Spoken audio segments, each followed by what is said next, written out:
Morning all, and believe it or not, we are starting at Amersham on time. There's a light drizzle, but we're starting, and if this light drizzle doesn't get harder, then they won't be able to come off. But umpires, I believe, made the decision. Oxford Downs won the toss and inserted, and the plan would be bowl them out quickly, smash the runs off quickly, back home. An easy plan in theory, but we've brought our road show for the first time to an opposition ground, with their permission, of course. Thank you to Amersham Cricket Club. And we are ready to rock and roll.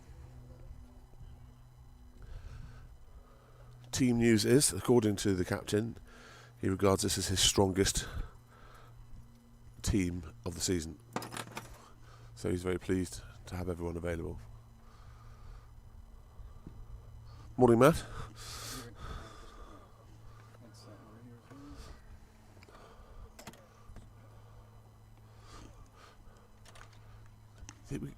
What would happen if we twisted this slightly on its angle, just to give us a little bit more visuals? Can we do that?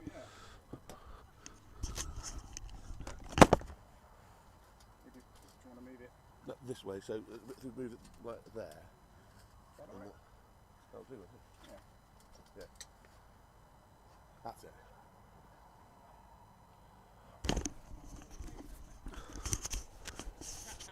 Just adjusting the gazebo.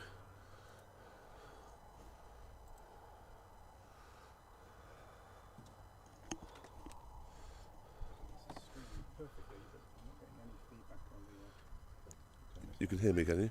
No, I can hear you, but I'm just going to check the stream's working, so... So we've got Loz opening at the far end, Warnes from this end, I presume? Warnes from this end. No, got Boucher's here, we're just not getting any feedback here, that's fine. General Guru Ted Heap is here, having walked all the way from Ensham. Thanks for coming, Ted. Skipper's in a buzzy mood because he's got for the first time his first team available. He's got the team. Yeah, he said this is the first time this season where he's had everyone that he wants available. Yeah. Hey Bob, Australia's rioting this morning or something like that. Yeah. I hear. Blimey, I thought you were all in lockdown, Bob. Are you allowed to talk?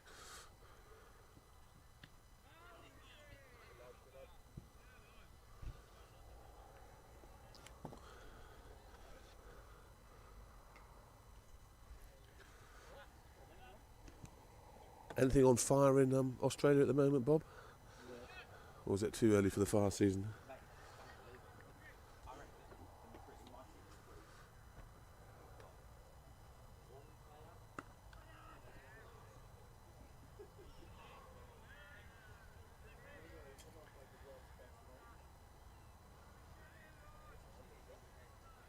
So there's some of the technology not working at the moment. I don't think the score is coming through ball by ball because I'm going via the server to get the score.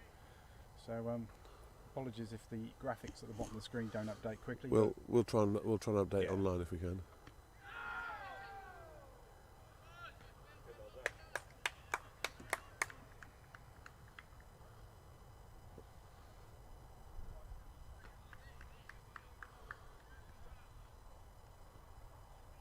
Bob's asking how Freddie is. He's a little bit poorly still, Bob. Thanks for asking. He's tried to get it out of his system by going to a 4-day rave. Plus, he's played about 5 days of cricket, but he's still full of cold. But I think the COVID has got. He had his first jab yesterday, so I think what he's experiencing today is the effects of having a jab. So he's young. He's happy that he's going to Cardiff in September. The good news is that he has committed to playing for Oxford Downs next season. So it's stuck with me on comms for a while, I'm afraid.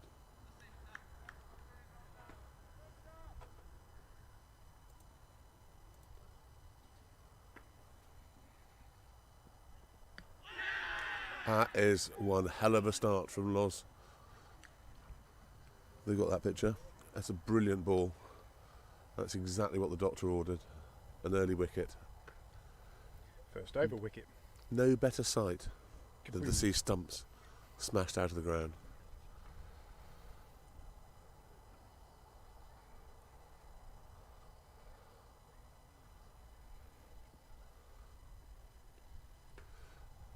Having been an opening batsman, I know that that's the start of a very, very long day when you're out in the first over of the day.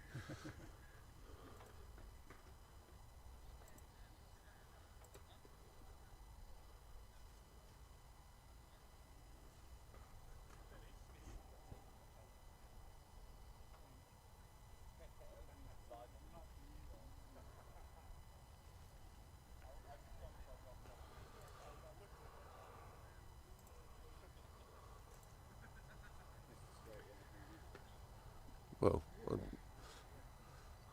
still a good thing to see in the first over.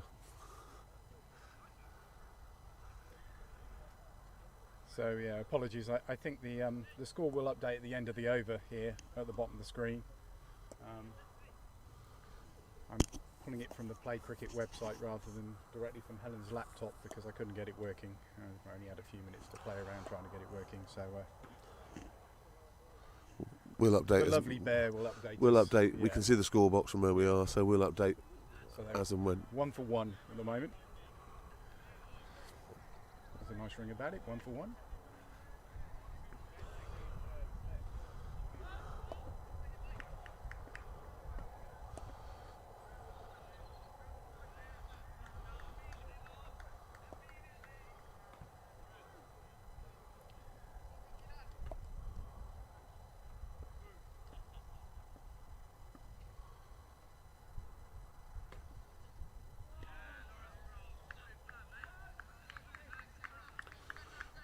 That's over. 1 for 1 off 1.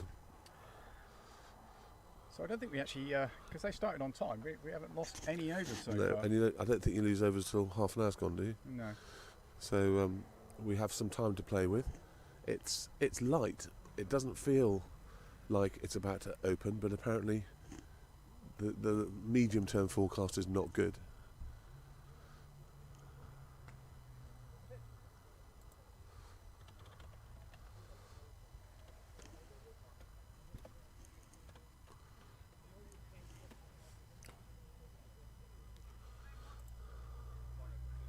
The score's just updated now. Yeah, it might be the end of every over, so that's not too bad, is it? So we know what the time lag Kind of is. works.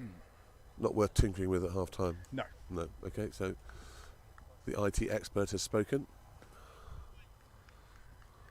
So Matt Warner from the pavilion end. Yep. Our tried and trusted opening partnership.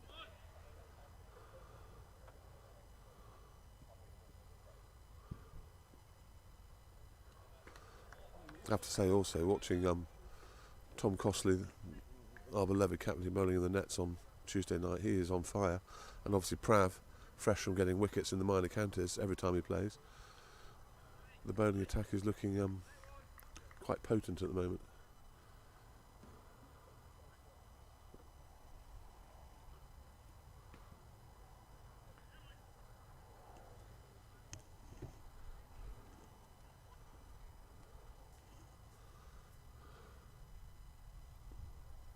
Ooh. Nearly finds the edge there. It's a very noticeable hill that Matt is bowling down, really. I presume Loz chose to bowl up the hill. Who would get the choice there? Well, that's a very good question. Very good question. Perhaps the captain has the final say. Or perhaps they've decided on the left-handed, right-hander that it's, even though Loz is bowling up the hill, it helps him more bowling from the far end. Certainly helped the ball right onto that batsman's off stump in the last over. So the batsman's played and missed 3 times so far.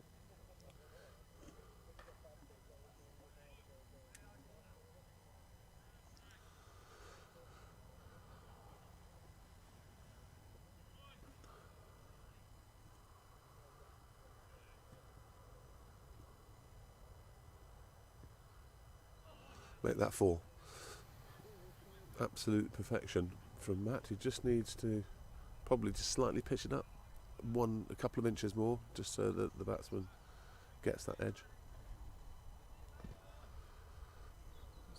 So predominantly offside field, 2 slips, gully, square cover, third man, extra cover, mid off. Oh, that's the one. Just slightly further pitched up. The batsman went at it quite hard, which is why it sailed over the slips. But already looking like it's going to be pretty unpleasant being a right-handed batsman playing against Warne. But we have left-hander now.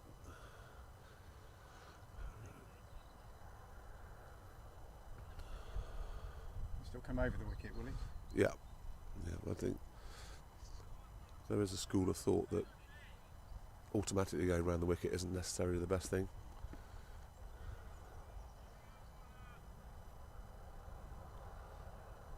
So he'll be looking to sort of pitch it quite full up on off stump, bringing it back into the batsman's pads, looking for an LBW. Like that. Very promising first over, and the score is 2 for 1 off 2. There's Becky in the house.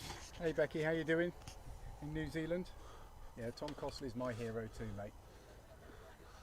Oh, Becky, you still owe me for that cricket bat my son sold you. Bear never forgets. I'm an accountant, never forget. You can have that as a present for being stuck in New Zealand. Hope it scored some runs for you when you got back home, by the way.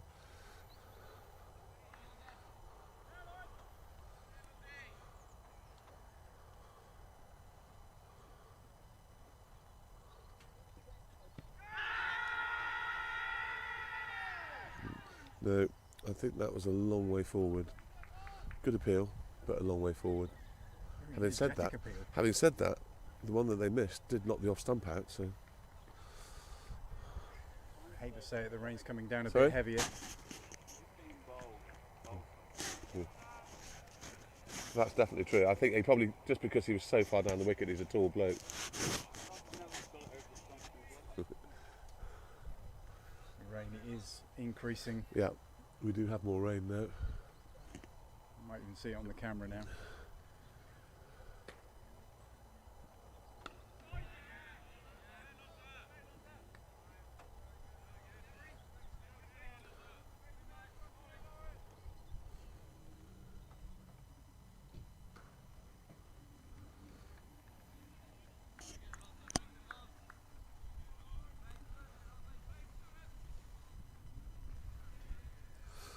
The microphone's picking up the rain noise. I can't believe they're going to stay out in this, I have to say.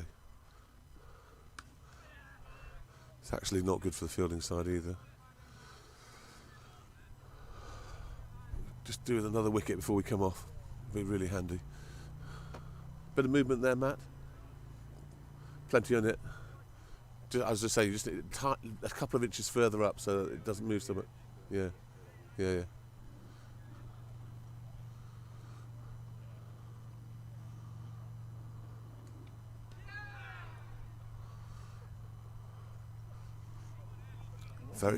I think that was a pad. It flicked the pad. I think it's fair. Otherwise, he'd have given a wide. But I think it's fair to say the team is very excited today. There's an air of excitement and keenness about everyone, which is great.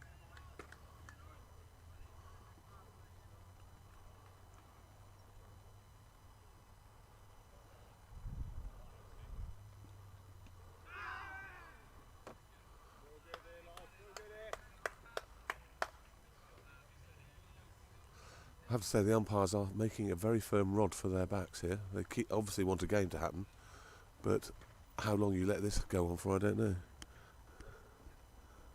Doesn't look like it's. Well, the sky's still quite bright. Yeah, it's weird. Where is this rain coming from? Pretty certain it's up in the sky. Yeah, definitely.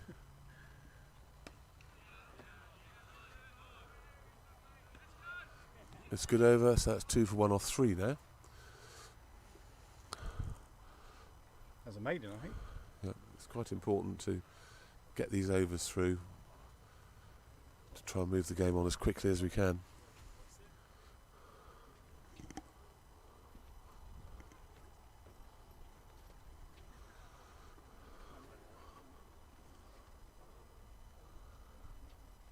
The sun feels as though it's trying to burst through as well. It's very bizarre. very bizarre weather conditions. It's warm-ish, it's bright-ish, yet it's absolutely hosing with rain.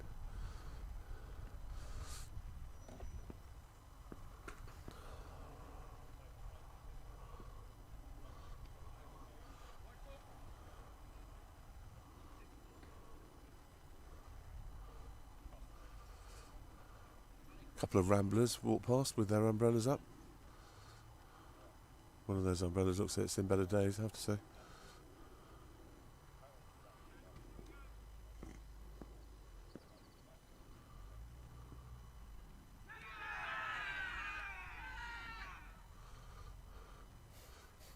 Well, it's obviously flicked something, otherwise they'd have given a wide for it, so I suspect it's just brushed his pad on the way through. It wasn't an enormous appeal.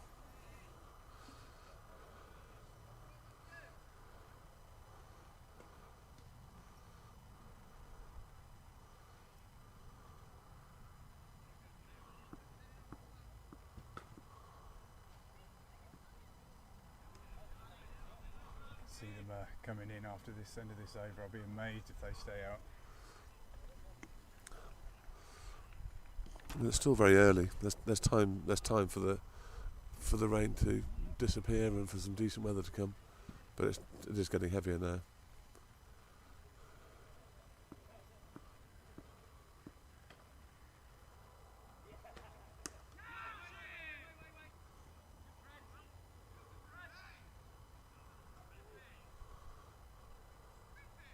With that, it's easing off a little bit. No. Well, the bizarre thing is it's not dark and threatening. It is actually still quite light.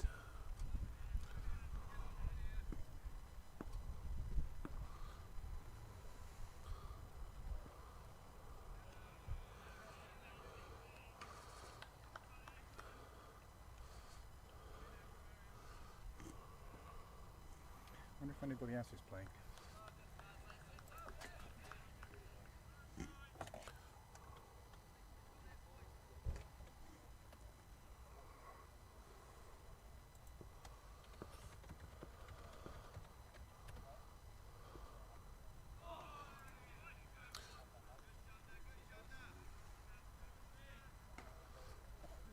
I have to say, it doesn't look like it's an awful lot of fun batting out there at the moment.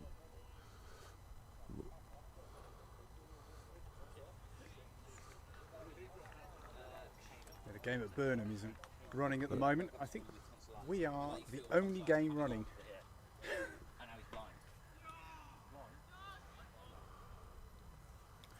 We are the only game running. For how long, we don't know.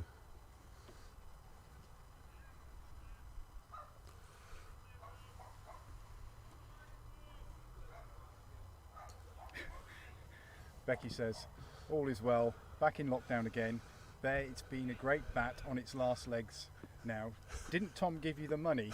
He must have spent it on beer. Yeah, I'll get that off him later. Thanks for letting me know, Becky. So that's the end of the over. It's 5 for 1 off 4 overs. First runs off the bat for quite a while. Are those the first? It's been, Yeah, I can since the first over. have a quick look.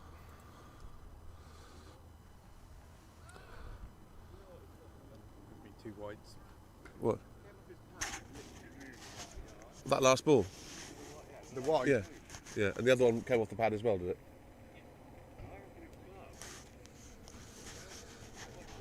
Yeah. Yeah.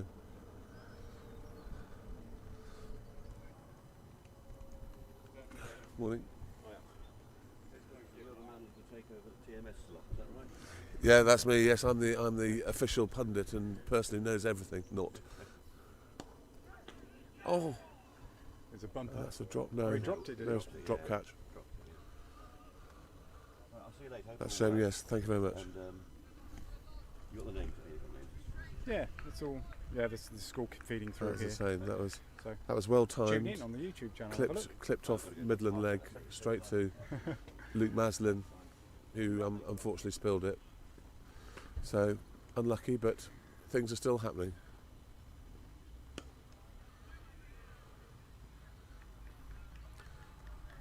So just talking to Matt Warner about the big appeal in the previous over, there's a general feeling that it might have flicked the glove, not the pad. So last 2 overs, couple of things not quite happened for us.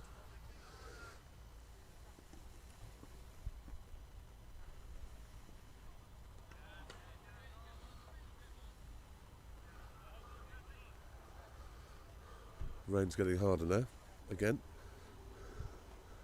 I'm standing out. The sun is still is up there trying to burst through the clouds.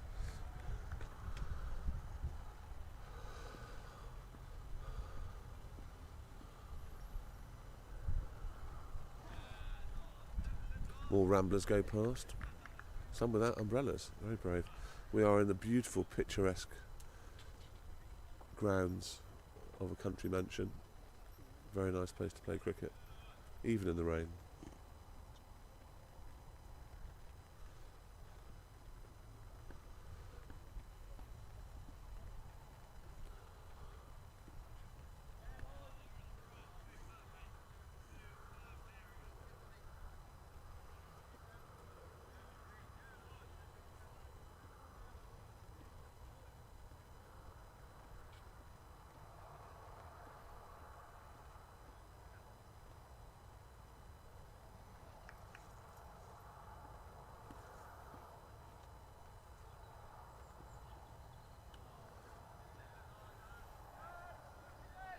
It's the end of the over, 5 for 1 or 5.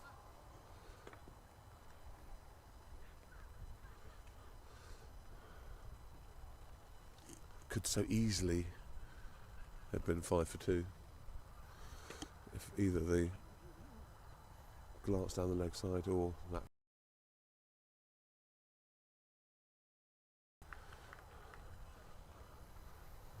Looking hopefully for the Didn't even see him spill it. for the It number just went- 3. Yeah, did it pop straight out and he sort of caught it back again on the bounce then. It was kind of just in the way. Right, so we've got Matt Warner against a right-hander again. This is always going to be interesting. That's exactly what we said before. That's a sensational catch by Captain Fantastic Tom Costley. I'll let him off a tenner of that bat fee for that catch. But that's exactly a little bit further up, bowling to right-handers, just to get that extra bit of movement. He's going to be a handful for all right-handers the way he's bowling at the moment. But it was a very, very good catch.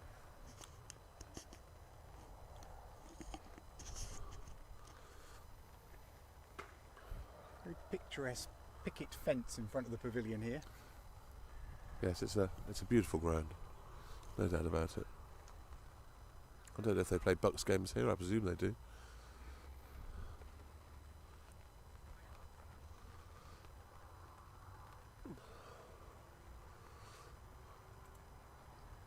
So Will Watts, recently married, 1 week in, still got a smile on his face, which is always pleasing to see. Matt, you've got a smile on your face after all these years. Yeah, I know. I've got a smile on my face after 30 years. That's impressive. The big 3-0. I was a child when we got married. All the famous lines, you know. Prison longer or whatever they are. Yeah, well done. So it must be tempting to have another slip in. That's what he's doing. Yeah, I think that's a good call. With Matt moving it as he is, and the score on 5 after 5, I think we can afford to just give an extra slip a go. So Prab's coming up to 3rd slip. So we've effectively got 4 slips now. Gully's moved to 4th slip, and Prab's come up to 3rd slip. So, message from your wife. My wife? Yeah. Really? Live link. Telling everyone about the live link. Ah. It's just come through. Thank you, Claire.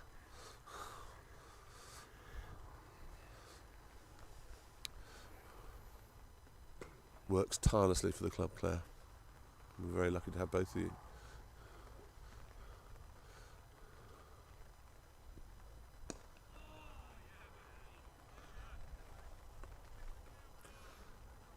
Still continues to not look very much fun batting out there.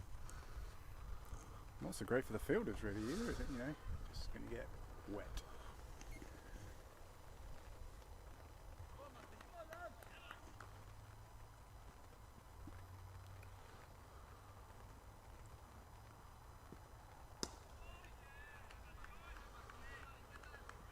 Nice and full. Tempting the batsman to drive, that's what we want to do.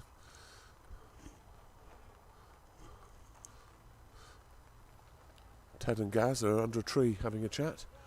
That's a big old Two horse old soaks of the touring fan base. That's a lovely shot. I think that's going to go for 4. Yeah, that's a beautiful shot. Game on now. Batsman having a go. He just let that come to him, played it late and just caressed it through the covers for 4. Top shot.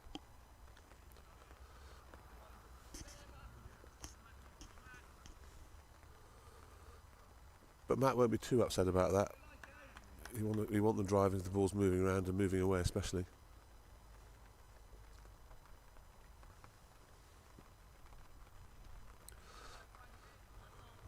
Lovely take by Frankie.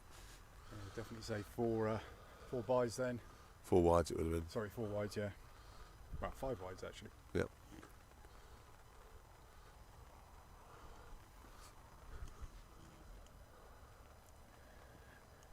Bear keeps on going out from underneath the gazebo to have a look at the sky. To assess the sky report, Bear? Well, the sky report is that the sun is definitely trying to burst through the clouds. And when you come out of the gazebo, it's very warm, but it is actually raining fairly hard. So we're 10 for 2 off 7 now. 10 for 2 off 6. 10 for 2 off 6. They changed it before I got there.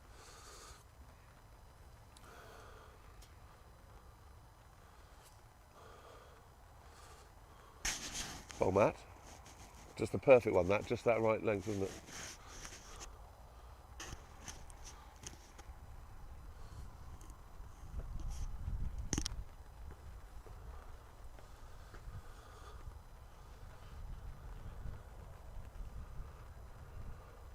So the umpires have just had a little bit of a chat there, and they've decided they're staying on.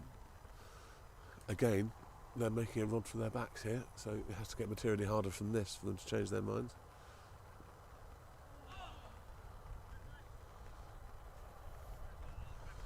These days it's light and rain and everything is all down to the umpires. Captains don't really have a say. Captains can't appeal the light or anything like that. It's all down to the umpires.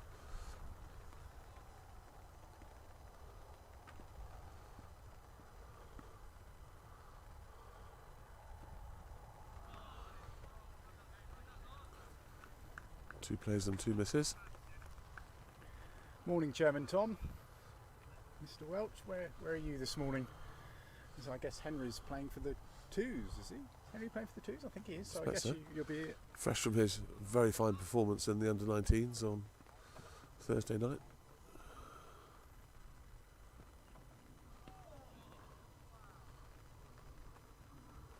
That was the one that goes the other way from loss, but it just... the direction wasn't quite right. So it's a wide. But wide's probably the top scorer at the moment, I'd have thought. Yeah, extra's definitely the top scorer. It's definitely raining harder now. It's a sign of a seagull above. Yeah, so it really is getting wet when the seagulls are coming all the way here. Thought I was back in Brighton for a moment.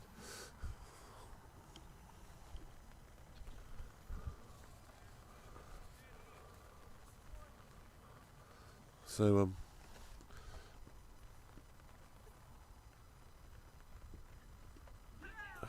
that's 4 leg byes.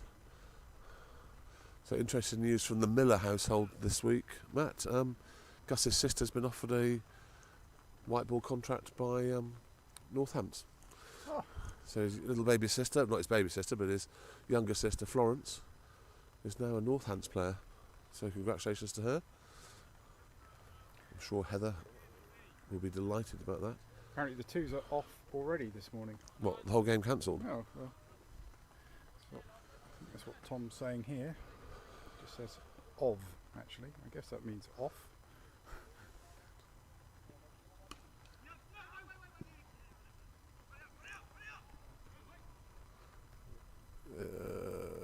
That's 4. Despairing dive by Freddie Smith at square cover.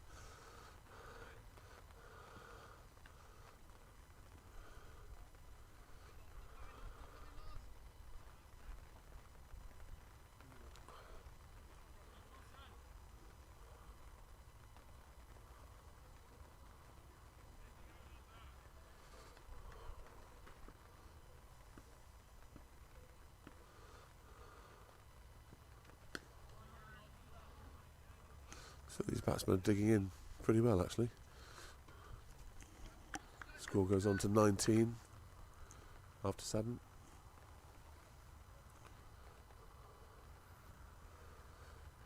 "19 for 3 would be so much better. We can't harp on.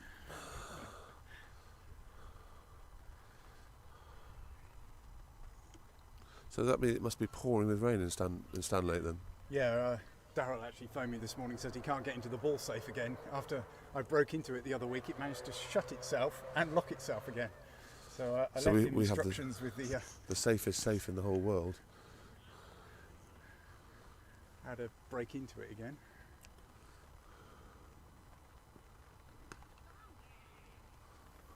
Well, that's a pretty good shot, actually. Just let that come across him. Maz has chased it down. They threw for 2 there, were they? I wasn't really paying attention. Yeah, no 2. I was paying attention on the person running to the boundary to see whether it was going to go for 4. So Tom's going slightly more on the defensive now. Pulled himself out to extra cover, leaving 3 slips. I guess we're still in power play mode. Yep. Looks like they started at Chesham.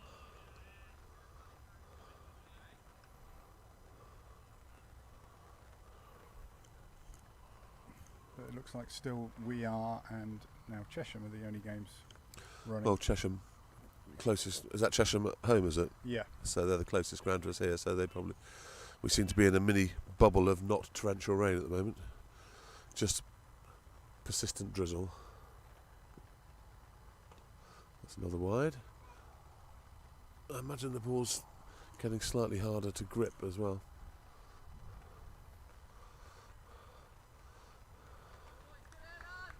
So Freddie's been moved to square or backward point. Luke Maslin extra cover. Will Watts sort of wide mid off. You reach for that. And that's 4. Nice shot. 4 runs. Yeah.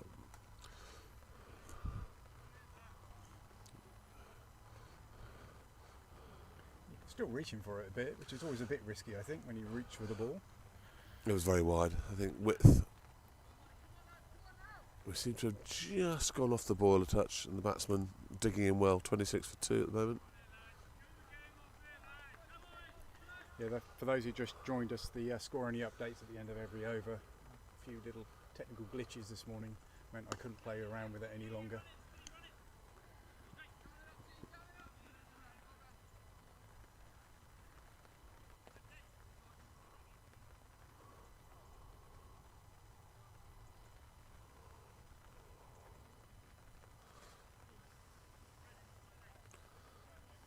We must be thankful it's not windy, I guess, otherwise it might be troublesome in our little gazebo world that we're in here.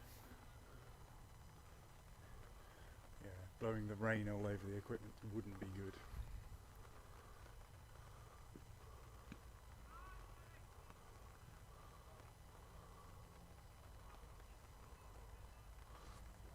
So how many watches have we got at the moment? 13. 13. And don't forget, if any of you have not subscribed, please subscribe and get Matt's numbers up. That's easy to do, isn't it, Matt? Yeah, just click the subscribe button. Ooh. Yeah, you have to be signed into YouTube is the only thing. So if you haven't got a Google account, that gives you, any Google account gives you a YouTube account as well. So you sign into YouTube and then you can just click the subscribe button, which means you will get alerts when we go live, rather than just relying on the email that comes round. Yeah, just the mythical number of 1,000 is what I'm aiming for. 1,000 subscribers. I'm still quite a long way off. 240 something, I think, at the moment, which is,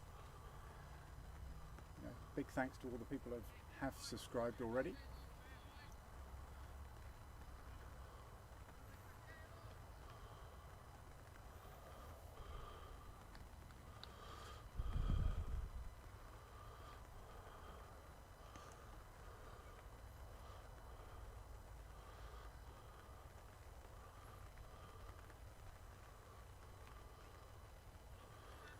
That's been having a good look around. Was to continue from up the hill. Bit of bounce there. Mm.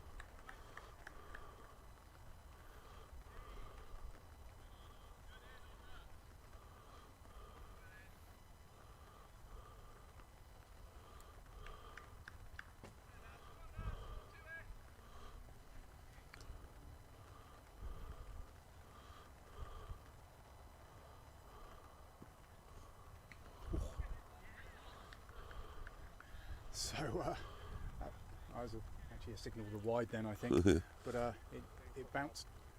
Yeah. I thought it probably was, yeah. Just talking to Matt here, and the ball's getting quite slippy and quite hard. Yeah. It doesn't. Yeah.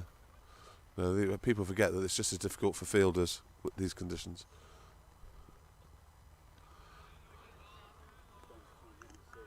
Yeah.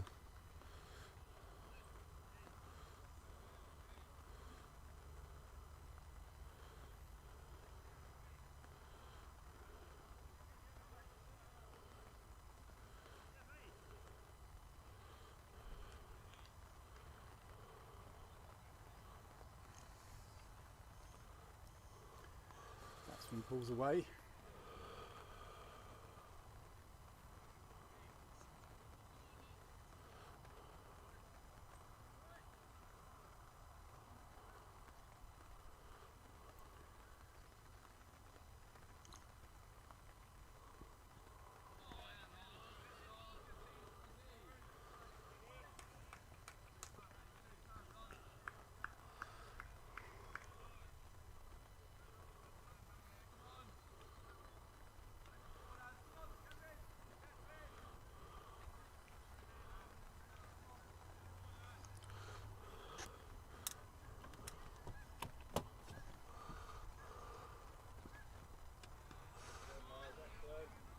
Decent wheels from Loss at the moment.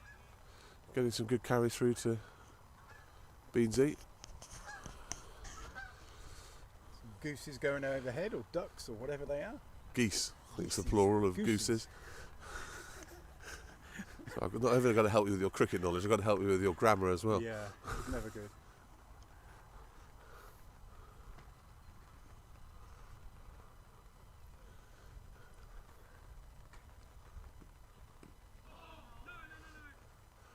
I think it's fair to say he didn't know an awful lot about that. It's been a very good over this from Laws, actually.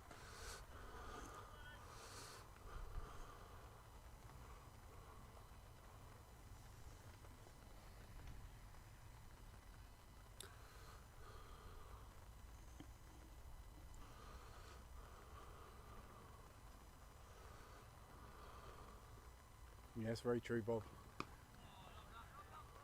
Poor old umpire, he's wrong if he stays out there and wrong if he comes off. That's the end of the over, and it's 28 for 2 off 9. To be fair, they're giving it a fair go here. It's just raining steadily. It's definitely not torrential, is it? But it's just They'd be playing in Yorkshire, there's no doubt about that. This is a fine day in Yorkshire.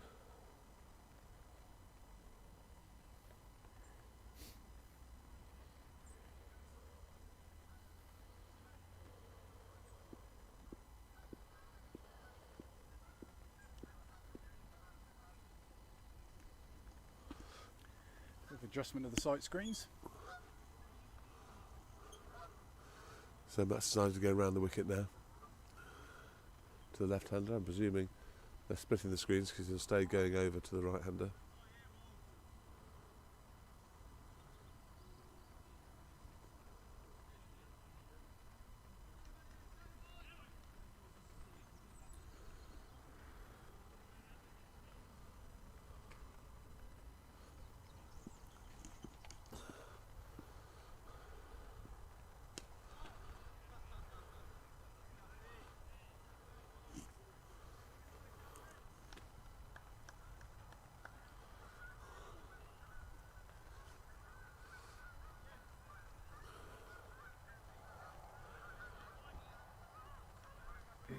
What's the umpire looking at here? I thought he was looking through Matt's follow-through. Whether the batsman's pointed it out, which I'm not really sure they can do. It's up to the umpire to decide whether his follow-through is going down the middle of the pitch or not.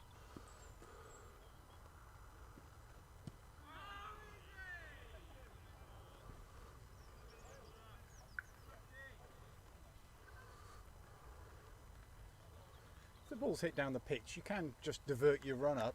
Yeah, no, there's a strip, a certain number of yards down the pitch and a certain number of inches within the stumps that your natural follow-through can't go through. Yeah, but let's say the ball's played in that direction, you could divert yourself. Yes, you could, but that normally it wouldn't involve necessarily your spikes doing it. You'd probably dive and your hand would do it. But if you're bowling consistently, then you cause a groove, and you've got someone in your team that might be able to exploit that rough, then the umpire will pick you up on it.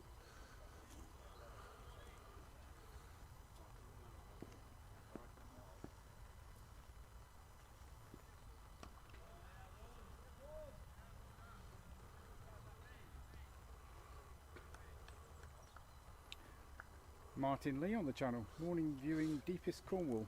Just demolished a superb flaky pastry. I wonder if you take your golf clubs down there with you, Martin. Are you playing at Trevose or somewhere? Or perhaps even St Enedoc?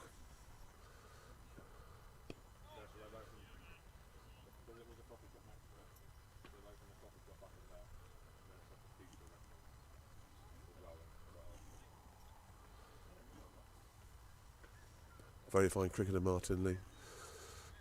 Taught me a lot about cricket back in the day when I was an easily influenced youngster.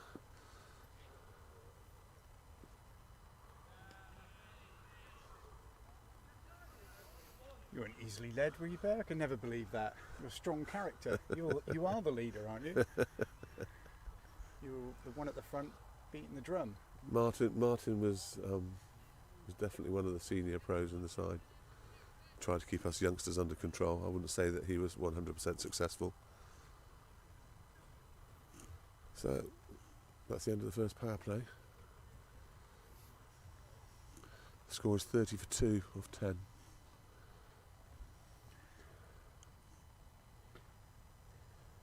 So can you choose your second power play, the batting side, can they? There's a batting power play and a bowling power play, I think.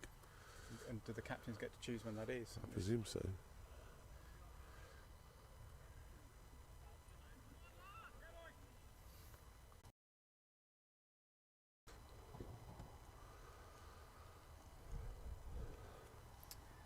Martin Lee says, no golf this trip, busy with Val's mum. But you've got withdrawal symptoms, Martin, haven't you? Lols has definitely got into a groove now.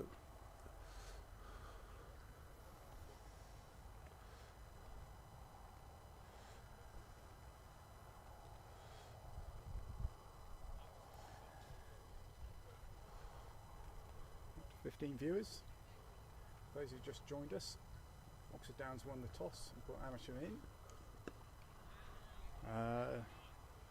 The other thing to say is there's a slight delay in the live score at the bottom of the screen, so we'll keep you updated on that front as well. It is 30 for 2 at the moment after 10.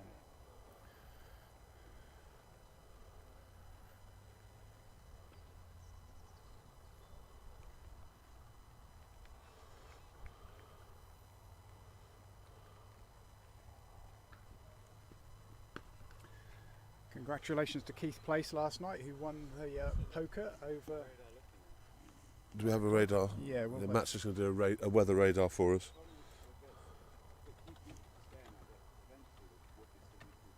Yeah. No, you're right. That's why the umpires have made a rod for their own back from them.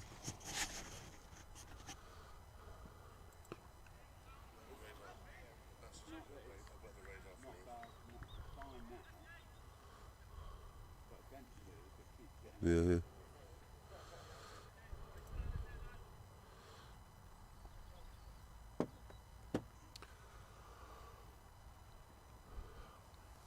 Just having a chat with Matt about the pitch, and the pitch is starting to get a little damp, as you would expect. And obviously the concern is that if this continues for another 90 overs,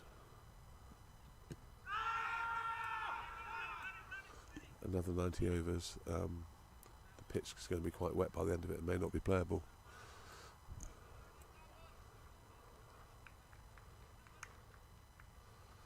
It was an excellent over from Loz, that was. It's 32 for 2 off 11.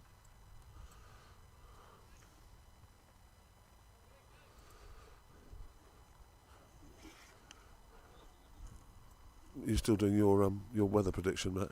yeah, I'm just trying to find us on the map. Here we are, Amersham.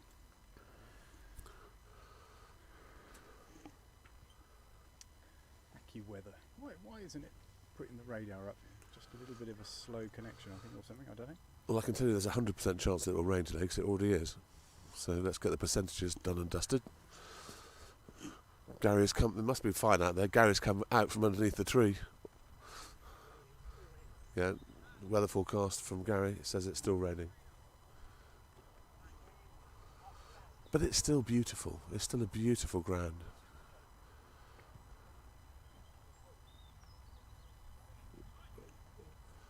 There's a wonderful majestic, I don't know if the camera picks that up, a wonderful majestic view up a field of recently harvested corn. They'll be drilling that soon, getting it ready for next year's crop. Well, no, they won't, not quite yet, but they will be. They'll be thinking about it. But it is beautiful. We've got a change of bowling, by the way. Gus Miller is on. Wasn't very happy at the start of the game to be told by everyone that he's now the second best cricketer in his family after Florence. I said, don't forget his mum. He might be the third best cricketer in his family. So that just sparked him up. So this should be a fiery spell.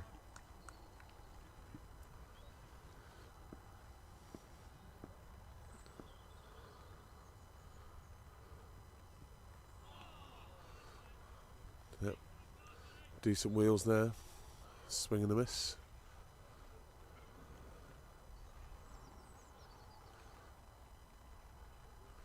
Anyway, joking aside, it'd be great to hear if and when Gus gets his contract with Northants to have a family of professional cricketers.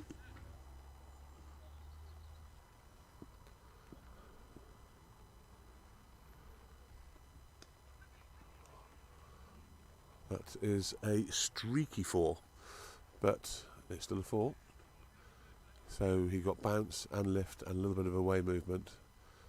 And it's gone into the field nearly. So allegedly, around midday, the rain is going to go.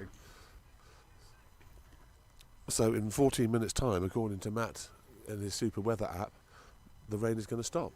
And are we getting sunshine? Well, for the rest of the afternoon now, it's down to 20% rain from 3 o'clock. Okay, so things are looking promising. Stay tuned, listeners. That's the Met Office one, but the BBC one will be completely different as always.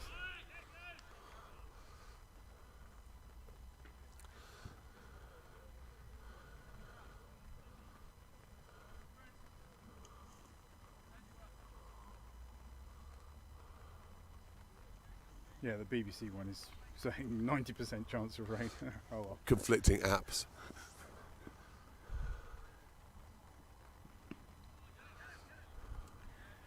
Lost that early momentum a little bit now, Oxford Downs have.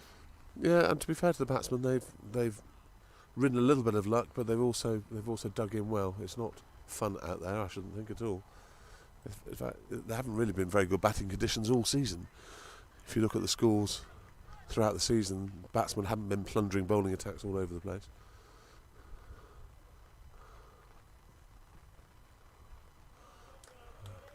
Another edge for 4. I think they've got to think about having a third man. They can't afford to give away cheap runs. That is the end of the over, and it is 40, 4-2 off 11. 12, sorry. So Martin Lee, no withdrawal symptoms, UK SGA event, whatever one of those is. I'm sorry if I'm showing my ignorance there. At Stanton on the Wolds next week, following week in Scotland for Scottish International Super Seniors at Gullane. Come. The umpires are now conferring this. The rate they have to come off on this, especially if the forecast is less bad later on. So I think the umpires are bringing the covers on and they're coming off, because it is now harder than it's been before, and everything is getting quite wet. Doesn't seem to be a mad dash for the covers, really, does it? I don't know where the home team are. Are they going to run on and do the covers? We're just looking at one another at the moment. Discussions happening with umpires.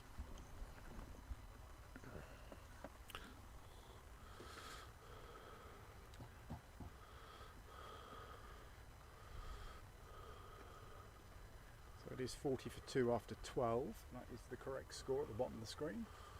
Here they come. Here Martin comes says that we used to play here in the old days. I must have been either young or drunk, Martin. I don't remember that at all. I just hope it doesn't rain too heavily, because the gazebo does leak. Oh, does it? Well, if it's really heavy, it kind of gives you a fine mist inside for some We reason. don't want a leaky gazebo. So it says here, create a channel to join the chat. How do I do that?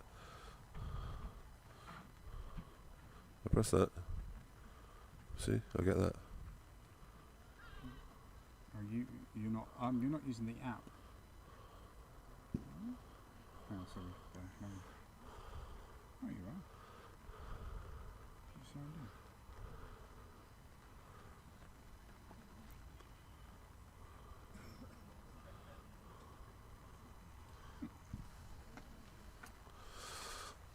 in. Enjoyable out there, Freddie? Sorry? Yes. Right, I am going Right. to... You're going to put it to sleep until... Yeah, we're just going to... sleep it. We'll keep the camera on, obviously, and I'll put some music on, and we'll be back once they resume play.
So the rain's eased off.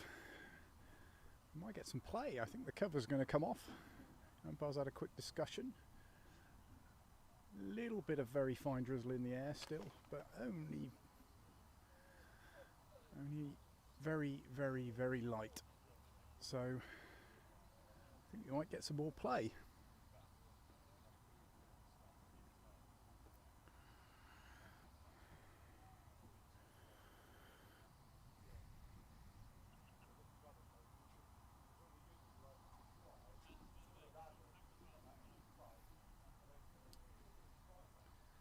So I don't know whether we've lost any overs.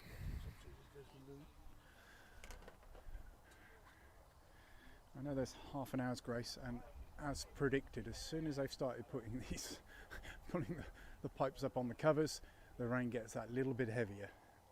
You could almost predict that.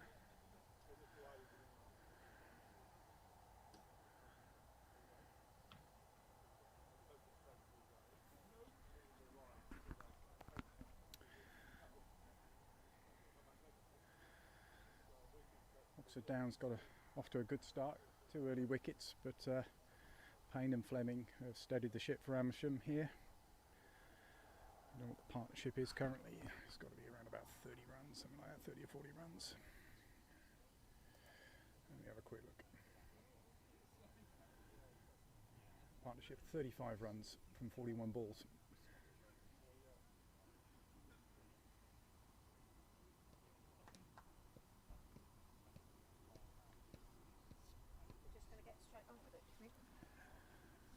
Looks like it. Yeah, Helen just asking me. She's just making her way to the scorer's hut.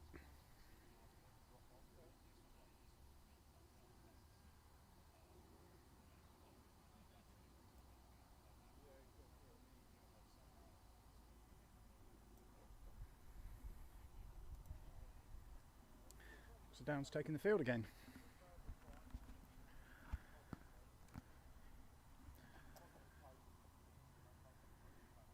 Quick look to see whether any other games have started.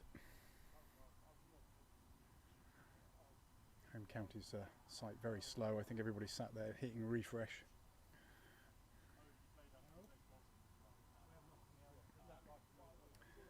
I've just heard we haven't lost any overs.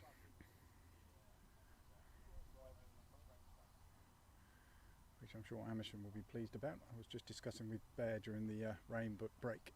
You know, I think with this start, Oxford Downs would be happy to lose a few overs from the game. The shortest game we can have is a T20.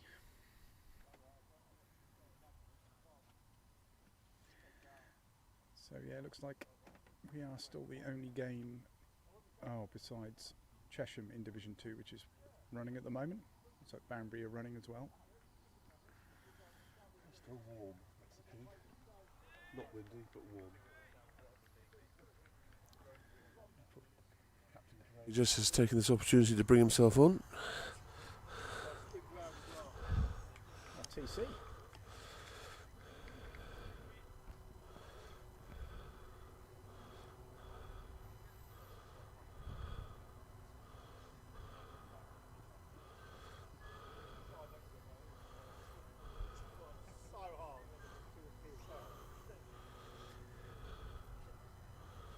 Chesham pair of Payne and Fleming coming out.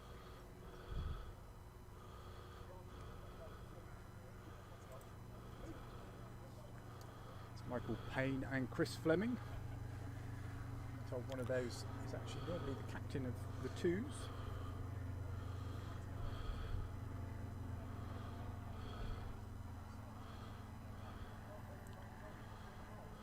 And actually now I can't actually hear any rain on the gazebo, which is a good sign. Let me do my standout test.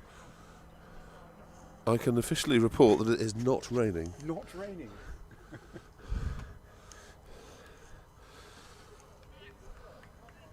And after a long tactical discussion in the changing room, the captain has decided to bring himself on. And he's taken quite a few wickets this season.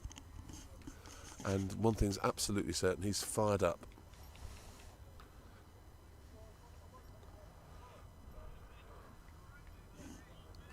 So So 40 for 2 off 12. Here we go again. Tom Costley, very much arm speed is a thing for him. He doesn't exactly charge in, but his arm comes over very fast. Yeah, I have seen him charge. He's got a lot of adrenaline pumping.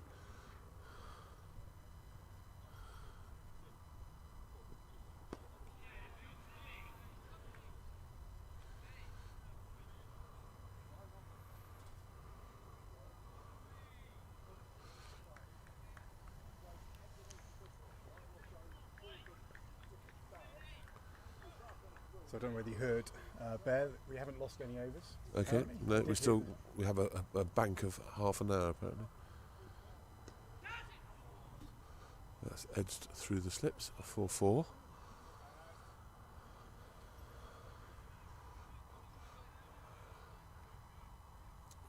It looks like it caught Gus's fingers on the way through, the way he's wringing his hand at the moment. And we now have a ball in the hedge, so a huge amount of their runs.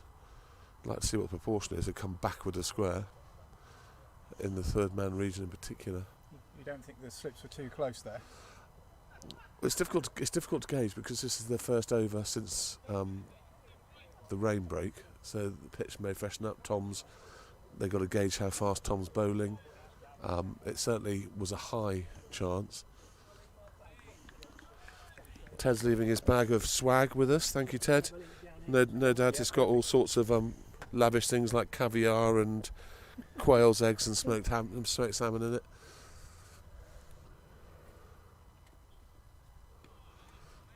Yeah, that was a fish. And we now have a third man in on the basis that I would say at least 50% of their runs have come in the third man area. Senior pros off around the boundary for a walk.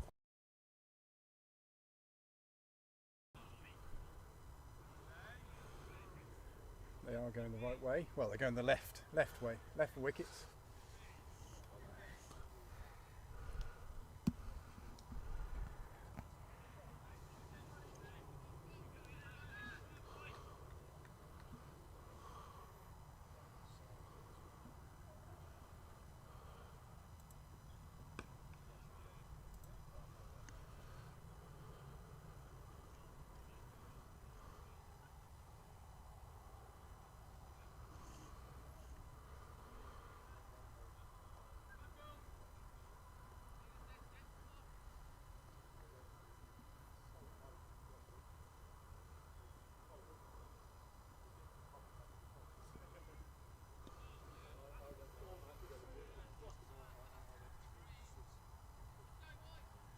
Well, that was an interesting first over from Tom. An edge through the slits for 4 via Gus's finger.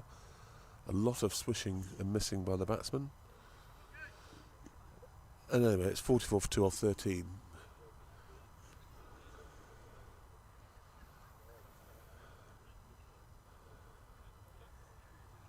What do you think is a good score? Anything over 200 again? Well, it's a fast outfield. I think even with the rain, when the batsmen have hit the ball.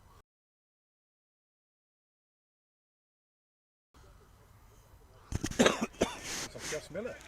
Yep, no, Gus bowled the last over before the rain break. So we're down to 1 slip, third man square cover.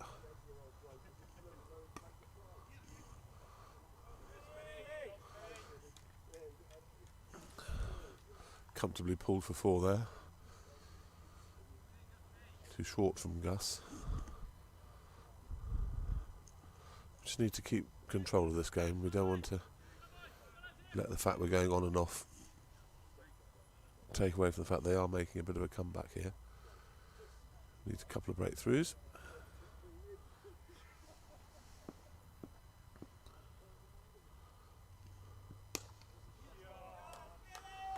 That's a beautiful shot, beautiful cover drive. Slight overcompensation from Gus Miller, and left-handers caressed it past mid-off for 4. And that's the 50 up. When it clicks on. 52 for 2. seen the pace that I've seen him bowl at before, previously? Sorry? Yes.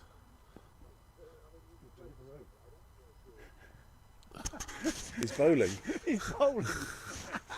So I'll sign for it for him. Yeah. So thank you, Gus. Gus, is it okay if we just eat this? Is that all right? Gus is Deliveroo has just turned up. Gus has delivered it.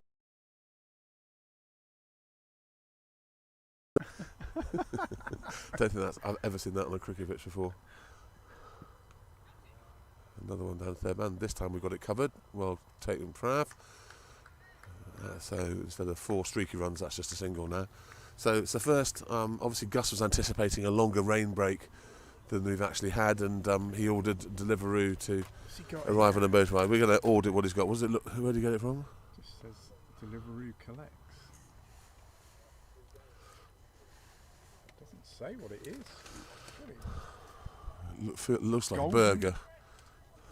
Golden caramel latte, Oh, it's a coffee. extra shot. It's all. Oh, it's a coffee. It looks like it's leaked. It has. Sorry.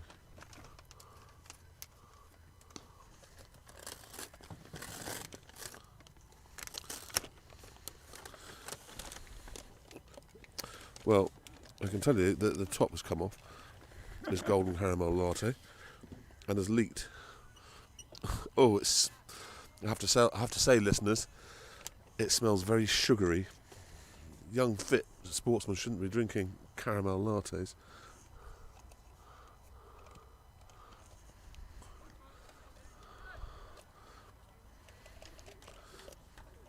Well, the top won't go on either.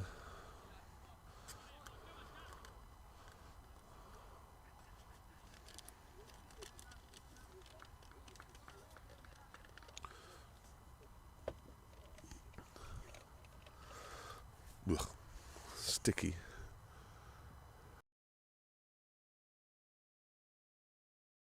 A coffee, and it comes out with a little man on a moped.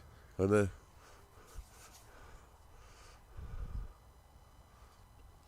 Perhaps Gus needs his caramel latte to catch that outside edge.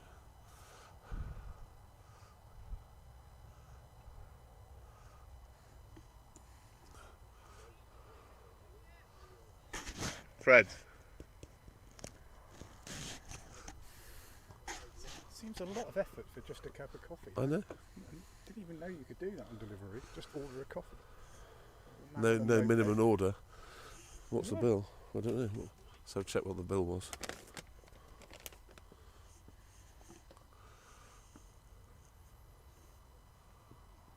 See it? Ooh, bottom edge.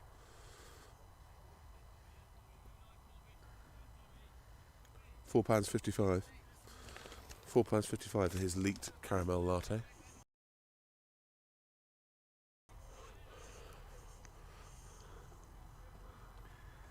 I hate to say it, but I think I can hear some rain on the gazebo again.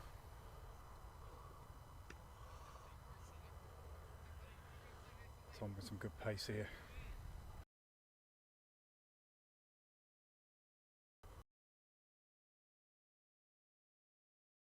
It's now working. We're feeding off the home scorer, and he did say he'll try and fiddle around with some settings on his laptop, so it looks like the ball-by-ball updates are now working. Good, so we are fully operational.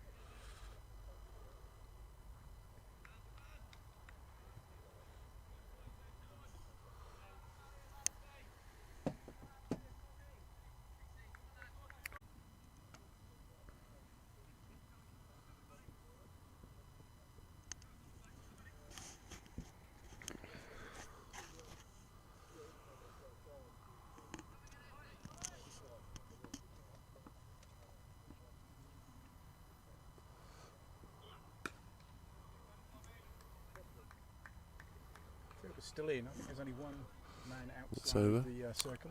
58 for 2 off 6. Is that 15? That's 15 from that end, isn't it? 58 for 2 or 15. Batsmen have dug in extremely well, to be fair to them. Made a good recovery. There's still 35 overs to go. They can still post a very demanding total.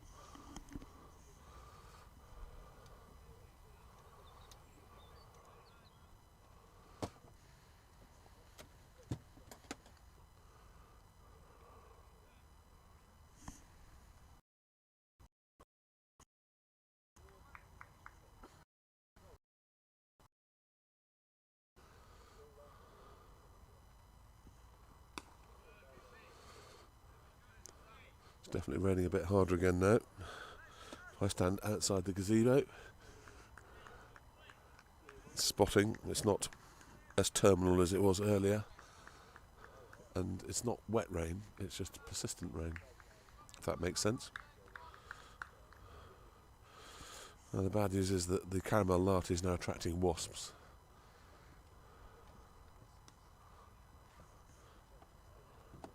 I'm not a great fan of wasps. Just saying, Matt, that Gus's caramel latte, rapidly getting colder, is now attracting wasps to add to the general malaise that we're experiencing. I would drink it, but it just tastes so full of sugar. I couldn't possibly. Syrupy, It would send my pulse rate flying, and on my strict dietary regime, not allowed. I think that's through. No, will be cut off. 3 for 2, easy runs though. Still another more runs back with the square.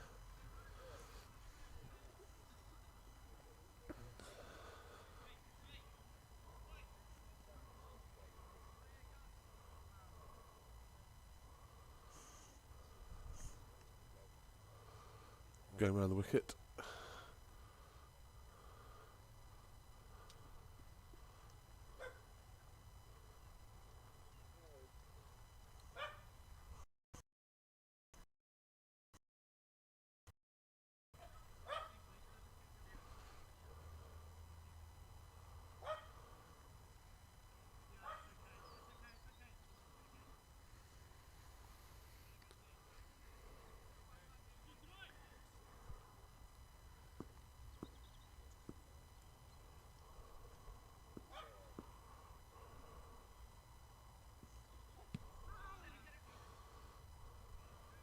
Decent pace from Gus. Coming down the hill. I think these two batsmen must have it at the back of their minds that the more overs they lose, the more important their slow start becomes. So they need to address that as we get further through the day.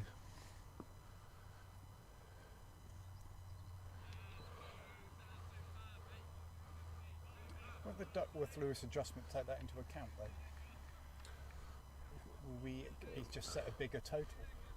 So even if they only do 20 overs and get 160, you could get they score 120 in there, 20 overs. Wouldn't it be adjusted out to 140 because? I don't know the answer to that. I don't think you can score more runs than they got. Gus has found his length there. That was a great finish to the over from Gus. 61 for 2 off 16. Afternoon, Mr. Fowler. How's your head this morning? Well, this afternoon now. Oh, was the Badger up to it last night? He was out, yeah. Badger, come on, as part of the comms team. I mean, there's certain standards that you have to uphold. They gave a poke around Alan and Caroline's. So in other words, you fleeced them, did you, Matt? Well, no, I did come second, but Keith, beginner's luck. Really? Yeah.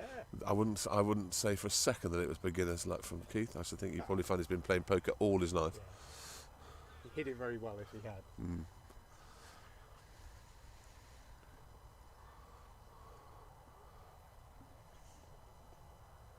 Surprised the Badger's not come to Amersham actually. I think he has the youngsters today. Oh. Oh. Oh, that's a good shot. Good shot for 4 through the covers. It was uppish, but Maz is still running after it. It's holed That's up, extraordinary. How is that not? How far out is that boundary? Is that Losk out there? They're going to run.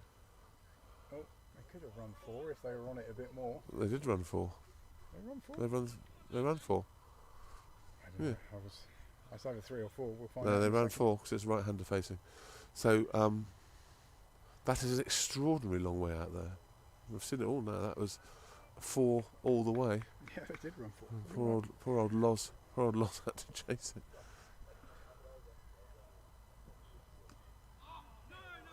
It's the first time without an overthrow I've ever seen a pair run 4. Surely not. You've not seen an all-run 5? I've seen No, I've believe it or not. seen an all-run 5. I think there were overthrows involved, but there's some hellish boundaries out there on the far side, I have to say. The badger's saying, head is a tiny bit thick today and my wallet is lighter. It wasn't me who took it, Paul. It wasn't me. Yeah. Apparently Keith was seen in a car sales room this morning buying his new car after what he won from you lot last night.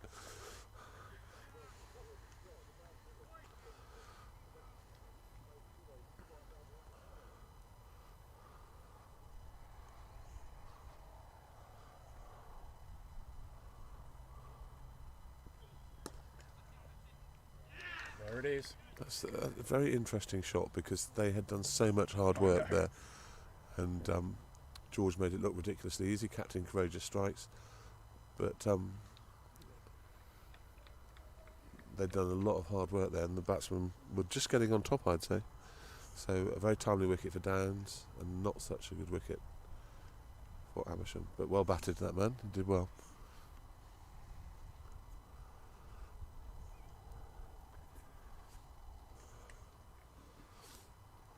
The umpires are talking. I can't believe they're talking about the rain again because although it is persistent, it's not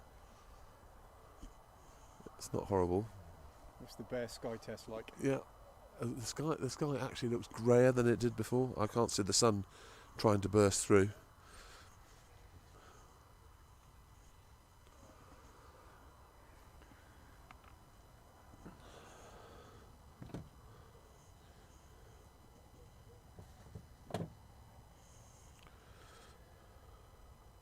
So if you just joined us, Oxford Downs have made a breakthrough.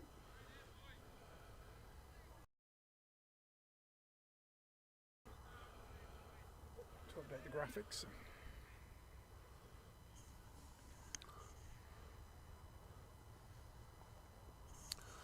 So 65 for 3.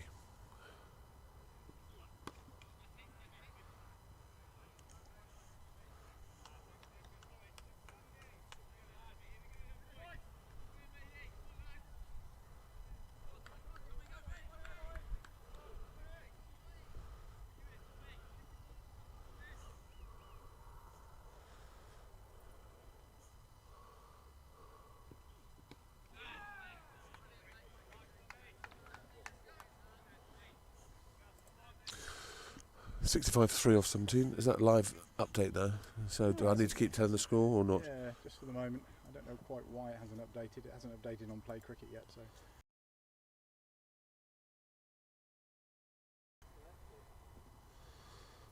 Not selected.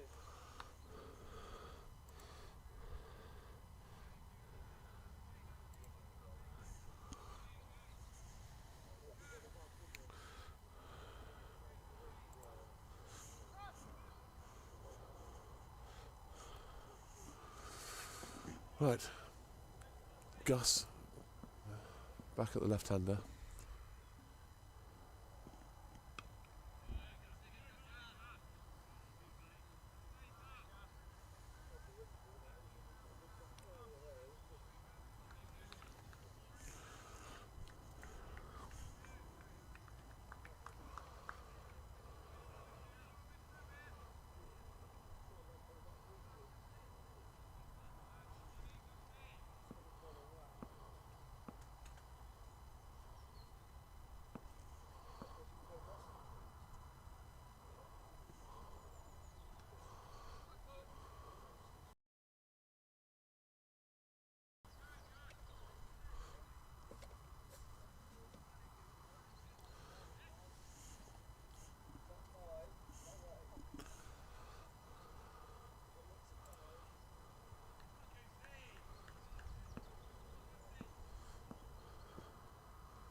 expansive drive. Looks like there's definitely a change in mentality in the batting, definitely looking to be more attacking than before we went off. Apparently the twos are on. I don't know why Chairman Tom said off. Start of a sentence Yeah, could have been. saying, of course we're on, and then forgotten to do the last two words.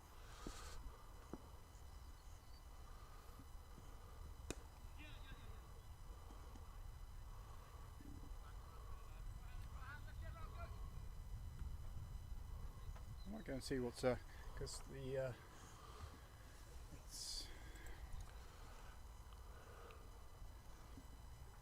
whether the laptop has dropped off.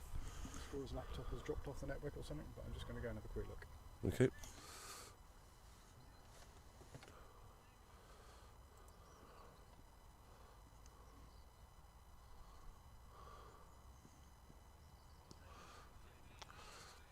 Yep. Done for bounce there more than anything.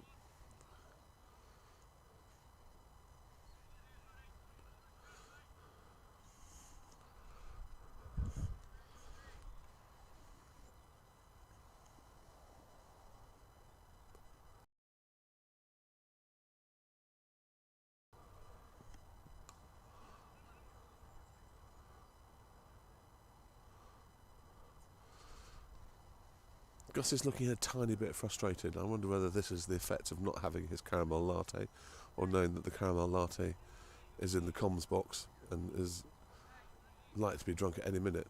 Actually not by us, because it does taste as though someone has just poured golden syrup into a cup and added hot water.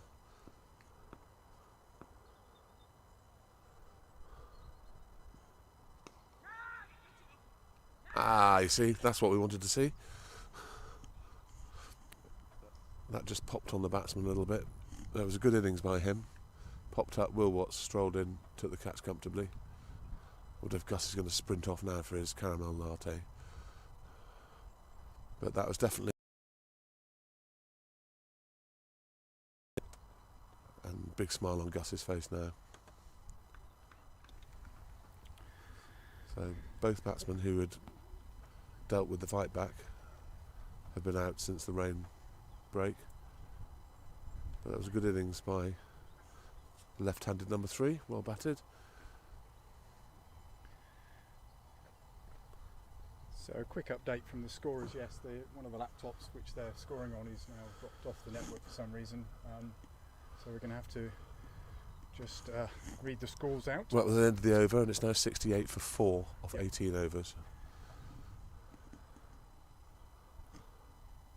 This is Maduka, the new batsman. I think he's their pro, isn't he? Certainly remember him from when they played at Downs. Spinner.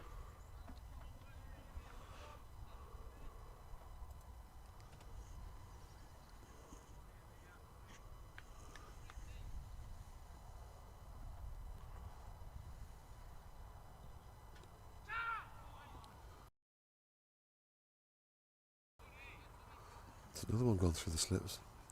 It's a difficult day to be a slip fielder today, because some of the balls are skidding, some of them are popping, and some of them are just bouncing a little bit more than you expect. So difficult to know where to stand. It is now considerably brighter. It's decent light, I would say. It's no blue sky, of course, and there's still a very mild drizzle going on, but it feels lighter.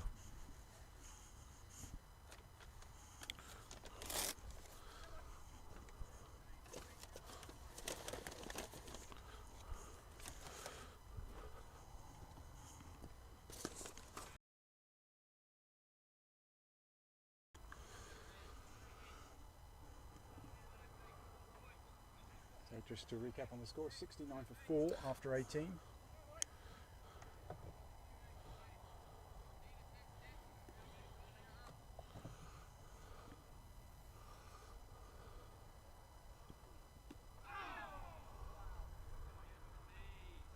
Just about kept that out between bat and pad by the sounds of it. Doesn't look very easy to bat out there at the moment.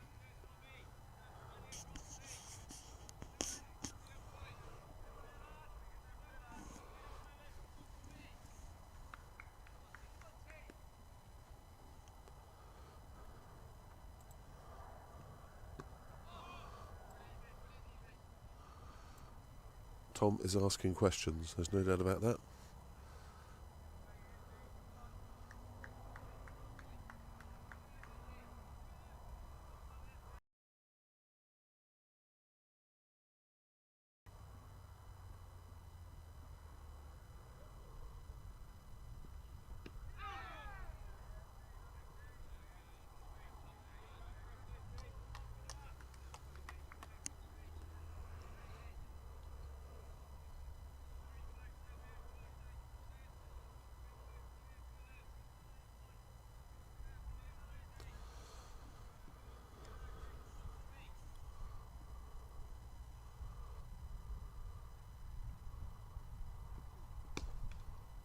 All fielded.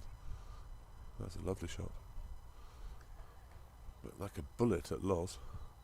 Put his body on the line, being the team man that he is. Great stop. Good shot, good stop. 1 run. 70 for 4 off 19.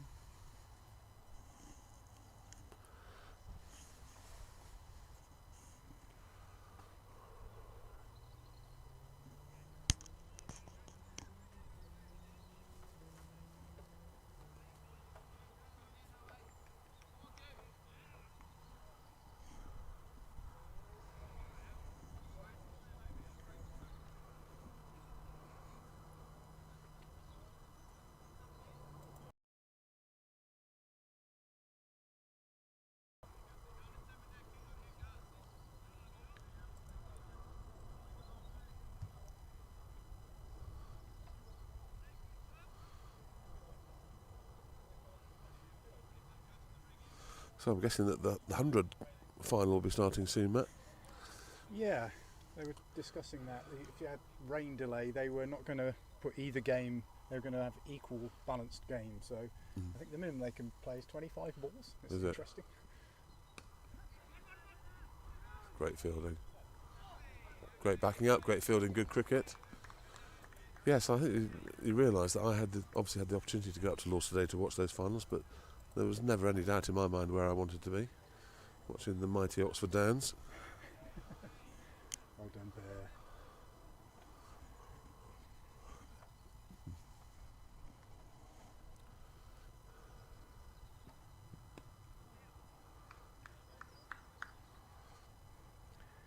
The Play Cricket website's having a lot of trouble at the moment. I'm not quite sure why, because there can't be that many games on the go. I think everybody's sat there hitting refresh to try and work out what's going on in every game. Well, it's now not raining. It's quite bright. It almost feels as though the depths of winter, like it has been the last few days.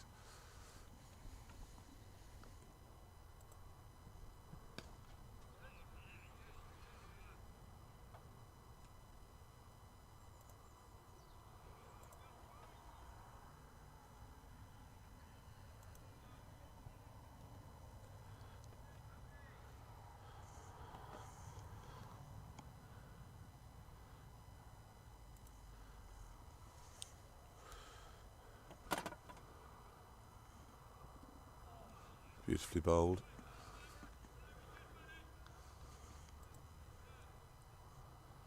This pitch really is about hitting the right length. Obviously line as well is important, but the right length the ball is doing a little bit. Just enough. That's why there have been so many edges.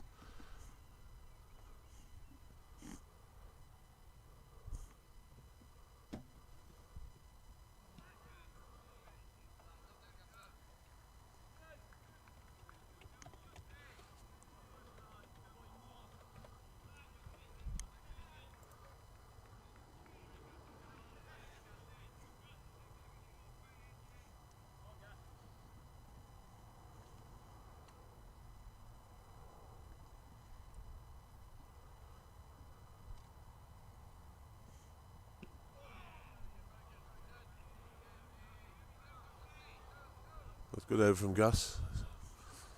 71 for 4 off 20.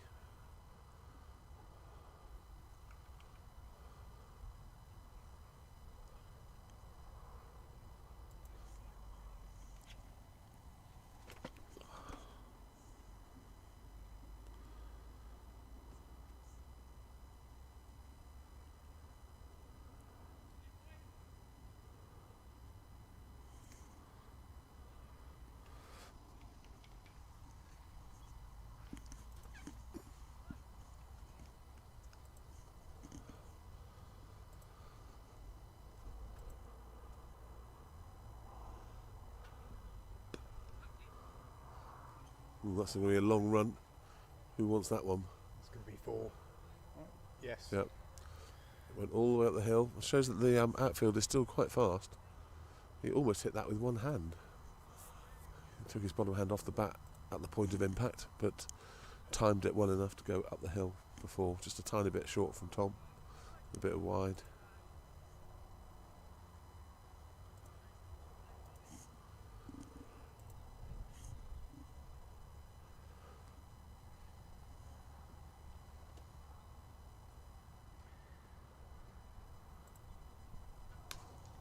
Yeah, that was a freebie, I'm afraid. Full toss on leg stump, dispatched comfortably. So I've got the score graphics back working again. Bit of a glitch in the system, who knows? Glitch in the matrix. Well, it's a glitch in the Play Cricket website. It just went down for a while by the look of it.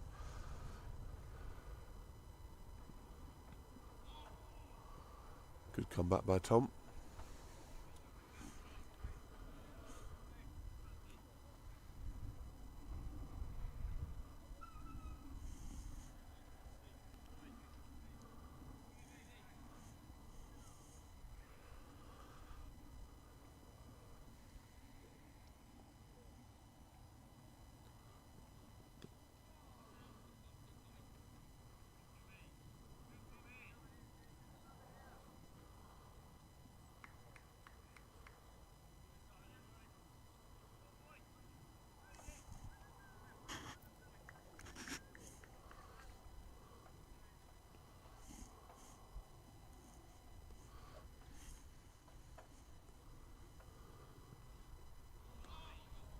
That's better.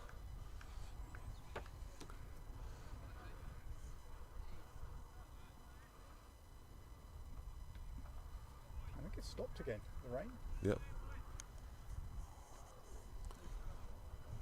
As bright as it's been and as dry as it's been all day, the wind's picked up as well. A light breeze.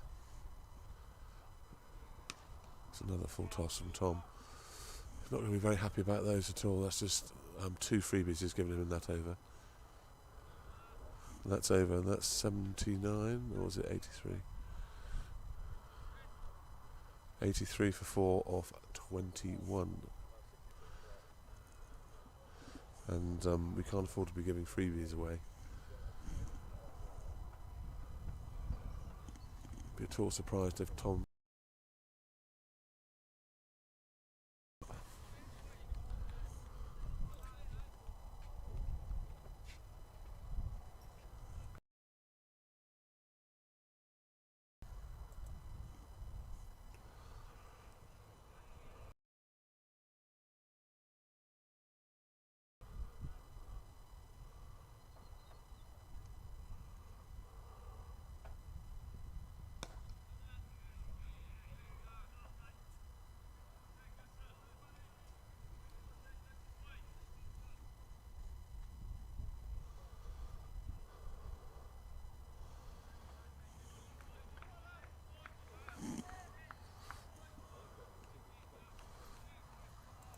I'd have thought we might have seen Matt Watts here supporting today. Is he playing for one of the teams? Didn't see him on any of the team sheets.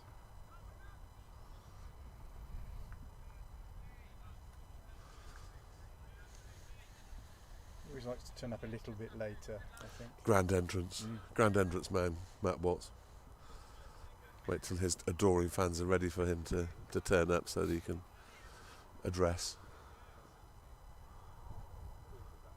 As soon as I said the score was working, it's gone back off again.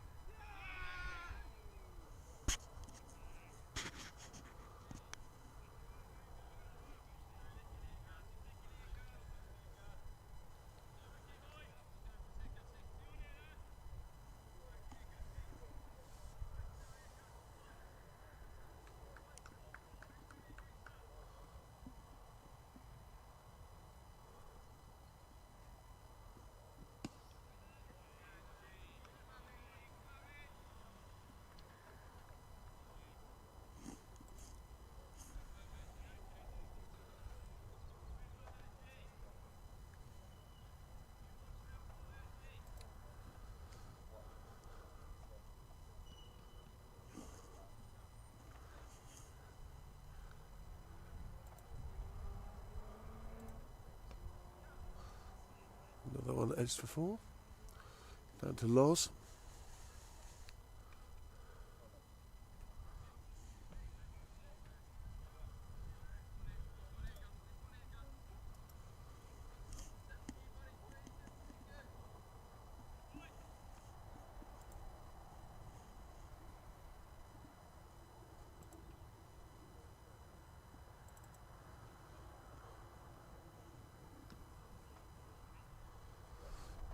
Second time he's played the ball with one hand.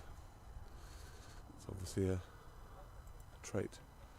So what's Tom doing now? He's going to give himself another go.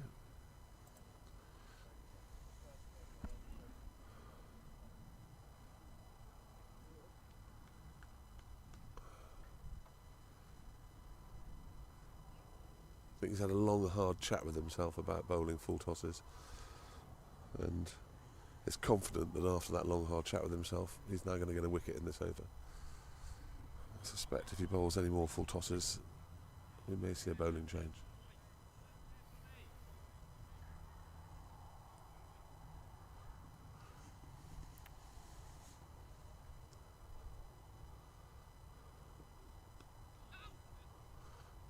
Another one edged through the slips for 4. Extraordinary number of edges today. It's positively sunblock weather out here now. It is. By that I mean it's still totally cloudy, obviously, but it's bright.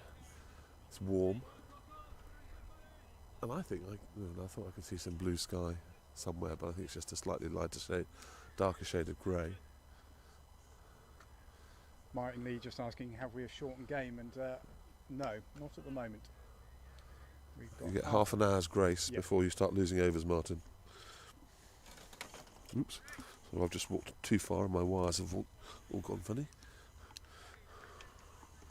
Making the most of our dry climate.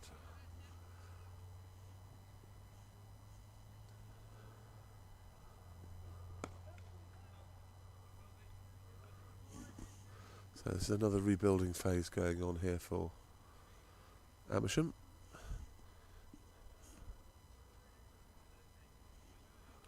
The sun is definitely trying to burst through the clouds. I think there'll be a round of applause, and we might actually be able to prize Ted and Gary from underneath their tree.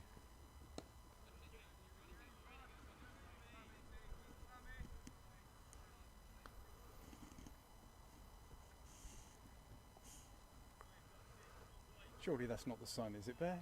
It is. It is definitely the sun, but it's not pure sun. There's just a couple of miles of cloud in between, but it's definitely, you can see the outline. Apparently there's rain in Stanlake, the Badger is saying. I don't know whether you want to put us on the screen behind the bar, Paul. If you can do that, that would be fantastic. That's the next step. We need speakers behind the bar next, Matt.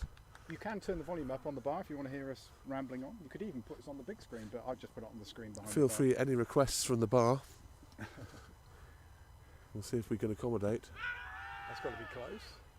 I think it's going down the leg side, I would guess. Oh, and the umpire's given that as runs. A little inside edge. Can't quite see how he did inside edge that. But obviously he did, because it was runs. A better over from Tom, definitely. He'll be pleased about the chat he had with from it, himself. yeah. And that's almost certainly got him another over from himself.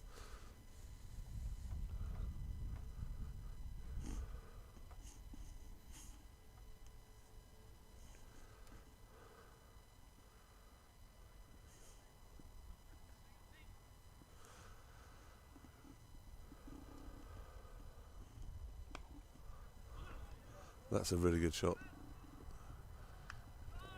Brilliant fielding from Loz. Absolutely brilliant fielding. Top draw. To keep that down to 1 run was exceptional. What an athlete that boy is.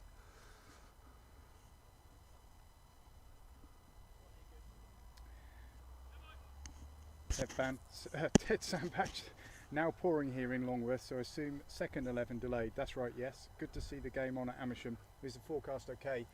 Well, it depends which app you look at, Ted. The Met Office app says we should be okay, but the BBC page is just rain basically all afternoon. Perhaps Ted can let us know whether he's on white, red or rosé at this particular point in time. What sorts his mood out for the day? I feel as though it's probably it's flirting with becoming a rosé day, but I think that's a wicket. That's a beautiful wicket. I would say flirting with a bit of a Côte de Rhône afternoon, Ted. I'd like to get your input as a professional. Right, that's a fantastic piece of bowling from Gus. Just a tiny bit fuller, a little bit wider, and comfortably taken by Beans at the keeper. Another finger broken, no doubt. So Charlie important. Barrett saying, when's Palms coming in? I don't know is the answer to that. I'm guessing he's an Amersham player. Let me have a quick look to see the lineup here. Hi there.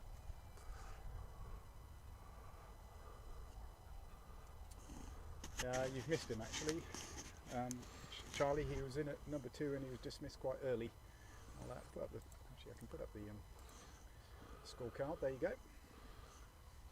Actually, I think it was dismissed about second or third ball, wasn't it? Was that the off stump bowled by? Yeah, it was. First over. It was pitched on off, slightly held its line, I think, and knocked the off stump out of the ground, I'm afraid. It wasn't very pleasant batting conditions at that particular time. I'd actually say it's much nicer batting conditions now, actually. So we're 88 for 5 off 23 and a bit, 23 and a half.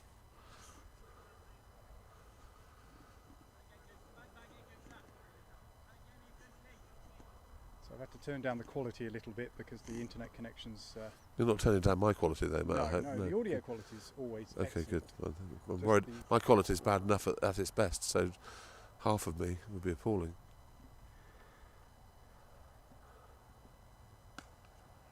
He's got hold of that. That's got to go up the hill, and it's a foot race going on. George Sandbach, fine piece of athletic fielding there.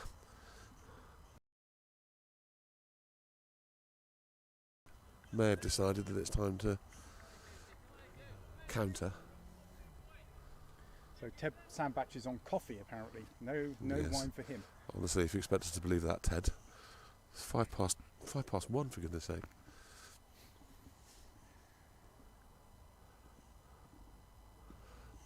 You come here, you can have Gus's caramel latte that's still sitting here getting colder and smelling more and more of honey and sugar and all the other caramel things that go into one of those terrible coffees.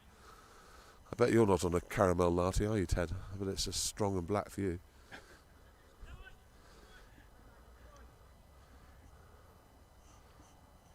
Shout out to Simon Davey. 2 for 1 over bowled, sat watching it lash down. Well, time for you to get into your extremely fast car and come down here, Simon.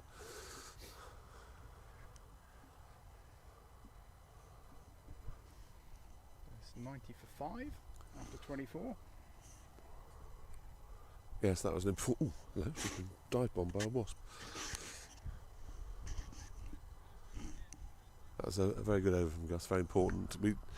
Dans are taking wickets at the right times. The trouble is we are giving away one or too many runs than we would like in the meantime, but counter punches from Amersham are happening.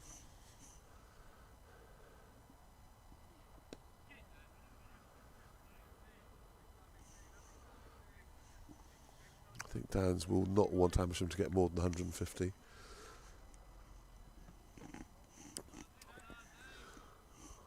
Yes, that certainly would be the case, Ted. 2 more quick wickets would be beautiful. Yes, we won the toss.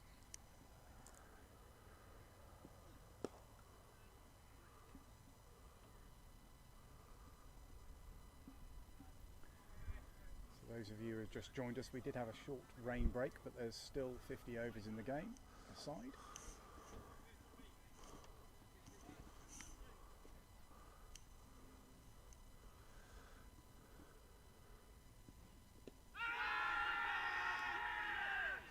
I would have thought that's probably just outside off stump, would be my guess on that. It looked to me as though it's just outside off stump. But we're in an unusual position for us, Matt. We're not behind the bowler's arm. So what on earth Loz was doing appealing from deep extra cover, or short extra cover, I'm not quite sure. But looking at the way he played it and the way the ball ended up, I would say that probably hit him outside the line of off stump.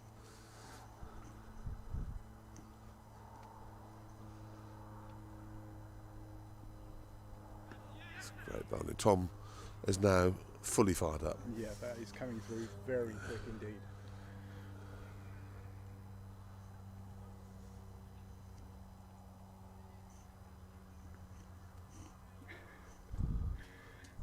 Ted saying, very concerned that you are insinuating that I have to have a glass in my hand by midday. Rather a lot of champagne last night, so coffee and tea until 6 p.m. And then hopefully celebrating a Downs win. I'll give you till 3, Ted.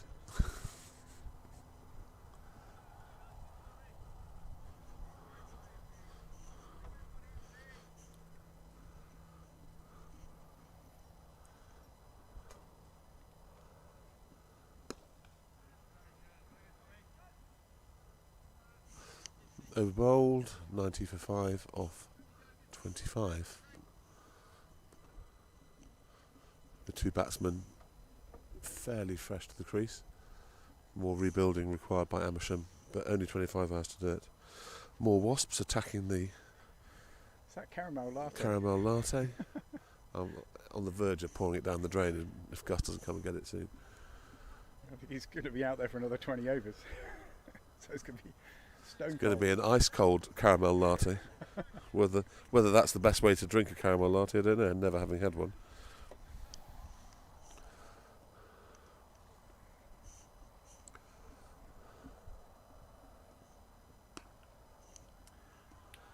Shot. It's very interesting the way he plays that shot. It's very wristy and didn't make the sound of a ball hitting the middle of the bat. It's more a sort of Toppish a edge. roll along the bat shot. But it was too short and too wide, so ultimately it got what it deserved. 4 runs.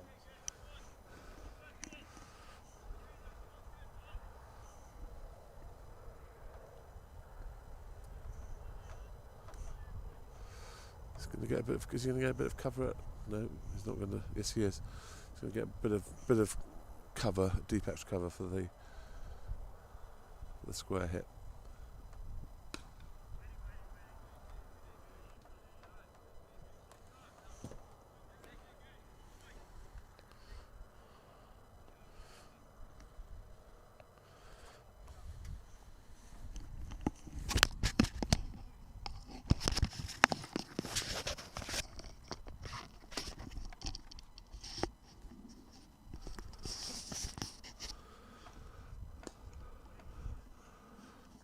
That's why we've got cover out there now. Just a little bit of protection so that Gus can afford to pitch it up, looking for that edge.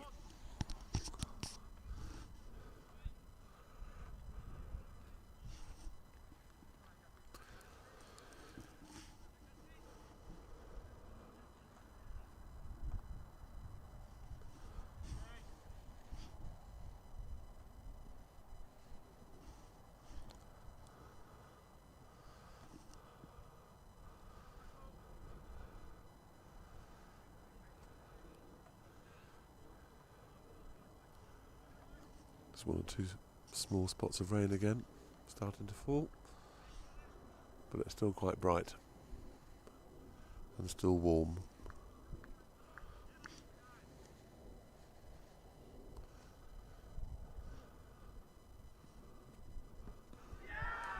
That's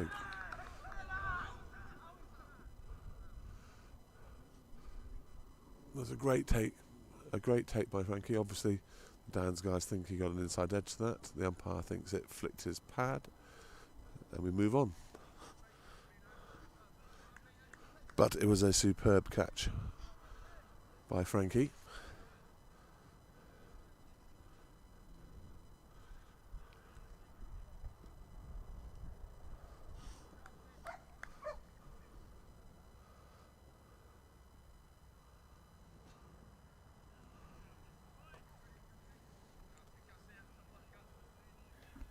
Looks like I just missed what looked like a dismissal, but wasn't a dismissal. Yep.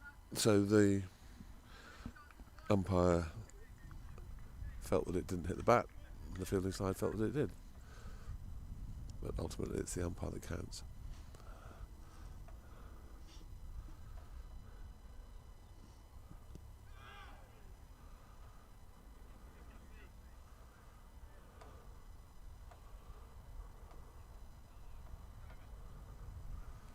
Very, very good over that from Gus. Asking questions on both sides of the bat. Some rain in the air again. Yeah, there's a little bit of spotting going on. The 20 viewers, welcome everybody. Tell them about subscribing. Let's get those Yes. subscription numbers up. If you haven't already, please subscribe.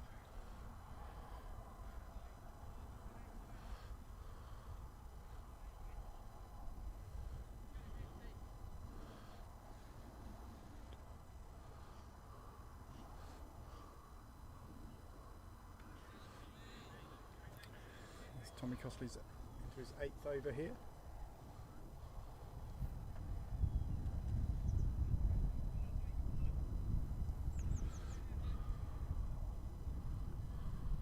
I'm pointing at something here, not quite certain what. No idea. I don't know what he's pointing at either. Definite rain again now, I'm afraid to say.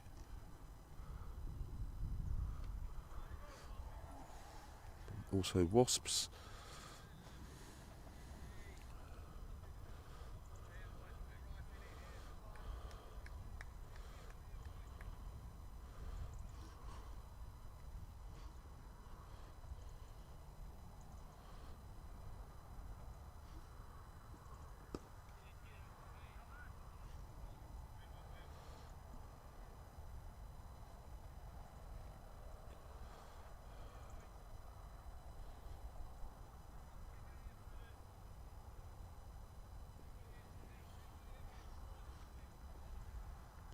So I'm pretty hopeful I'm going to broadcast the next 2 games. I haven't asked Chesham yet whether I can go there and broadcast, but obviously we'll be broadcasting next week for the home game against Burnham. Yep. I shall be there. Everybody I've always asked have always been very accommodating, but obviously I dropped them an email beforehand just to make sure it's okay for me to come along and set up.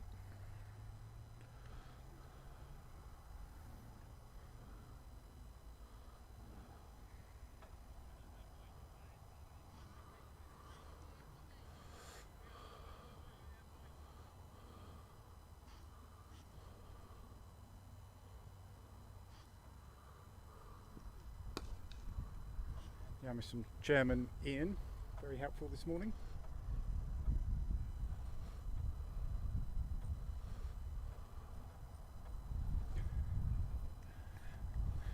Ted Sandbatch is eyeing up the field behind the pitch for some grapes. Is it south facing, he's asking? You know what, I have no idea which way I'm facing at the moment. We won't be growing any grapes in this climate, Ted. It's gloomy and wet. But there are ramblers going across the field. We mentioned earlier that it's been harvested, and they're harvesting before any inclement weather. So that brings up the 100 for Amersham, 100 for 5 after 27. I'm sure there's room for a few vines in your garden anywhere, isn't there, Ted? Just cordon off one of the 10-acre plots and use that.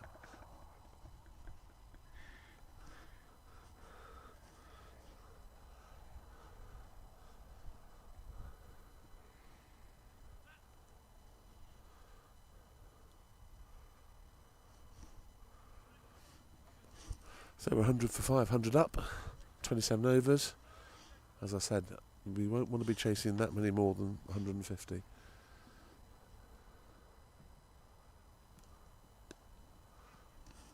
All runs to third man. Very popular area of scoring today.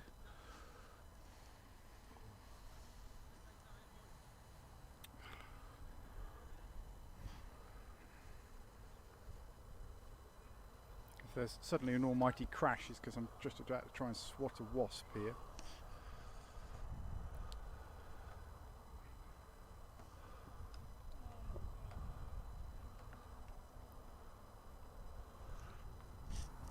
Yes, this batsman has definitely decided that counter-attack is the best form of defence. This is Daniel Cole Queenhoon. Yeah, well, he's certainly being positive, which is great.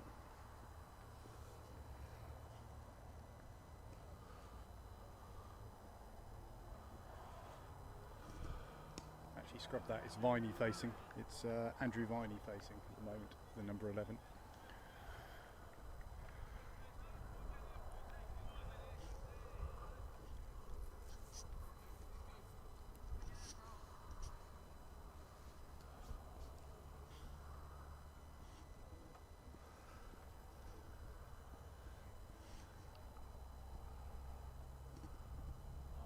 That's a beautiful delivery.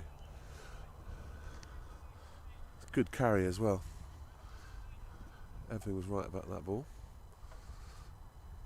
Batsman tapping something down, and that was nowhere near where the ball pitched, so it's obviously spotted something that's scuffed up. So Downs with this all-seam attack. I know Tom Cosford does offer a little bit of spin, but I wouldn't be surprised if you just see seam today. Well, we haven't used Prav yet either. No. Prav, Oxfordshire's senior men's secret weapon of the season. Prav has been.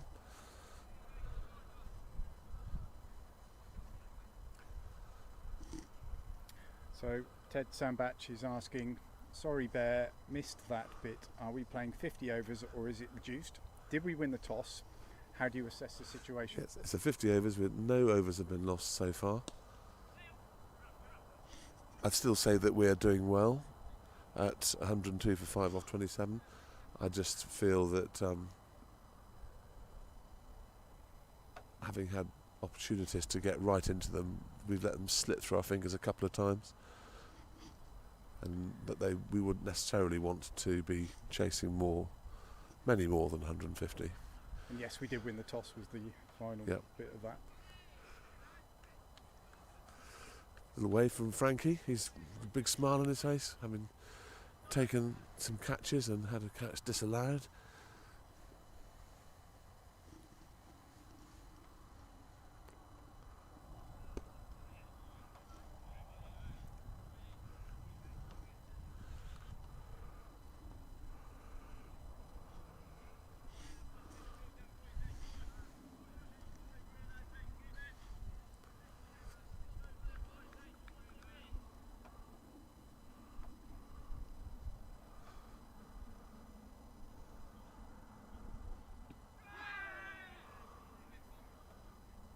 Too high, wasn't it, Bear?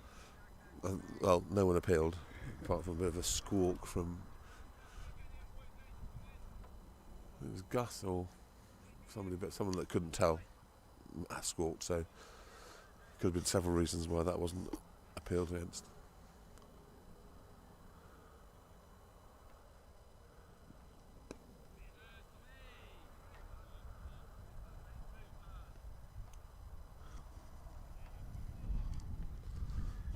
Amersham have at least one good spinner, so Yeah, well, no, that'll be a good bowling attack. So I seem to remember there was also a seamer at our place who definitely had a bit of extra spice.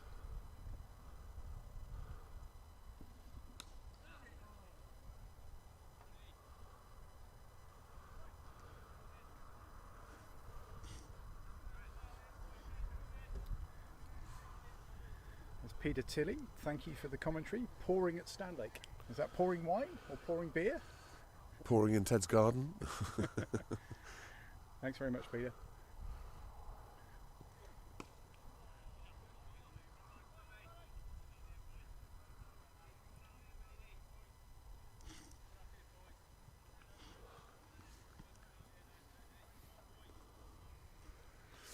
Freddie's been sent out just a bit of sweeping on the deep square leg boundary. It's 5 dot balls, so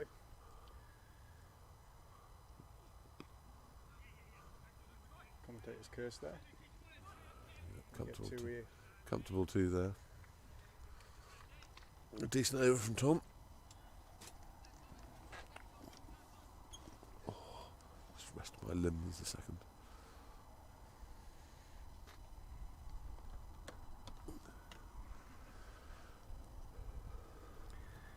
So if looks like they're going to bowl Gus through here. This is his 10th over.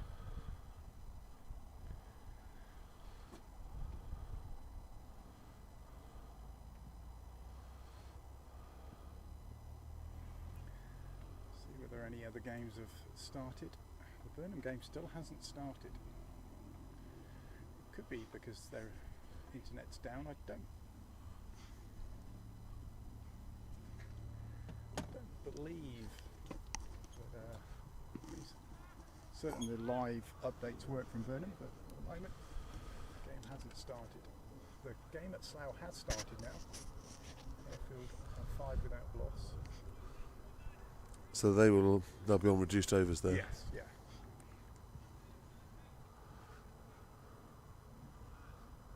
In fact, all the games at the moment now in Division 1 have started.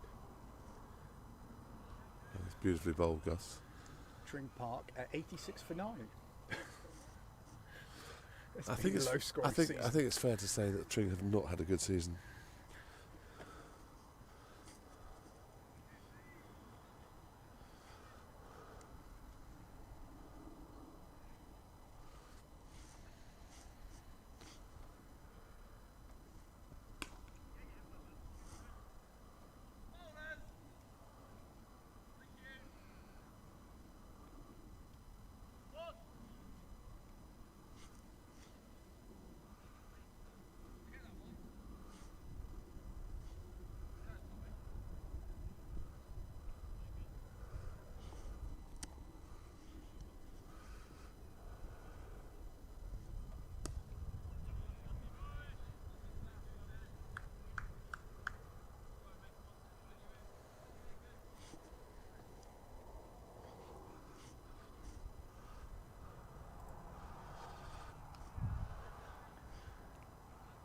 Gus keeping this fairly tight in his last over.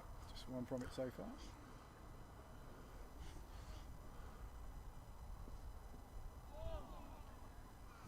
That's the one that nips back the other way. That was not dissimilar from the ball that Frankie caught, that they were all convinced he edged.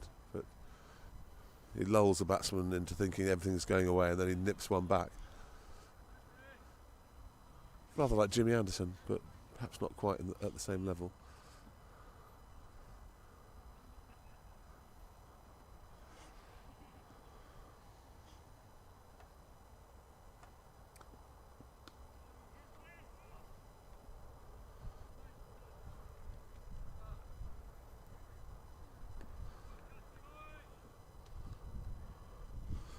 At the end of Gus's allocation? Yes, went for 41 runs, got 2 wickets. Well bowled, Gus.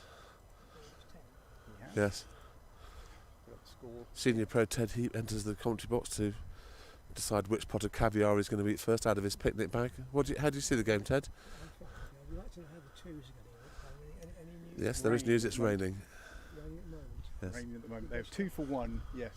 We're 2 for 1. We are. So Ted, what do you think is a chaseable total on this? We wouldn't want them to get much more than 150. I think that would be a decent score to try to overcome. Yes. Or 150, 160. Any more than that, it's starting to get a bit. I wouldn't want too many more. No. So 150, 160. We would fancy our chances of chasing that. Tidally, haven't we? Yes. Just once or twice they've got away from us, but we've reined it back. Yeah. Current partnership is 19 runs. I presume that perhaps Jahal's going to come on at this end. Well, you'd think so. I mean, I was saying to Matt and our listeners, he's been Oxfordshire Senior men's secret weapon this season. Absolutely, yes. Taking wickets. He has. He's bowling at least 2 yards quicker than he did last year.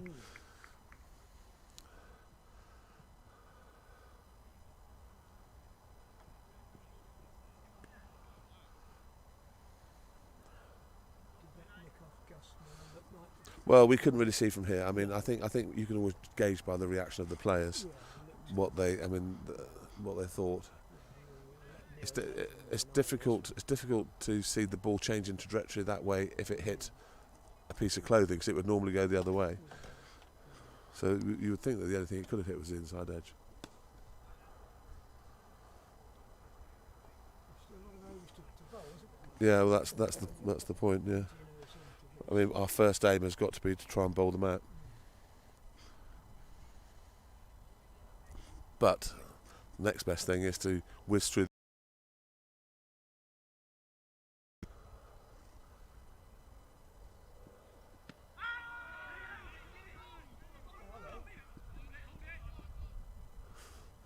Very exciting out there. Lots of shouting.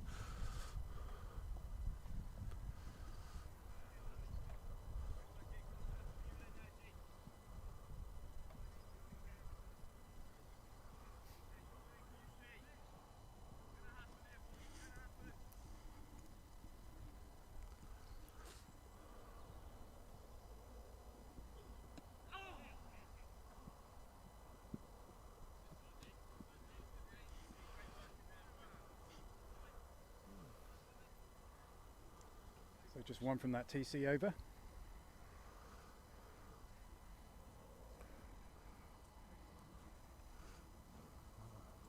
So we have some spin.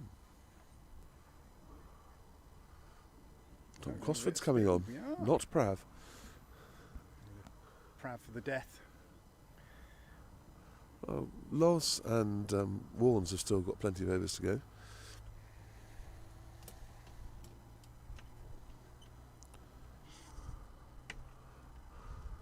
Interesting. Burnham hasn't started. I don't think that's too far away from here, is it? I don't know. I'm not entirely sure how far Burnham is. It's in Buckinghamshire somewhere, so it can't be too far away. Right, I've got a feeling that the batsman that scored with the light blue helmet on is going to have a go at Tom. I get the feeling that he's going to counter punch.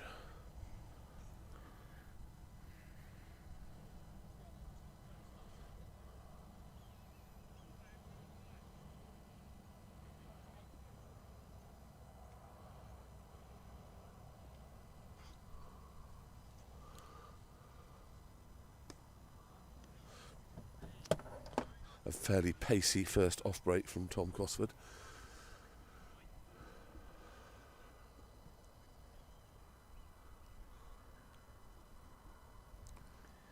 Maybe they're looking to speed the over rate up because Yeah, that's possible. Oh. Beautiful piece of goalkeeping there from the newly married Will Watts. that spat A little up. bit like we were expecting to see from Alan Ramsdale now he's an Arsenal player.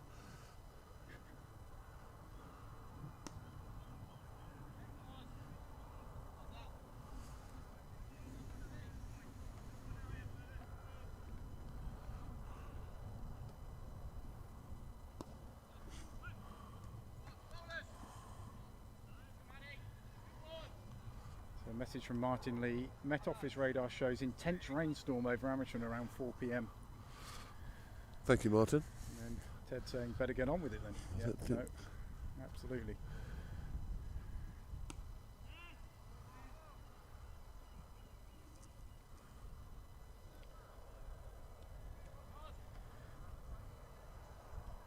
I'm not convinced any of the weather forecast apps know what they're doing at the moment, because if you looked at it this morning, I nearly didn't put the camera equipment in the car because the forecast was just dreadful.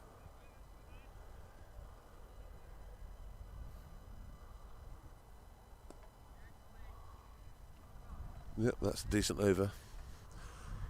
2 from it. Ball moves on for 110 for 5. 18 overs still to go. Prav's on. Oxfordshire's secret weapon is being introduced yeah. into the attack. TC had finished his overs. His final figures were 34 for 1.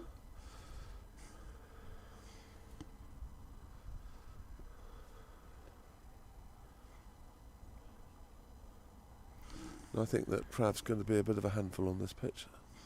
That's my prediction. As I said, he's at least 2 yards quicker this season than he was last season.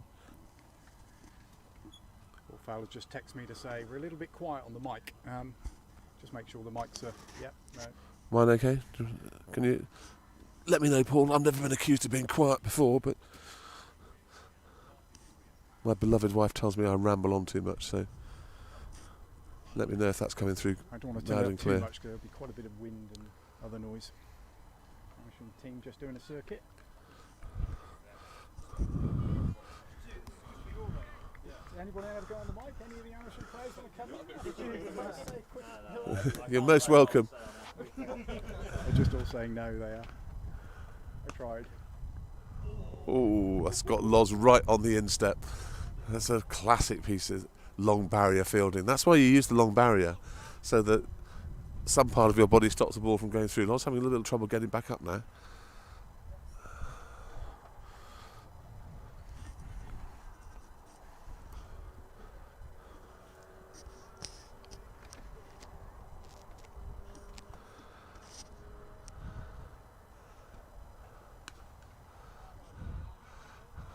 That's too short, and that's comfortably pulled away, and that's still going, and that's gone into the brambles. We may have some weight here. Freddie Smith bravely following into the brambles. My co-presenter Matt is sprinting into the brambles after him. Oh, has he found it? Oh, very swift finding from Freddie Smith. Quite useful on the golf course, especially the way I play.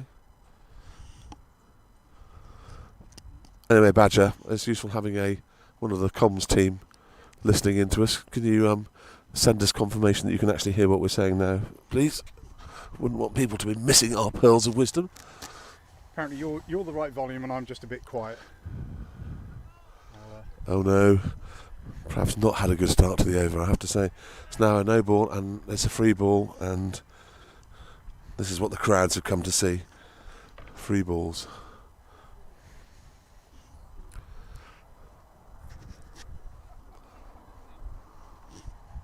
It's 2 for a no ball as well, front foot. Get 2 runs. Plus a free hit.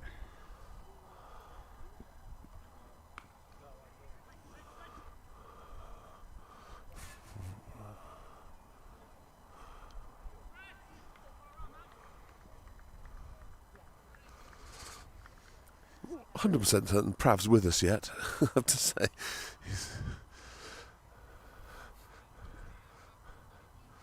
Pretty certainly didn't go to Boardmasters.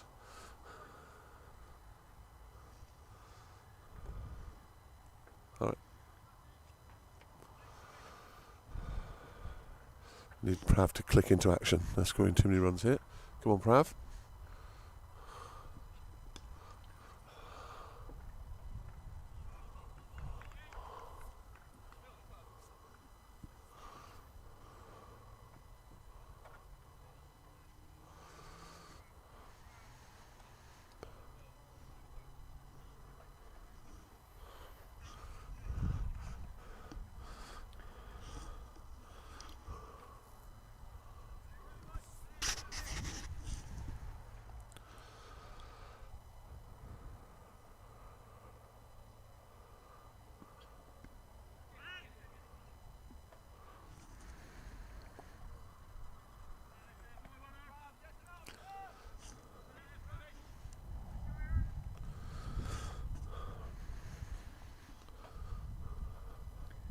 Thank you, Ted, for the compliments.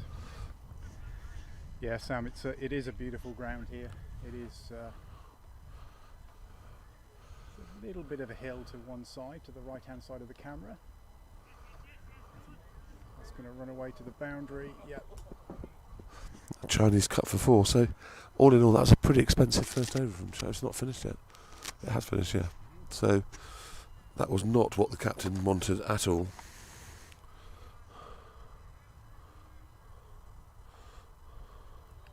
Yeah, 13 runs from that over.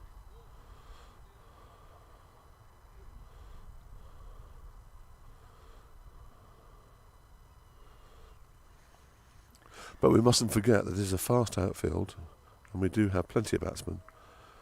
So, See you later, Martin.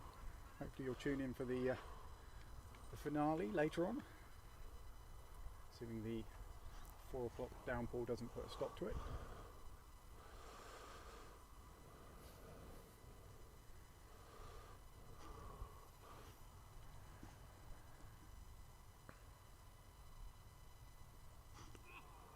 Oh, missed stumping there. I think he was out of his ground. I'm afraid I was looking at the live feed, so I didn't see it. Definitely looked like he was out of his ground. Neglecting my duties. And he's got all of that. He's punished for 4. Always happens after a chance. So the batsmen have definitely moved up now. Game on, I think we can safely say.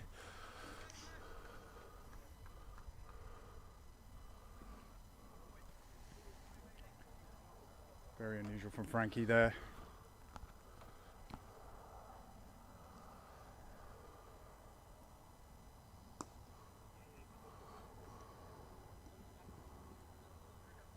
Just a single there.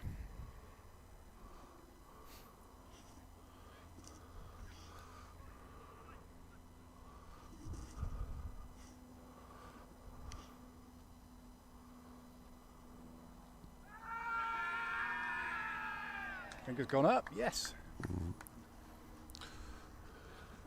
don't think the batsman looked particularly happy about that, to be fair. Tom looks very happy about that. It's almost lunch o'clock. So yeah, partnership broken there. Yeah, no, that was crucial once again. Just as they looked as though they were beginning to burst free from the shackles.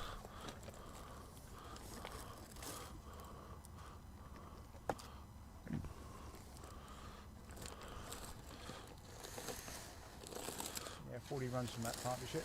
Yeah, very important that was broken.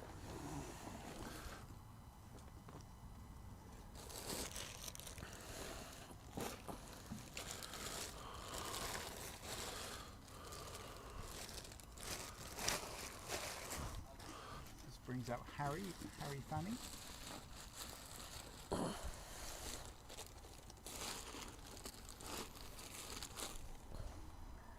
He was the gentleman padded up near us earlier. He's quite a youngster. It's good to see.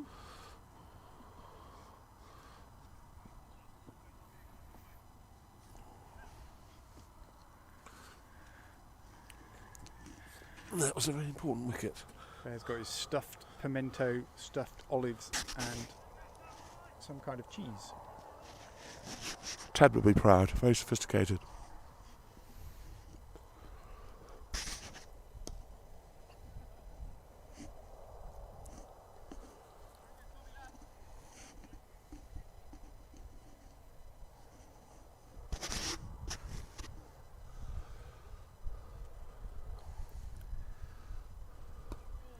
If anybody's at any of the grounds, including our home ground, just let us know and I'll give a shout out to any of the scores that come in.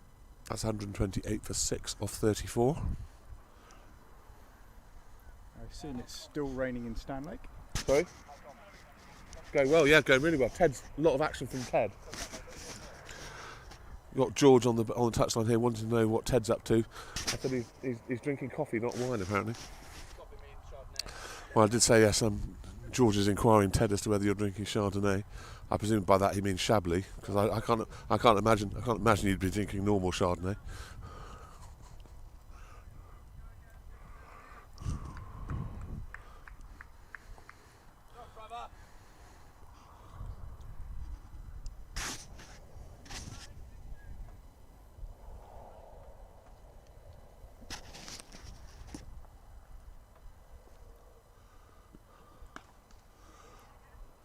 Through the field. It races Yep. away to the boundary. 4 runs. A big, expansive shot. Dismissive. Right. I think it's fair to say that Bradford hasn't really hit the right lines and lengths just yet.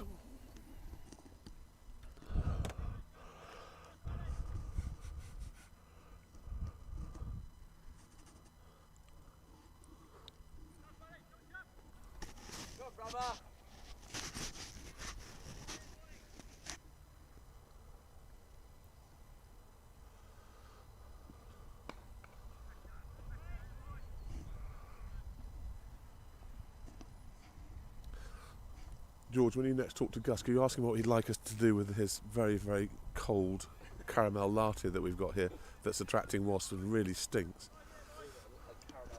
Yeah, it's just like syrup and sugar and caramel in a cup.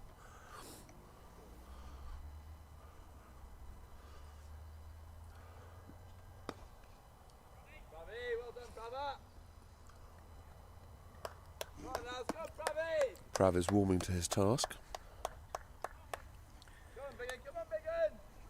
Probably hear Sando there. Plenty of encouragement.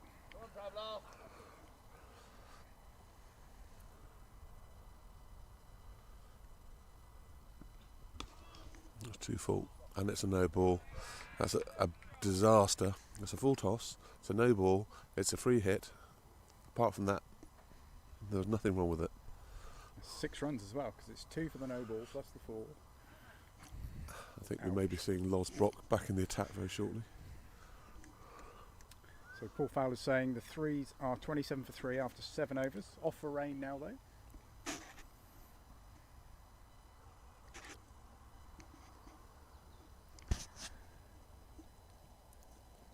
Ted's pleading with us, it is coffee, definitely not Chardonnay.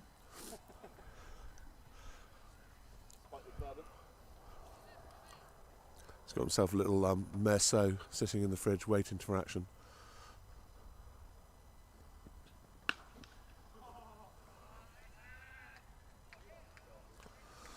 Six runs.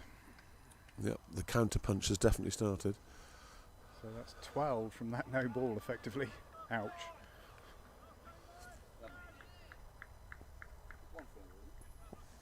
Front foot. Matt knows these things. Yes. 2 for a no ball, front foot no ball, yeah. It's harsh. But it is. That's what it is. Tom and Prav having a bit of a chat, which is along the lines of wake up for goodness sake, probably.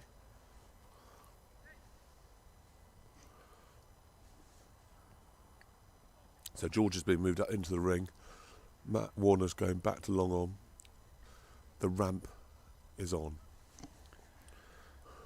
The ramp shot.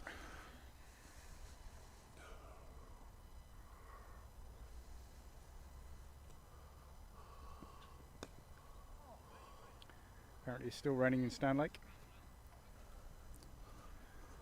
So it hasn't rained here for about half an hour, I think. No. Now. Amazingly. I'm almost contemplating taking my jumper off, Matt.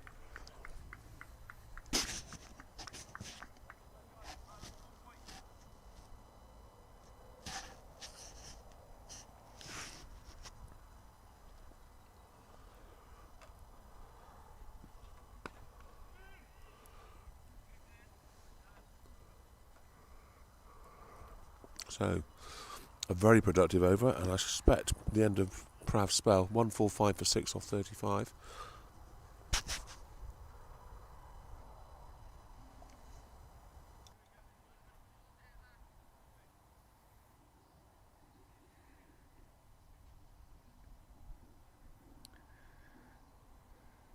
It was the build-up you gave him, Bear. Commentator's curse. Absolutely. Absolutely.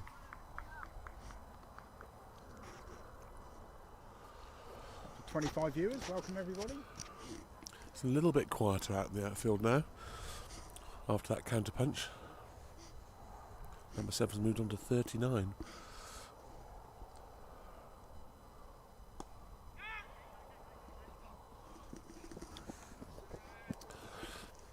Just over Will's head and spun off very fast. You mustn't forget this, Matt, it's a very fast scoring ground. Yeah, it's just, I thought that Will had that for a second or two, and then, yeah, as he grew a bit, so 10 foot tall, he backpedaled and then realised it was too late.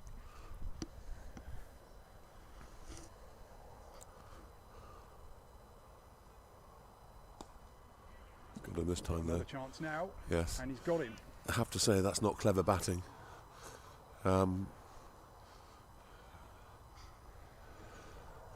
This could be an opportunity for us to give Gus his cold caramel.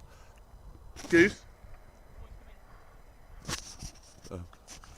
So close. We nearly got Gus's caramel latte then, but he's called in for an inspirational chat with the captain. I have to say, yes, good piece of bowling by Tom, brave piece of bowling by Tom to stick the ball back up there again and bowl a little bit slower, but not clever batting. Particularly since he was firing well. He got 4 already in that over. You know, there's still... I mean, he was a genuine danger man. He was hitting it well, timing it well, and he's still got 14 overs to go. Assuming rain doesn't affect their innings.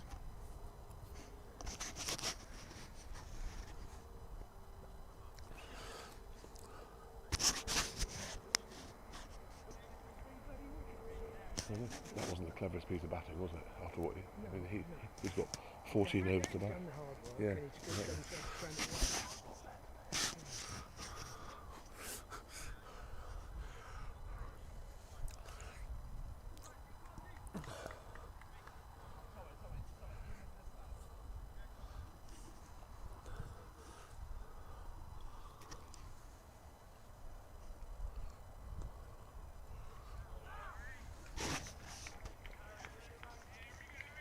For drop a little shorter there. There's a tug down. That was a long hop.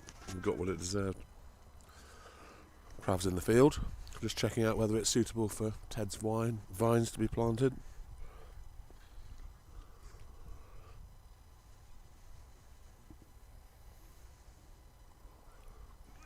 Thinking to Ted expanding into production then, are you? Rather than just drinking and selling.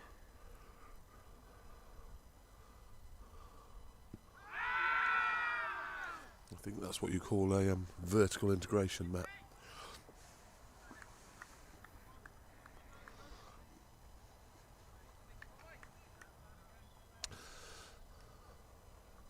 Probably hit him just outside the line of off stump.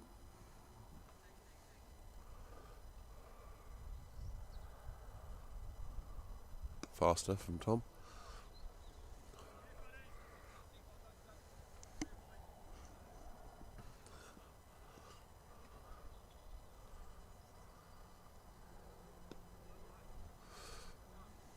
It's getting some turn and bounce there, so their spinners will be not too upset to see that.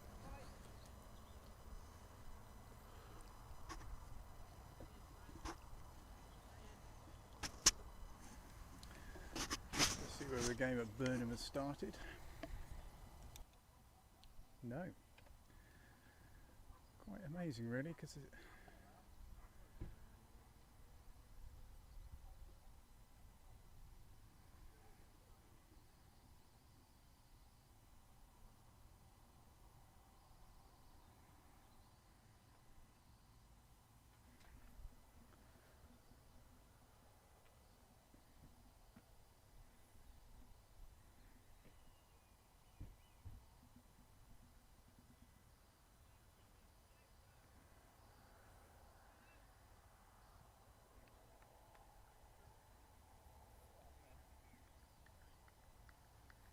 so Prav will resume.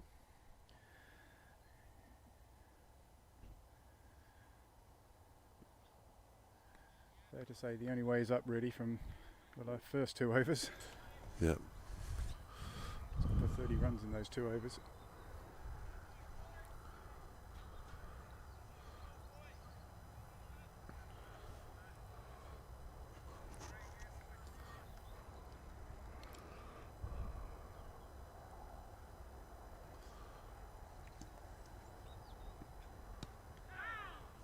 It's better from Prav. Better start to this over.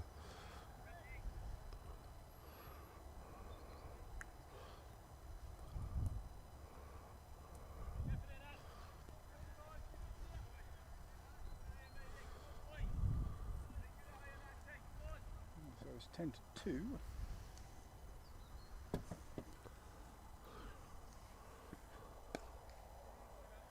guess if Amersham bat through, it finishing around about 3 o'clock. 30 viewers. Welcome everybody. So it's gone a little bit grayer again now. We've had a period of brightness, not pure sunshine, but obviously, but brightness.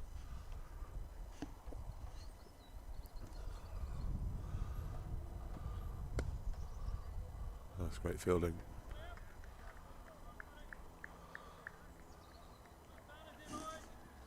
Far better over from Prav here.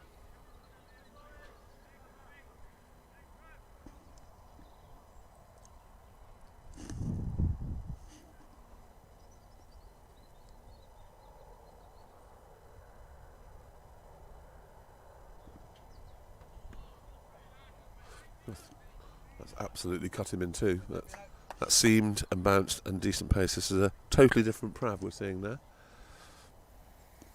Prav of old. Prav's back. Back again. It just reminds us that there is plenty in this pitch to encourage bowlers of all sorts.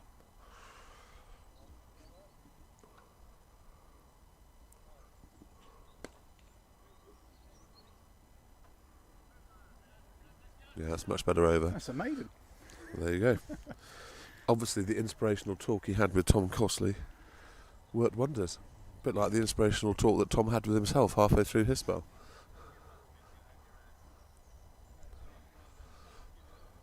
So new discovery bowling sensation Tom Cosford carries on.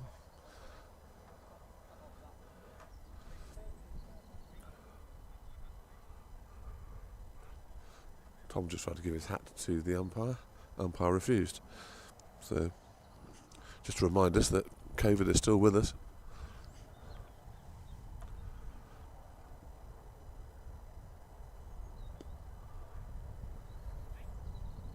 A bit of wind in the air now. Yes.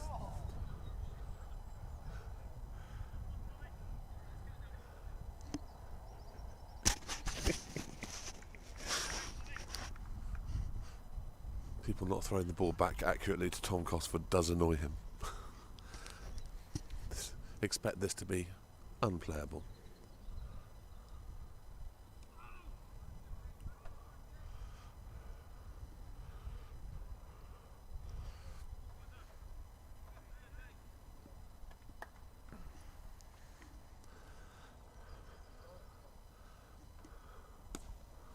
That's six. Yeah.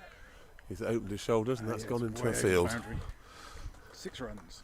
That almost came from nowhere because he doesn't look like he was going to play a shot like that at all. Always the danger if you're tossing it up there that someone's going to connect. Now will Tom be brave enough to toss it up a little bit further, a little bit higher, as he did with the previous batsman. So Prav's down to his socks at fine leg.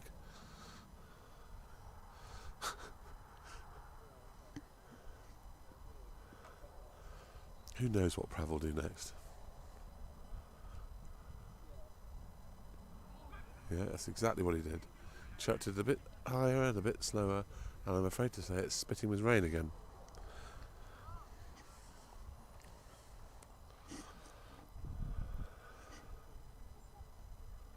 So it's going down the leg side. Thought about an appeal. Looked good from backward square leg from Loz's point of view, but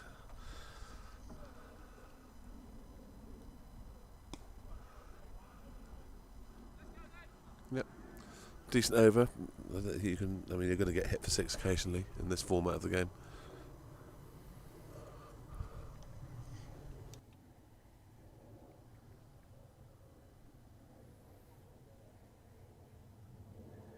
So it is raining again.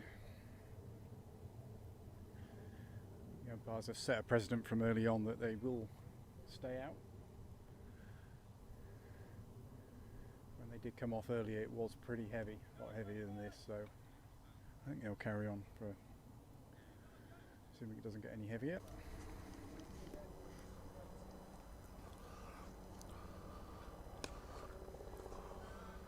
Full toss there. Another full toss from Prav, just overstretching. Full tosses have been our downfall today. We've bowled too many full tosses and they've all gone. They've all been dispatched. There's a helicopter overhead. I don't know whether that's Ted Sandbach. Yes, is that Ted just checking in the field opposite to see if it's possible for him to stick a few of his plants in there? Obviously I'm talking about wine, not the other plants that Ted no one knows about in your greenhouse, Ted.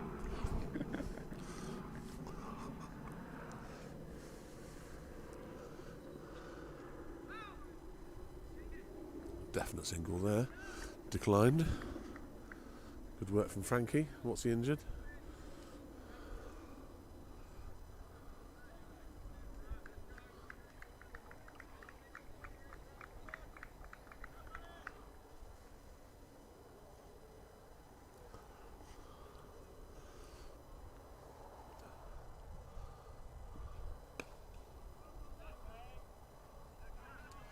Loss got a hand to it. Loz and Maz double teamed in the covers. Tag team. So 163, 165 for 7. We're now looking at 200 plus. I think we need to get these last 3 wickets. I don't think we can afford to let them bat out. You'll be looking at 250 if they bat out.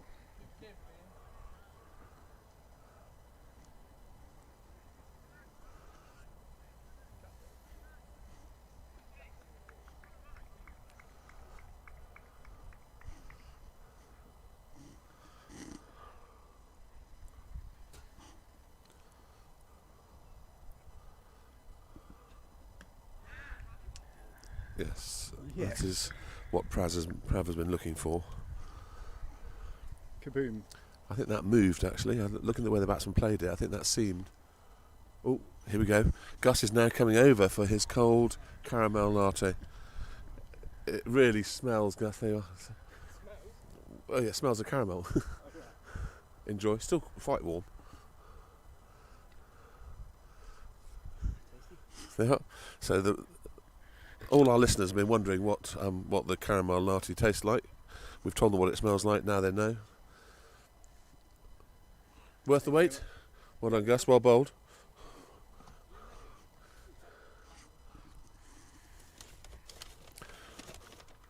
It was. Let's see whether we can get that away from the table now, Yes. because the wasp infestation. There's taking it away. So those who missed it earlier, yeah, Gus ordered a Deliveroo during the rain break, and it came just as they were taking the field again. Captain turned up on a little moped with just 1 cup of Just coffee. a note to our viewers: do not ever buy a caramel latte. It's the most sweet, sickly smelling thing I've ever smelt. But wasps love it. I'll go back to sipping my Evian.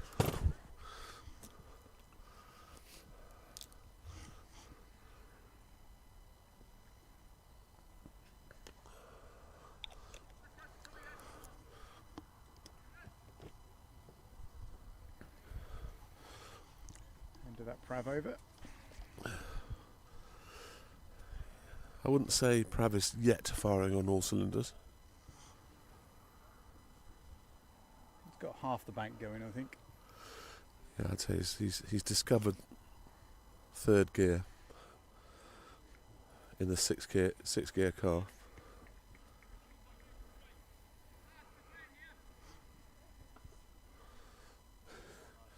Some chatting going on between long on and long off.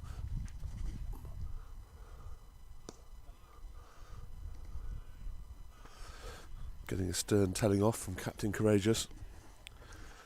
The rain is hammering down in Stanlake. Is it? Very pleasant here. Hopefully we're going to dodge it here. Well, up until the point where batting and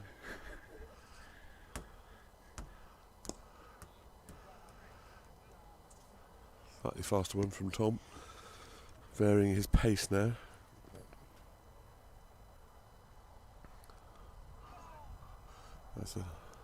That's a little bottom edge nick. Virtually impossible for the keeper to take those.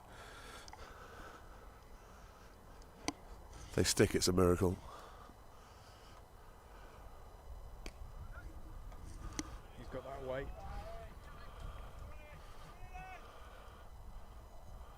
That's just trickled over the boundary for 4.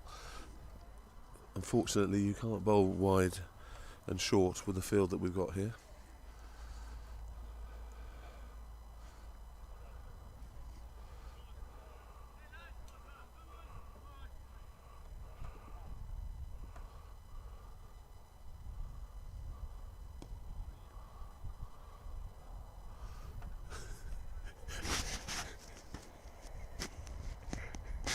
I think it's fair to say that there is steam coming out of Tom Cosford's ears at the moment.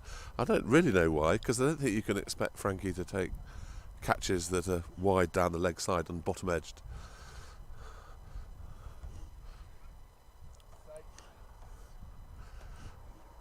Anyway, Tom's having a think about it, and I'm sure he'll come back and apologise.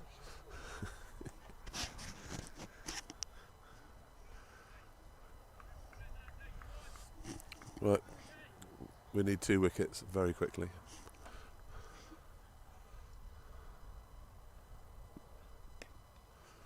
Much better from Prav. Prav is moving up through the gears.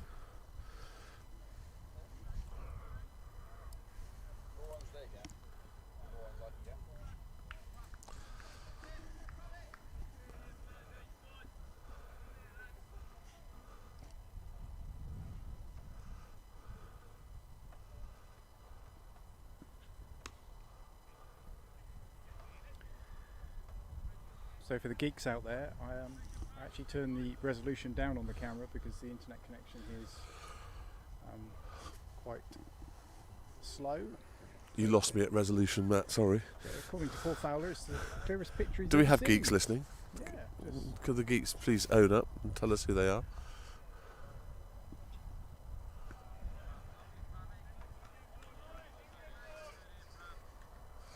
It's like a different bowler now, Prav.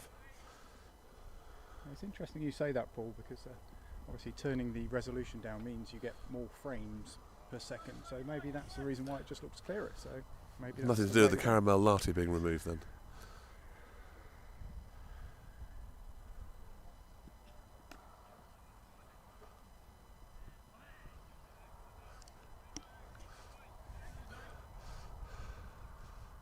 Seems to be a lot of adrenaline pumping through Tom Cosford's body at the moment.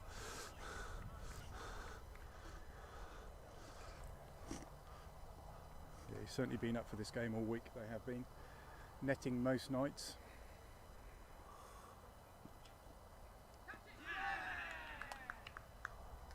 He's given, Yeah, caught it's down the given leg him. Yeah, side. that's Good it. catch by Frankie. Gloved it. I thought for one awful moment he wasn't going to put his finger up there, the umpire again. That's very important. Very important that this final wicket is taken.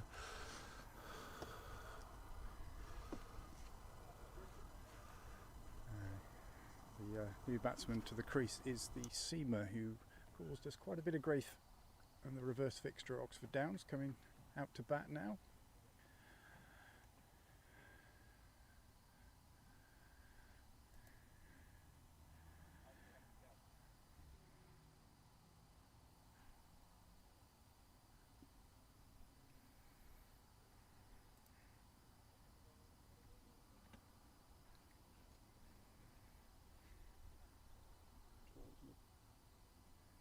Yes, I think that's part of the reason why he could get that extra zip out of our pitch.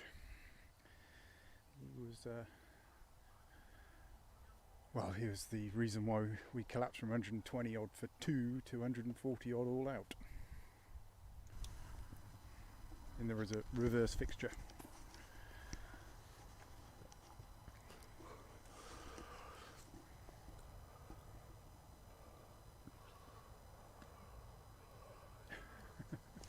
Flamboyant leave, or play and miss, or leave, play and miss. Prav really reining back these last 2 overs. That was a wicket maiden.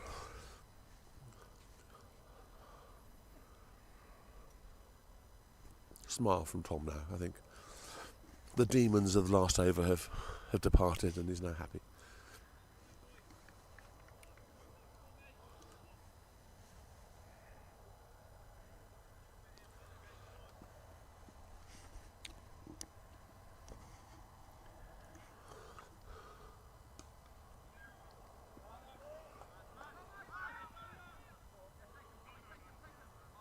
Exceptional fielding from Luke Maslin out there at deep mid-wicket. Keeping that down to 1 was brilliant. Now, how's the big man going to treat Tom? Your instincts would say he's going to try and launch him into the fields, but we're about to see. It's a Yorker.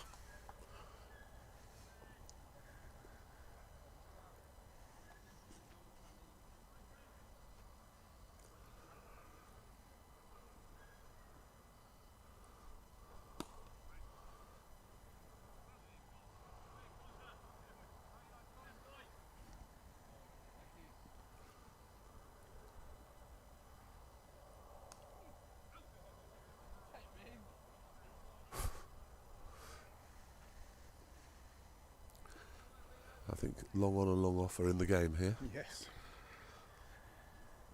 There's a big heave-ho in this.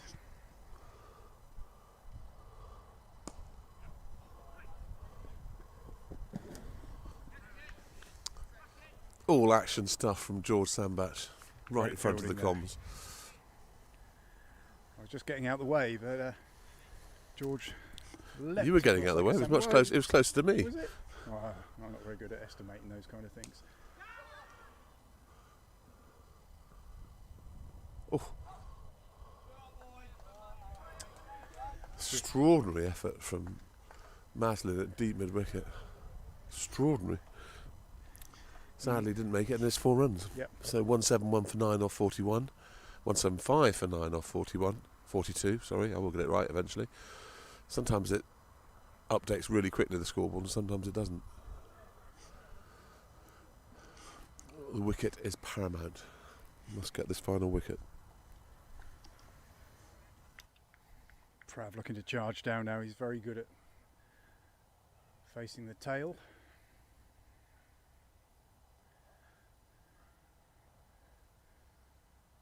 He's very good at facing anybody, really. I wouldn't want to be facing his bowling, that's for certain.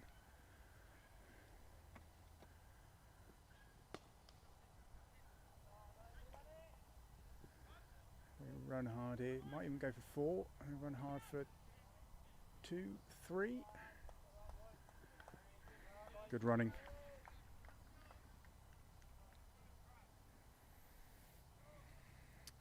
Also gets lines off strike.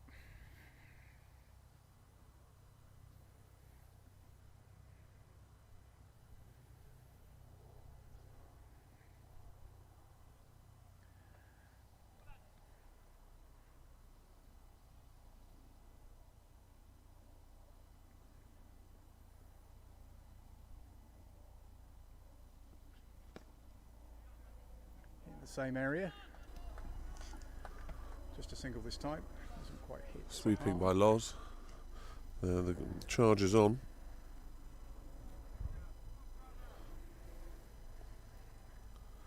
It's Bear dealing with his Instagram. Yep. Or Twitter.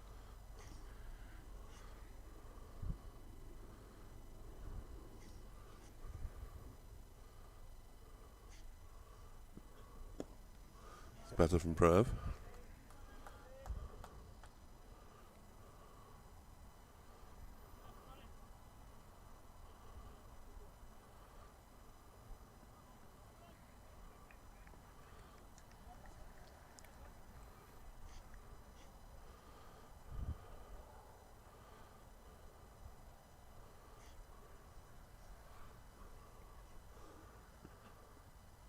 Bowled.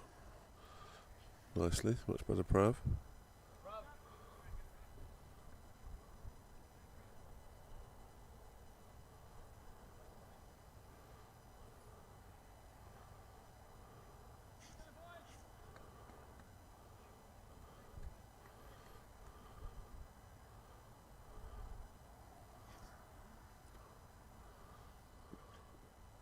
That's a wide. That takes a bit of time. But, yeah. So if anybody's out and about any of the games, I understand it's hammering down at Stanley, but I don't know where the the 3s or the 4s.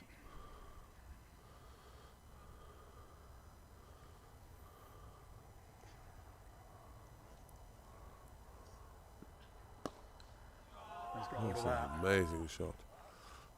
He's absolutely creamed that. I think Loz, maybe time for Loz.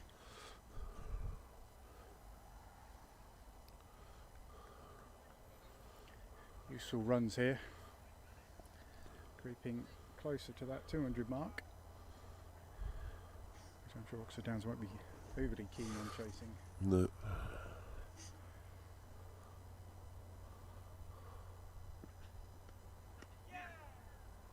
Kicked it. It's keeping Tom Cosford on. Brave move. Captain courageous. Yeah. Well, the ball's quite worn now, I guess, so Yep. squidgy as well, a bit squidgy from the water it's soaked up.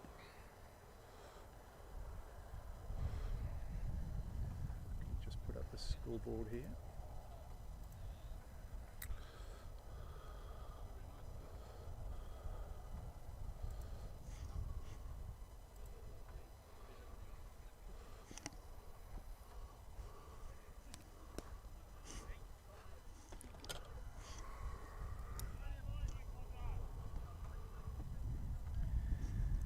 Obviously eating up these overs as well.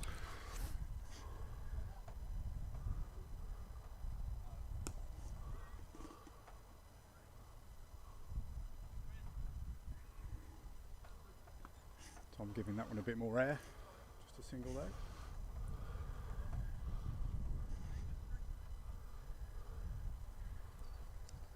I'm sure Lines is going to attempt to hit this out the ground. Foot hadn't moved. Lovely take from Frankie. Very, very fast off pie from Cosford.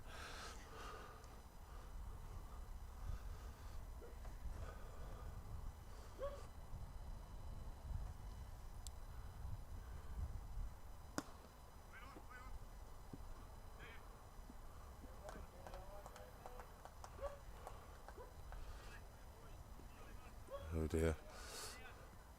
Double teapot from the bowler to the newly married William Watts. Not a lot you could do about that though. It's just the way the The ball ground does spit the around ground on the- does undulate quite a lot. Being recently married, he's had his hands full recently anyway, so for last week clearly.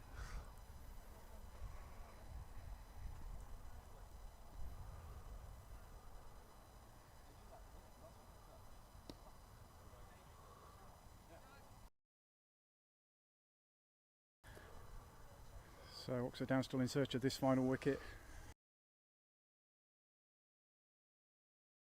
This I'm not letting the score run for the next 5 overs. Well, I'm not on that one. talking to you really. Bear turns off his mic and carries on talking. That's because I don't want you beloved listeners to listen to me eating an olive and get told off by the lovely Mrs. Bear for eating on air. Wow, just scored just in from the falls. 278 for 1. Clive Whitby, 173 not out after 23 overs. 23 overs. Honours board. 278 for 1. Honours board bound. Well played, Mr. Whitby. Captain for the day in the fours. Leading from the front, leading by example. Hashtag should be in the ones.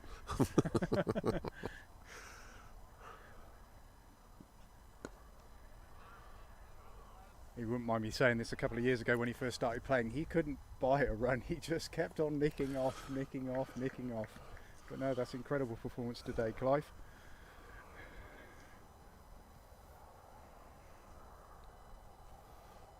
Is there a double century up on the board? I don't know whether there is. I hope I haven't commentated cursed him then. Nice piece of cricket there.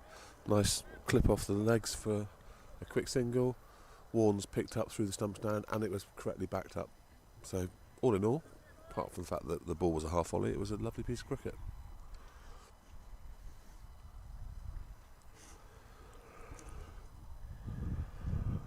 Come on, Prav. Just get this over and done with.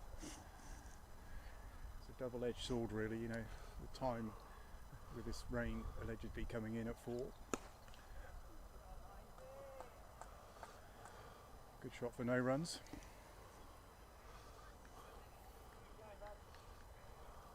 The fielder is there, kind of obscured view here. Shaking his hands. It's Matt Warner. No, it's not. Tom Coss.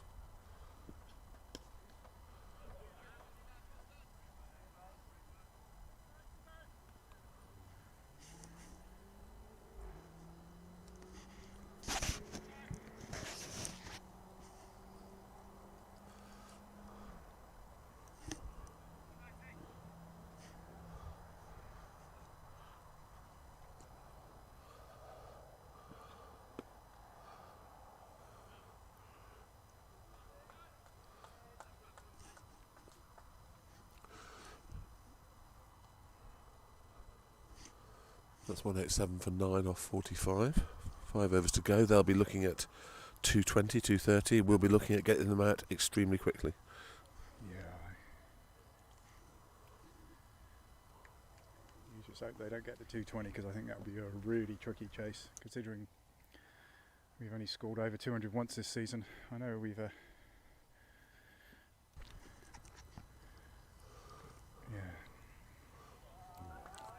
That's a lovely little tickle, actually. Could be 4 runs. It is. Oh. It's the wrong line bit from Tom. You can't be bowling down the leg side there.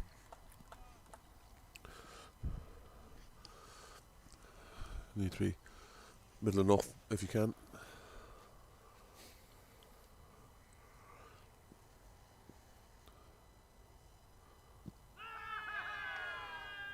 He's given it. And there it is eventually. That did look very out, I have to say. Fired down a bit quicker there from Tom. And eventually, Amersham all out for 186. So it was an interesting innings of highs and lows. Great start from Downs, counter punch, then rain break, then another 2 quick wickets, and then another counter punch. It was all about clusters of wickets and counter punches, really. But they would settle for that when they started, when they had their first little collapse. Would we have settled with that with the start? Probably. 191. We do have a good batting lineup. We should be able to get these. Fast scoring ground, very quick outfield. Just got to wrap them, be positive. So that's interesting, because the scoreboard says 191. It's gone back to updating again. So the score at the bottom is wrong. It's actually 191 all out.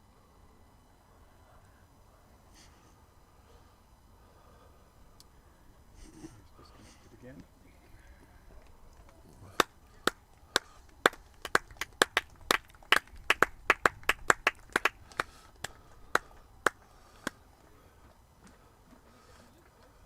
it's one of those days where you don't really want a big break in between innings. You just want to get on with it, because you know that it's not raining at the moment, but as soon as they get back out on the pitch, it probably will be. You can just see in the background there Ted Heap, general Suprema and all-round knowledge of cricket, having a look at the have a look at the pitch out there. We'll get his views when he comes back to the comms tent, and he'll tell us whether 191 is a good score, a par score, a score we should get, or we've got our work cut out. And whatever he says will be right. Right, we're signing off then until the next innings. Lovely to listen to you all. Put some music on. We'll keep the camera rolling, and we'll speak to you in about half an hour. And that's a wrap.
So we're about to start again. A couple of updates from the break. Clive Whitby is not on 173, it's just a wind up from Ben Ling. Thank you for that, Ben. Well batted though, Clive. Yeah. We all believed it. So here we go. Lots of conflicting discussions over the interval. The cricketing guru, who is Ted Heap, says that it may be a few runs more than par, and then we're going to have to bat pretty well to get them. I think that goes without saying. So we have Will Watts facing the first ball and Tom Cosford at a non-striking end.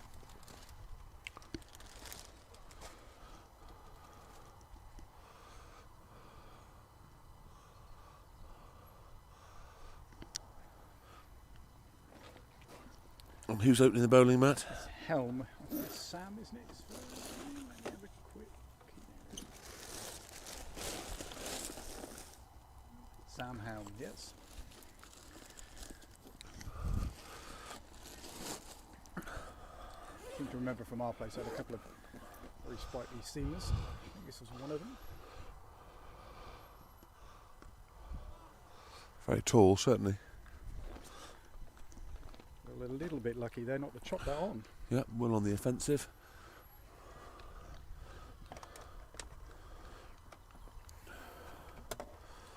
The other update from the break is that the Burnham score is not updating because they use TCS, not Play Cricket, and I can't find the score anywhere. So it's a complete mystery what the Burnham Wokingham score is. Possibly will be wide. It is. We're off the mark.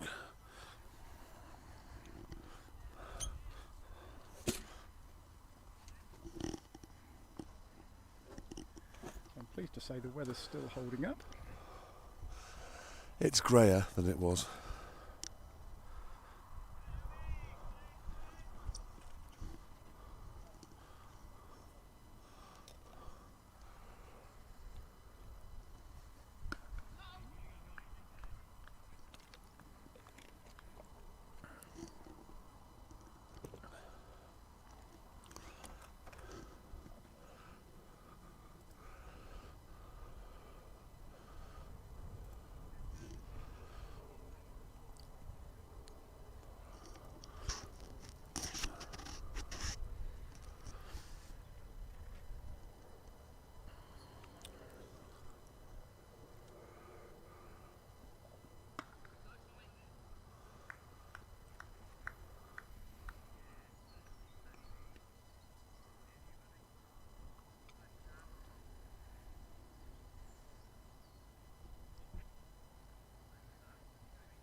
It's wide.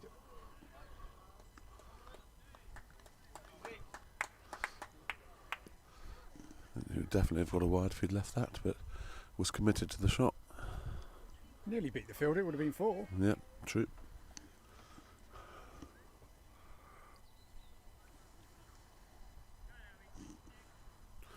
How many viewers have we got? We always drop down after the interval because people don't know when to jump back on. We've got 16 at the moment. 16.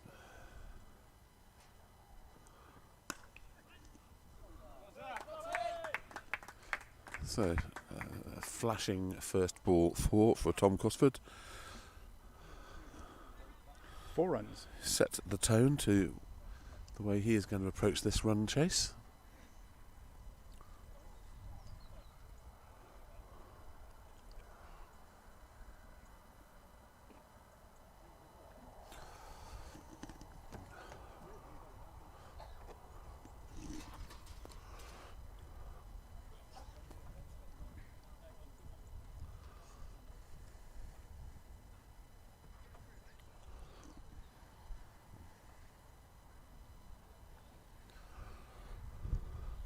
So starting with,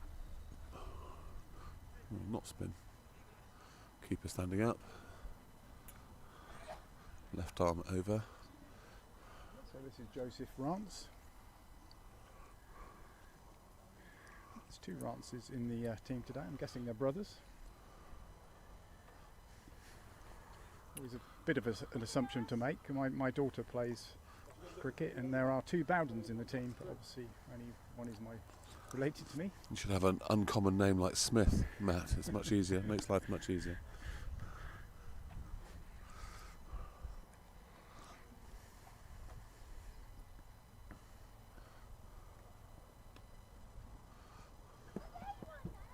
Oh, ball absolutely flew off the outfield there.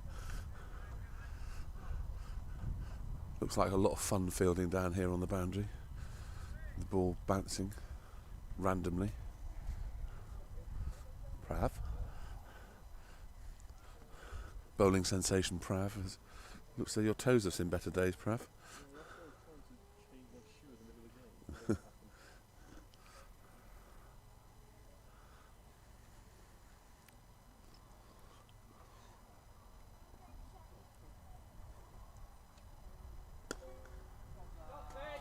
It's a beautiful, beautiful shot from Tom.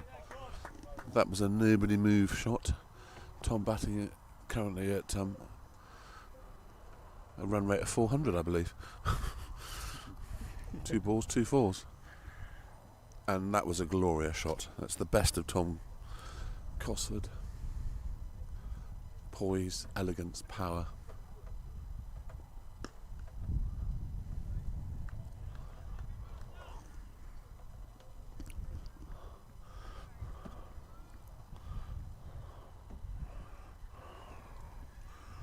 Something we will keep an eye on is the Duckworth Lewis. Obviously we've got to bat at least 20 overs to make a game.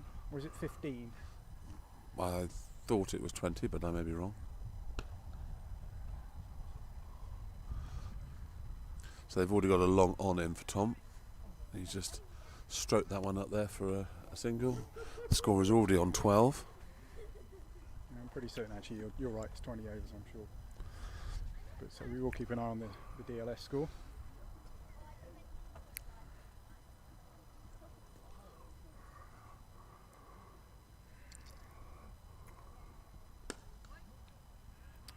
So Ted Sambach has ditched the coffee and is now on to tea. Yeah. No So that means he's moved. elusive- That means he's moved on from rosé to red. That's Ted talk for moved on. So it's right, Ted. We know what you're saying. Oh hi Sam. Yeah, Kirtley's not playing today.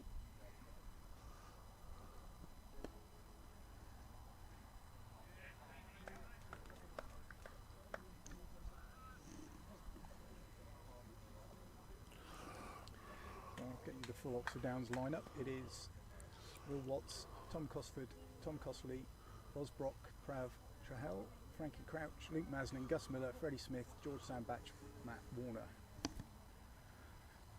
I don't think that'll be the batting order. No, I expect no, Freddie will come in at 3. He was padded up, Freddie was. With all these games, they never trouble with the 12th man. So 12 for naught off 2 overs. So if there is an injury in the field, actually no, it won't matter now. Bear was all lined up, ready to go out there. I can absolutely assure you that that will not happen. It's painful enough standing, let alone doing anything with the ball coming towards me. Gary Brock, on the other hand, would be a fine 12th man. Or Ted, of course. Roll back the years. Let's get cricketing guru Ted Heap out there on the pitch.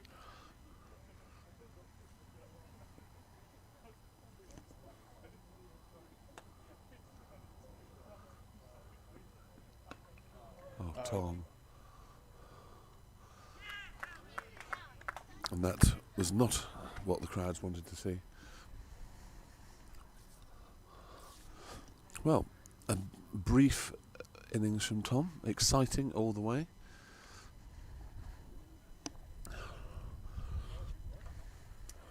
So, yeah. Tom won't be happy with that. Did Loza get any wickets? Yeah, he definitely got at least one. Let me just have a look here. So, COVID-free, COVID-jabbed Freddie Smith strolling out to the wicket.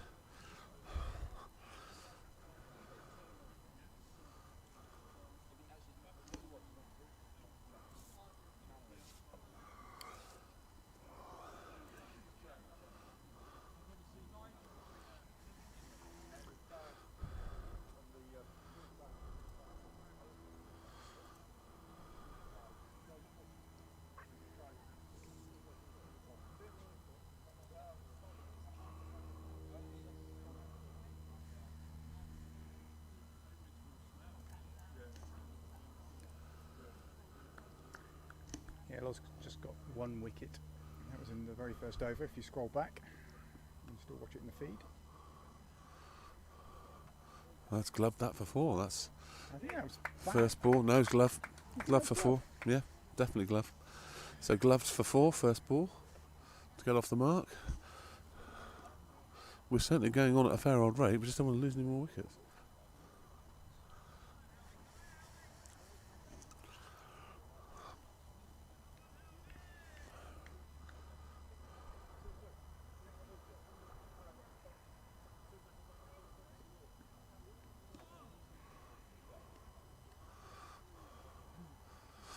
Yes. Well, what they discussed at the half-time period, but I think something on the discussions was let's try and get these runs as quickly as possible. But you can't. You've got to bat properly in this scenario. Otherwise, before you know it, you've lost too many wickets. Well, and then the DLS goes mad. It does as well. So.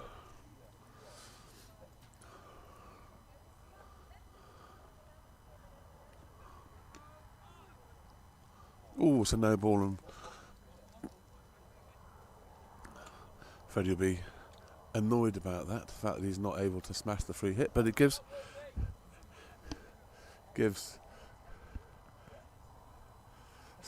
so the batting side are taking a little bit of a spread bet on how far they think Will is going to hit this free ball. They can't adjust the field, can they? They can adjust the field if it's left-hander to right-hander.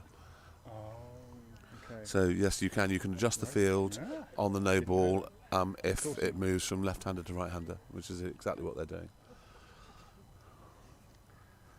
Still the same fielding restrictions, though? Yes, still the same fielding restrictions.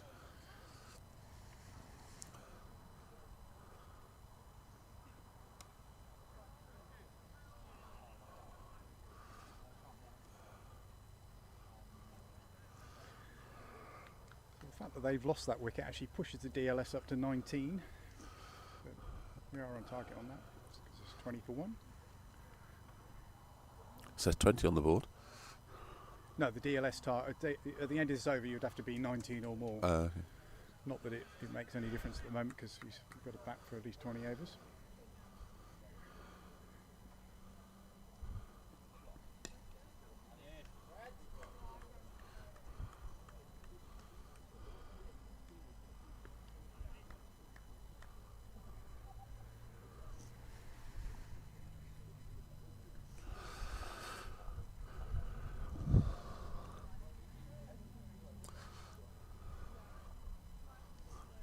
It's important to bat positively, there's no doubt about that. We are going on at a rattling old rate.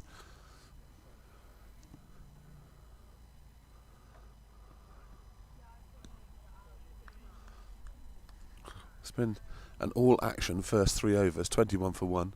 Lots of playing and missing, a wicket, boundaries, something from the neutrals, stress for the participators.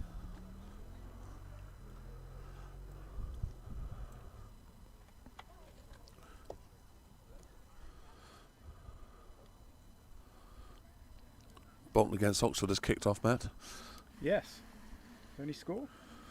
Matt is an Oxford fan. For my pains, I'm an Arsenal fan. Could be playing in the same division next season. That will be a turn up for the books. What a beautiful turn up it would be, though.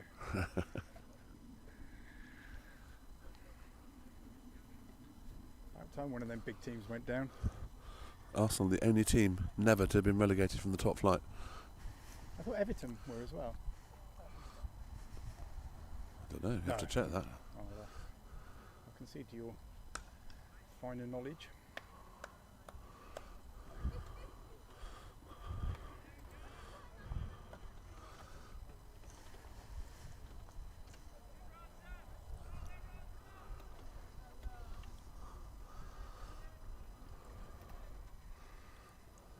You're right, yeah, it is only Arsenal.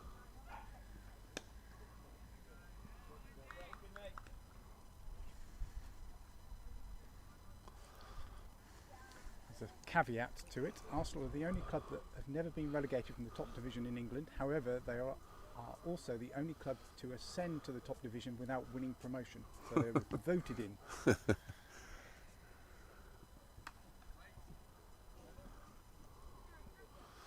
Misfield at backward point. One more to Freddie Smith. Takes him on to 7.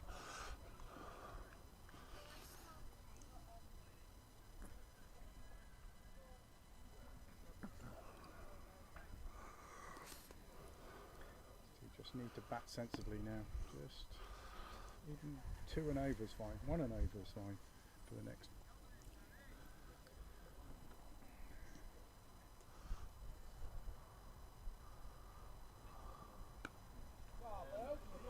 That's a lovely shot from Will. Beautifully guided backward. Third man for 4 runs.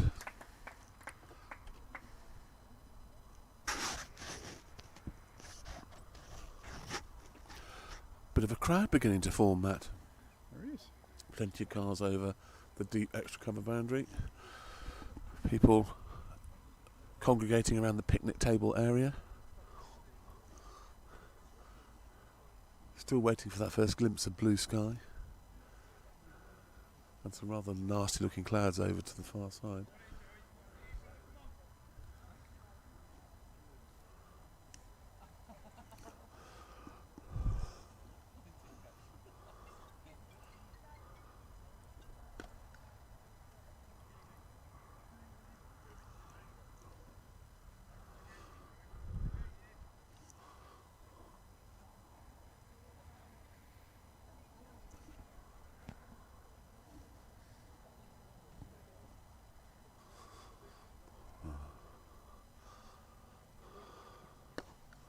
That's a beautiful shot. That's a beautiful shot from Will. Leant into it and eased it through the covers for 4. Very productive over that was. 30 for 1 off 4 overs. A quick comparison, they were 5 for 1 after. Duckworth Lewis up to 23. Don't forget, Duckworth Lewis is irrelevant until overs hits 20, but we're just telling you for a bit of fun.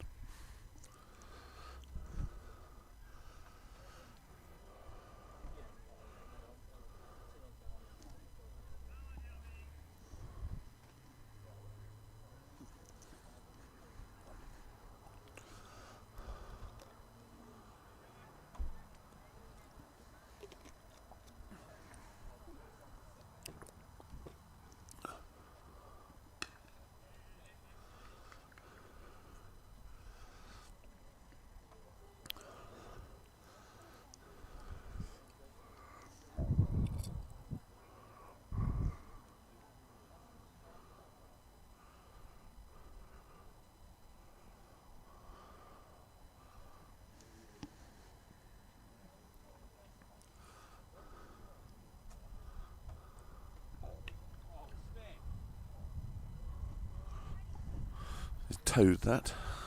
He loves playing the pull shot as well.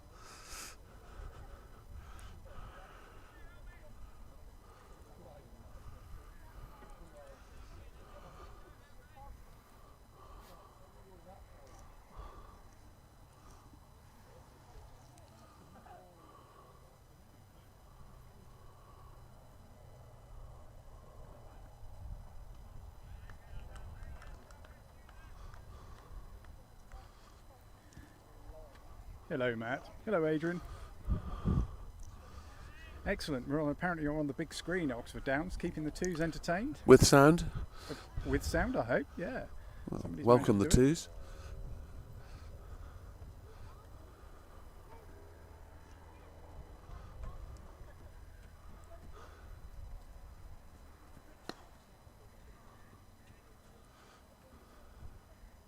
Still being dive bombed by wasps, even though we got rid of the Yes, latte. we got rid of the horrible latte. We've still been dive bombed by wasps.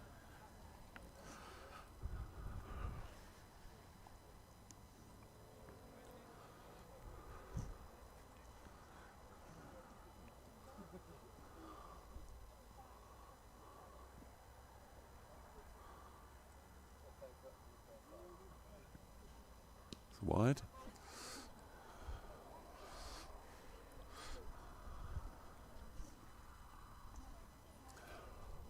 All bowlers have struggled to some extent with wide bowling today. I think it's obviously one of those seaming pitches which is difficult to control sometimes.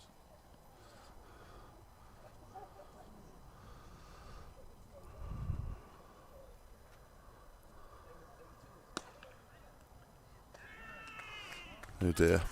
Oh dear, oh dear. That is not good. I'm afraid that is a long hop.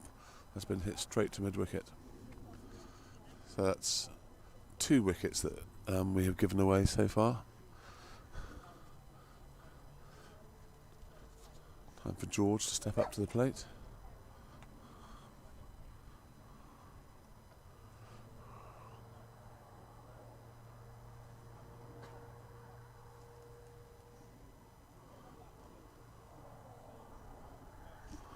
Duckworth Lewis zips up to 39. Oxford United have scored. Are they? Yeah. Something good's happening then.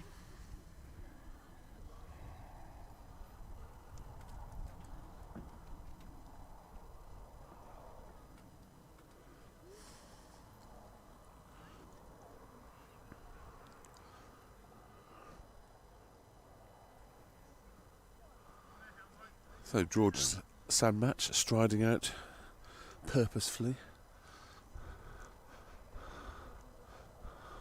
31 for 2.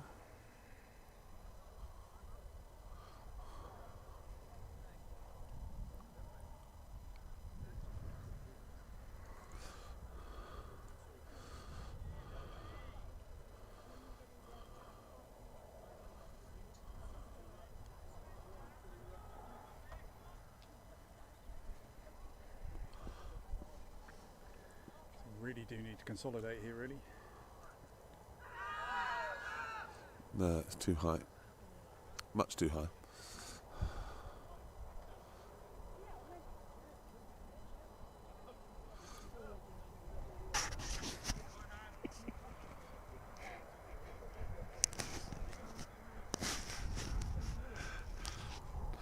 Cricketing guru Ted Heaps explaining why George should not pick up the ball ever and roll it back to the bowler. Because technically, obviously that's out handle ball. Well, actually, technically it's not. It's out obstructing the field now because there's no such thing as handle ball. But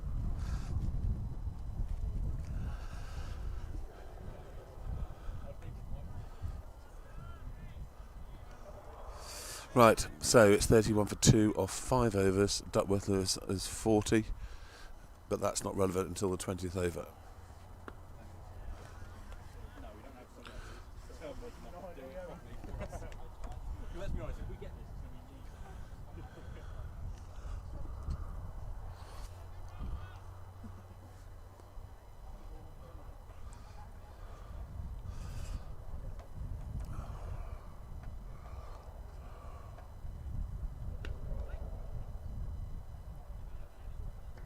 It's getting, there's a chill in the air now, Matt.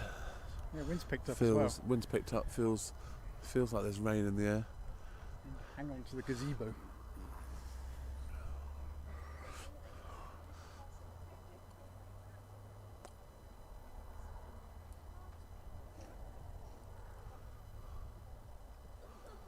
That could well be. 5 wides. That's not what you want from the fielding side, but it's very, very handy for Oxford Downs.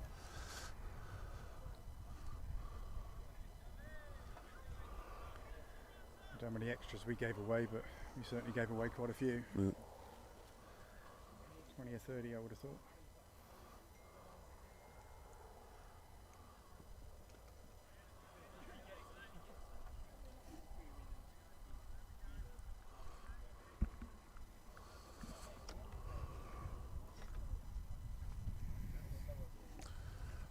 Frankie.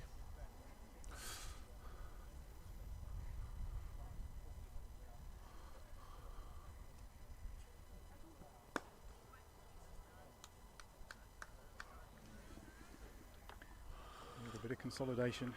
Take it easy.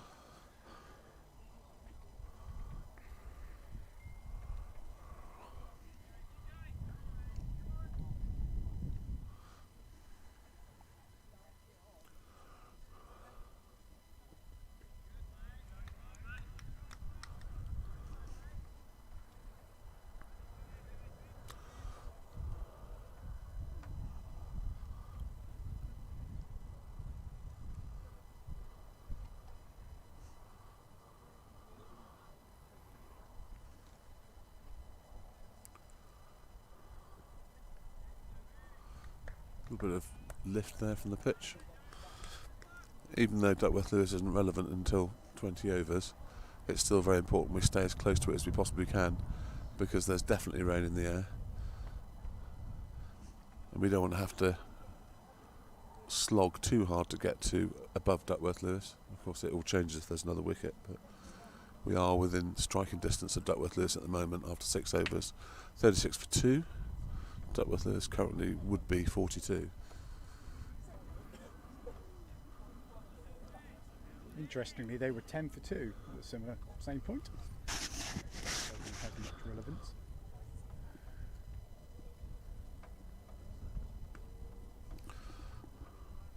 George off the mark with a flamboyant 360 pull.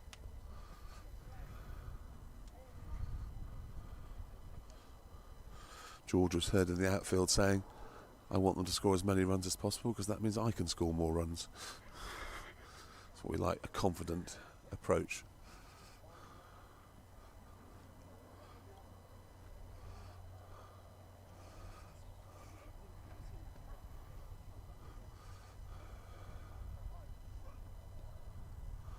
That's beautifully kicked for 4 by Will.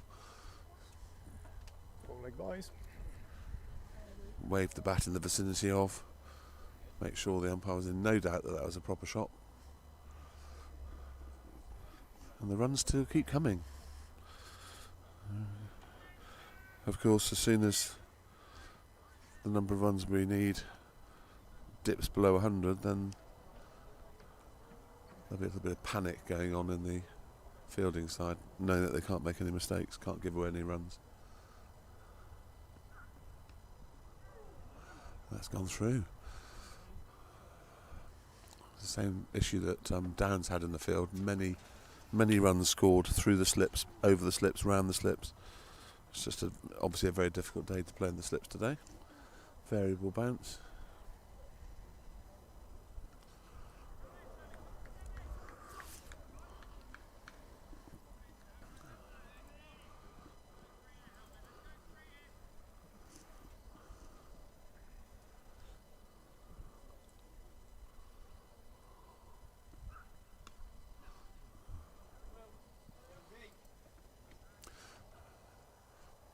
Very good batting, William.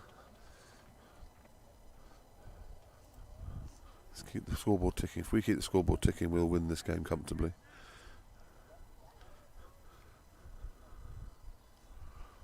And now that we're ahead of Duckworth, let's stay ahead of it. The live score not updating at the moment in the graphics. Sorry about that. Lots of problems with play cricket this afternoon, which means I can't get the scores from the server. So they will keep you updated.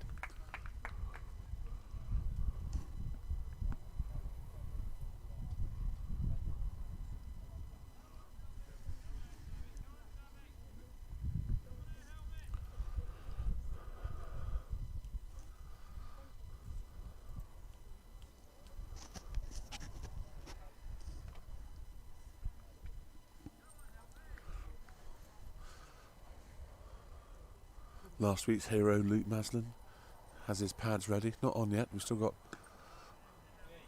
plenty of batting. Gus Miller, I guess, will be in next.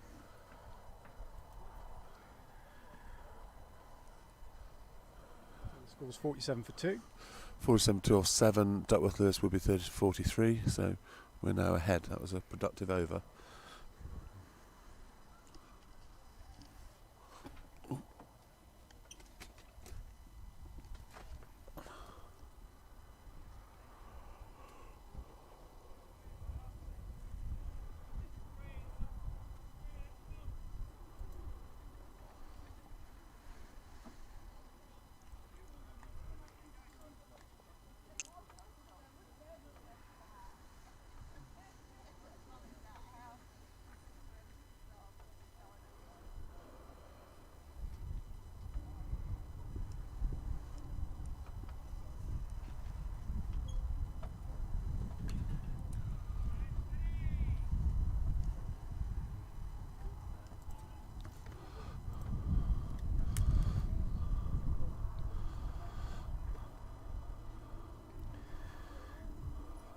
Bit of wind in the air now.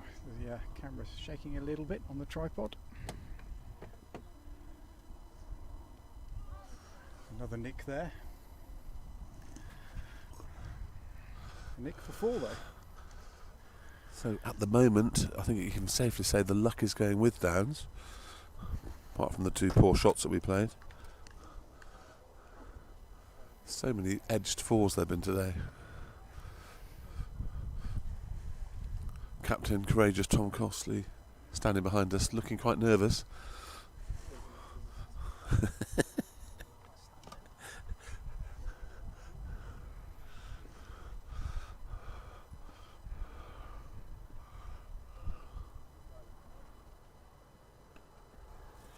That's a more controlled nick.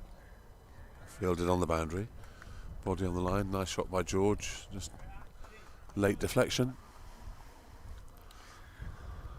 I don't know, I have to switch the internet off here. I'm just being... no. We're up to like 35 earlier, we were. 20, but including the entire second team in the clubhouse on the big screen. Yeah. I'll be looking for 2 here. It's a massive boundary out there, surely 2. Yes. Yep. Nice stuff. So the scoreboard continues to tick on. As long as we stay ahead of Duckworth Lewis, we'll be happy. Just stay ahead of it, and the heaven's going to open.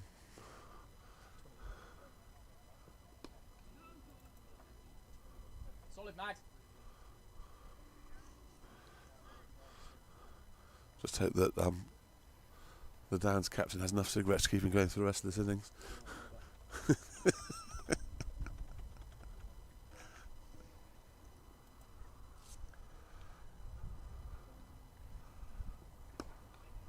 It's a lovely shot.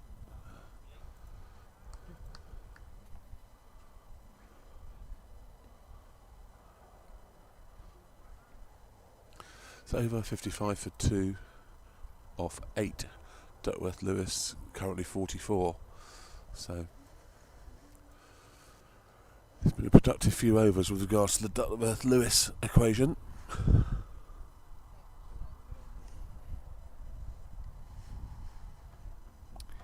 Paul Fowler asking me to update Eric on the Oldham score.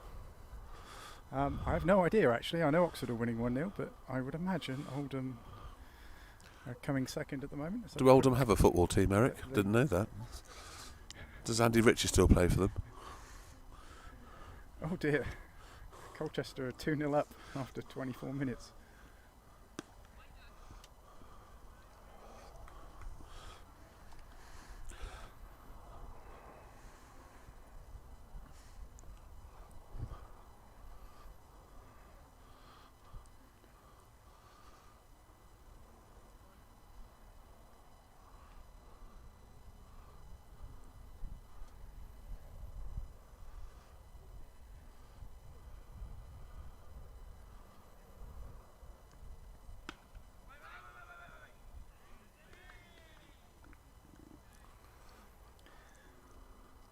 call by George there. Well stopped by second team captain, who is guesting for their first team today. Scored, was it 20 odd? Decent runs? Yeah.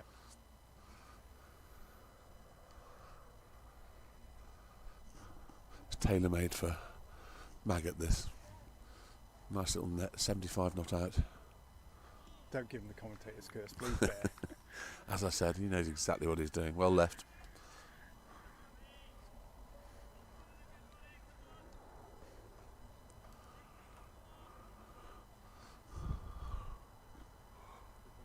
Apparently the twos have just been called off. Eric has presumably put his first order in for lager. He drinks Crabbies, some horrible ginger beery thing. I quite like Crabbies. It's got too much sugar in it now. That's a wide.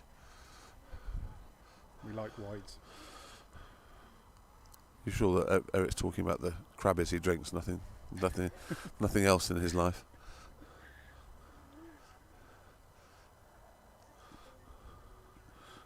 Lovely, clean living boy, Eric. Don't have a bad word said about him. Apparently it is absolutely nailing down in Stanlake. So we're very lucky here. At least your car's getting a wash, Matt. My car's here. Oh yes, so it is. At least your windows are getting a clean. It's really well fielded. It's a certain four saved.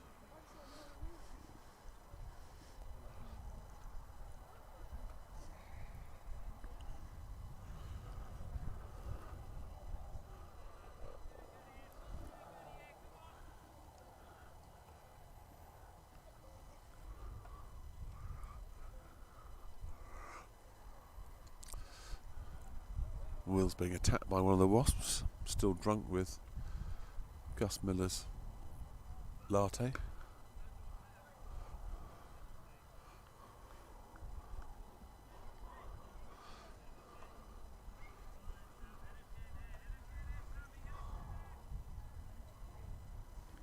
What was the time there? 25 past 3. Yeah. If you believe the radar, there's a big storm. Well, some rain coming in at between 4 and 5. We've got mandolin music coming from the picnic area. Young ladies playing a mandolin. Perhaps we should go to come over and play it for the radio. Would you like to come and play for the microphone? You sure? She's very shy. Come and play to our listeners. All 20. Sounds very good. Yeah, it's brand new mandolin. Well, she sounds like a natural. She's shy. We'll get her on later.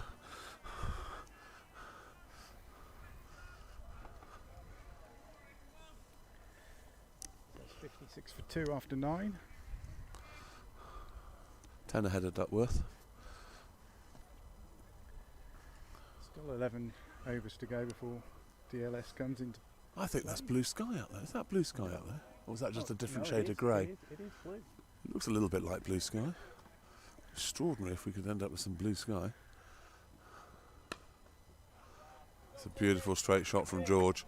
A lot of bottom hand in that shot because a lot of people would have played that through extra cover. George has just let his bottom hand drive through and it's gone straight. So what happened if it were to hit that great big pile of sawdust down there and stop and not go for 4? Well, I think that's just tough. I think sawdust, there's special rules for sawdust. It's not like hitting the helmet. If you hit the helmet, it's obviously 5.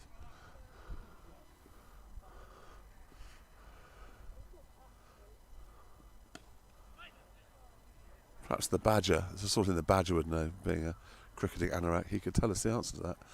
But I think that there's special compensation or dispensation rather, for sawdust, in that if it ends up stuck in it, that's just tough.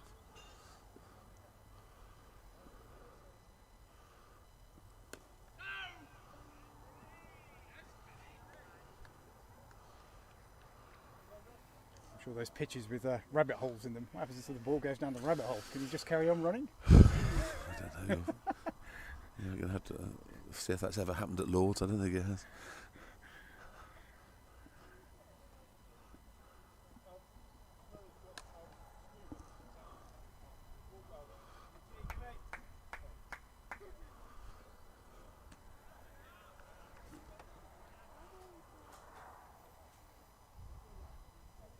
So if I think we get to 100 without losing a wicket, I'm going to have a celebratory pint of Guinness. Are you? My 1 pint of Guinness So, in the afternoon. So that means that only half the comms will be coherent.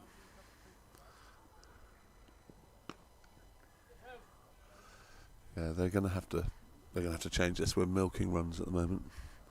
Oh, here Lot comes more. some rain. Yes, there is a touch of rain, just as we mentioned the blue sky. It starts to rain slightly. It's emptying the picnic area. Obviously, mandolins are not waterproof. Do you play any instruments, Bear? Absolutely not. Don't play the mouth organ or anything? No, nothing like that. Can't even play chopsticks very well on a piano. Right, looks Just like throw it's the hockey time. stick in your hand. Yes, yeah, much better with that. Time for spin by the looks of things.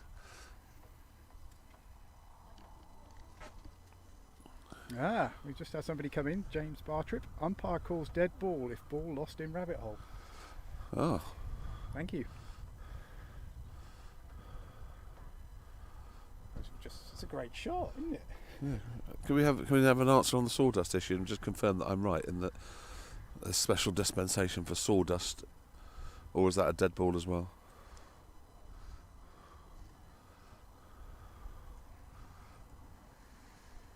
Glad to hear we've got some proper cricketing anoraks online.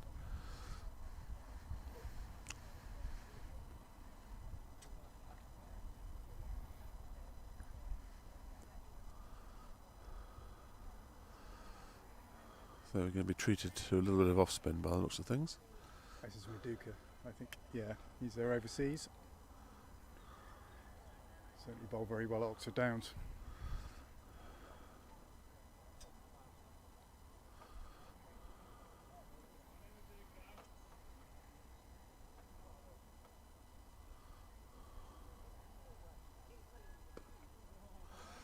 Right, we have a big turn there. Will was going to rock back and cut that and ended up having to fend it away, so that spun quite a long way. I think we saw Tom Cosford earlier on spinning quite a few deliveries.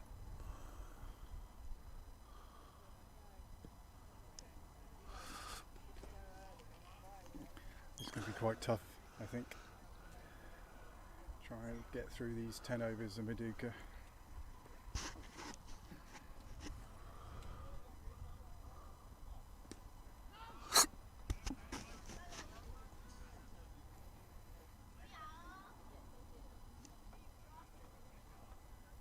When he came on at Oxford Downs, Tom Cosford tried to smash him out of the attack. Got a few away, but did succumb in the end. We don't need to smash him out of the attack, to be fair. No. All we need to do is milk him for 2 and over, keep him out.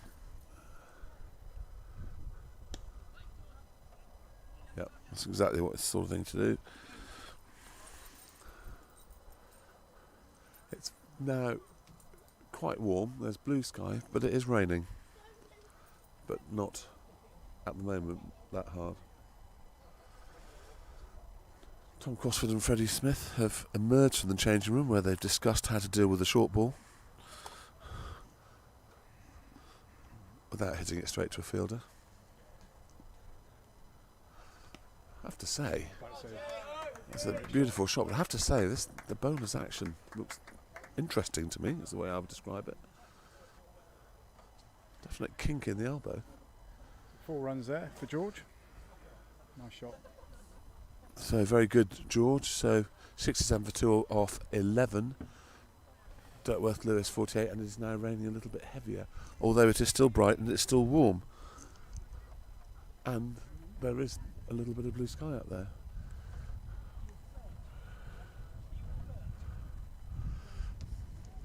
Cricketing legend Ted Heap is speaking French now, which is extraordinary.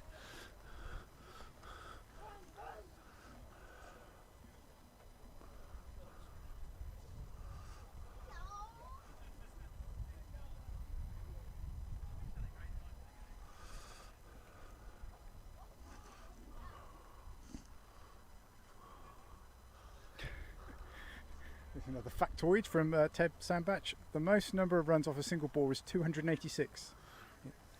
1800s in Australia. Ball stuck in tree, batters ran 3.5 miles. Ted, have you I been don't know drinking whether too that's much true or not. Cote de Rhone? Where did you find that, Ted? In the Beano?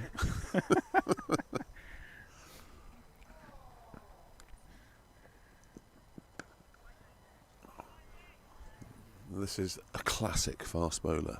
Hair everywhere, 6'8", eats cricket balls for breakfast. Just what Will Watts wants. That's not easy to say.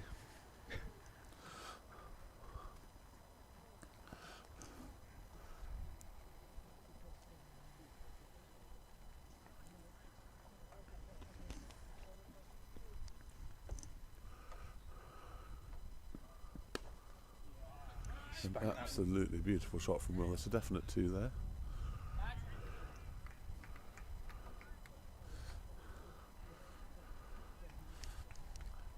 Captain Courageous has turned to wine gums now to solve his issues.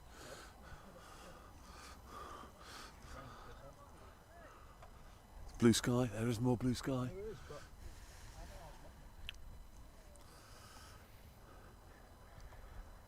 Ted Sandbach pleading that's true, 100% true, and he's still on tea apparently. Special rosé coloured tea.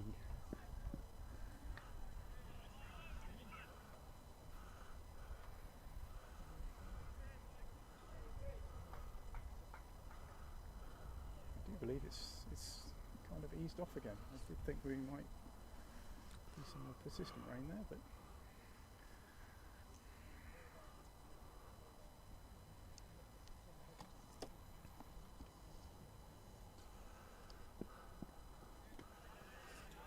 Very good carry, has to be said.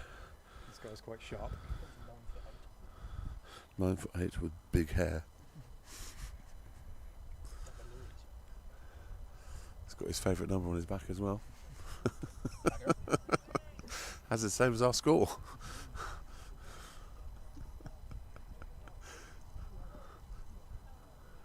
Oh, even the mighty Ipswich are 1-0 up. It's not a lot of fun fielding down there on the boundary. The ball bounces everywhere. Yeah. Just one Positive run from Will.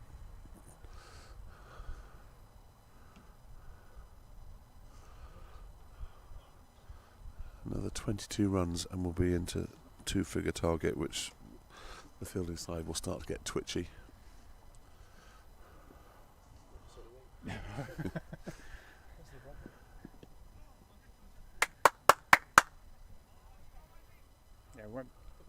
won't mention the fact we were 120 for 2, chasing 170 odd. So perhaps someone in the seconds can let us know what drinks they've got lined up on the bar now that their game's been called off. Eric's on the crabs. Yeah, well, yeah. One thing certain, they haven't ordered a round of caramel lattes from Just Eat. I can't believe a guy comes out all the way on a moped for a £4 cup of coffee. It was actually £8 for a coffee. Well, coffee and then plus delivery. Now I can tell why he did come out. He's had your pants down. He probably got fuck all day as well. 8p Malaysian.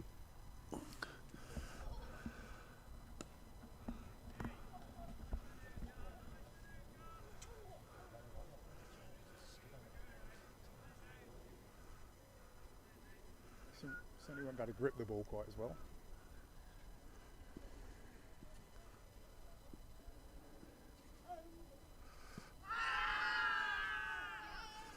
It's missing off stump, I would say, and I'd say hit him outside the line of off. And I'd also say that this bowler has a definite kink in his right elbow when he bowls. Is it roughly as he's about to bowl?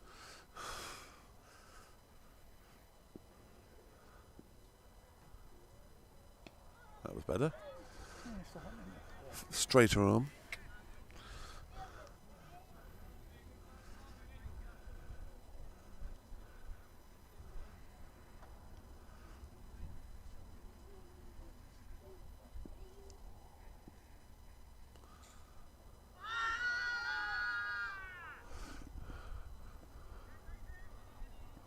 George, steady.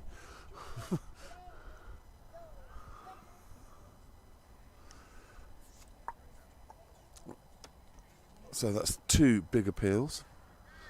The next big appeal will be a tester for the umpire.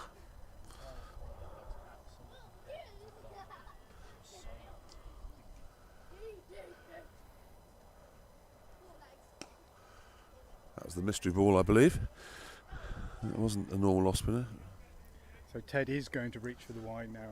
Apparently you've forced him into it. Yes. That means he's finished the rosé, he's finished the Chablis, and it's time to open the claret.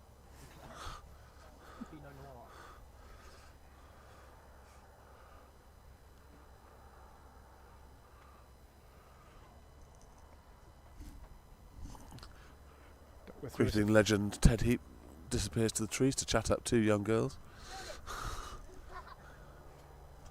Duckworth Lewis is at 52. It's nearly into play now. It's, 7 overs to go, we're 20 ahead on Duckworth. Obviously that changes hugely if there are any wickets.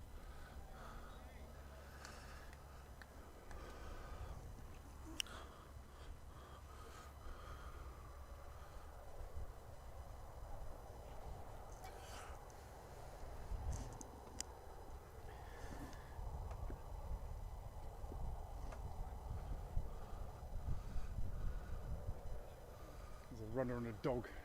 Stopped. George pulled out. The dog appears to be beating the runner by about 20 yards at the moment. The end of a long triathlon.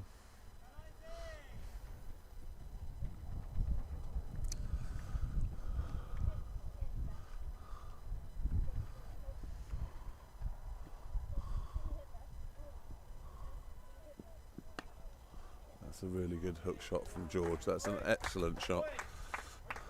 The bowler tried to pressurise him for pace, dropped it short, and George just rocked back at all the time in the world. Hit that back of the square for 4.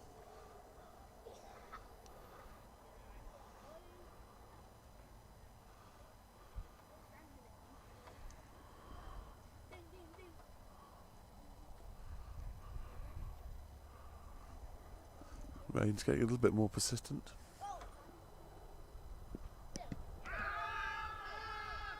Going down leg side, I would expect.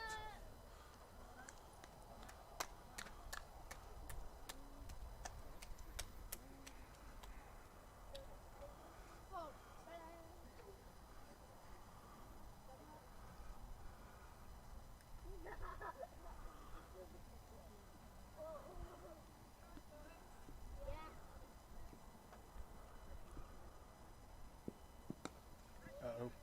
Oh my word. That's an extraordinary piece of placement from George. Just looped up in between 3 fielders.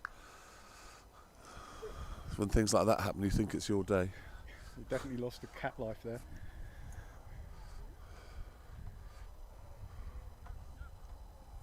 Multicoloured ramblers walking behind the bowler's arm.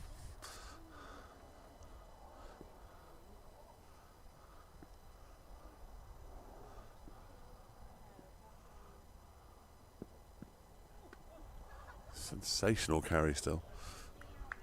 Really is. He has some wheels, this guy.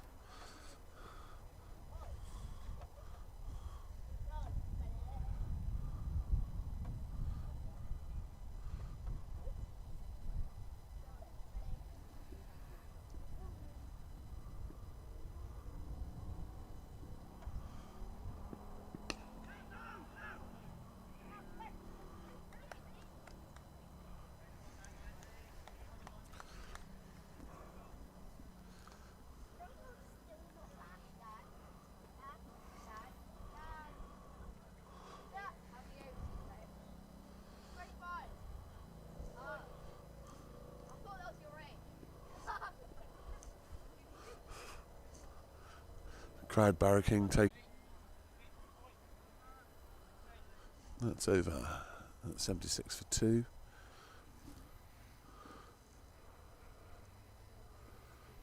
Nice partnership here. 45 from this partnership. Duckworth Lewis 53, so we're 23 ahead of Duckworth.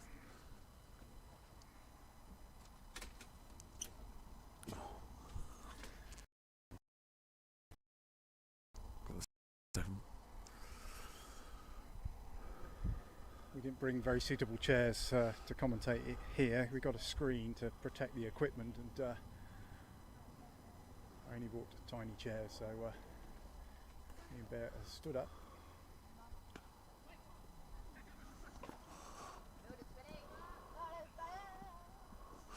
Nice shot back of the square from Will.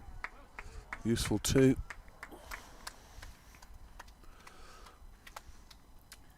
How are the other games going, Matt? Have we got? I don't think any were in play. I don't think Really? Bolton have just got an equaliser against Oxford. Have they? Is that it? That's in Bolton, is it? It is, yeah. Call of 2 there. Should be all right. Yeah. Extremely aggressive fielding. Extremely aggressive fielding, putting pressure on the fielding side.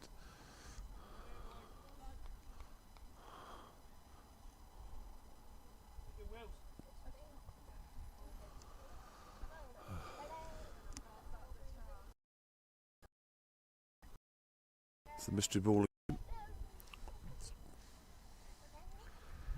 So I can see Clive Whitby in the clubhouse. There's a picture being sent out saying top man, so I don't know whether he really got those runs or not. Who knows?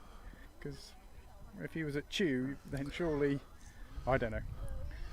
Maybe, I still think it's a wind up, but if he did get 200 odd, well played. Is Clive at the honours board as we speak, sticking his score on the Tipex? And somehow that has bowled Will, and I'm not quite sure how. I think he must have just played down the run line, or it was an arm ball. Certainly wasn't an off spinner. That's a real shame. What's that going to do to Duckworth? Moves it straight up to 69. Still ahead on Duckworth, but Will looks absolutely perplexed by that. Just a great ball, that's all it can be, really. Yeah, I think that it looked to me as though it just a mystery ball that went on with the arm.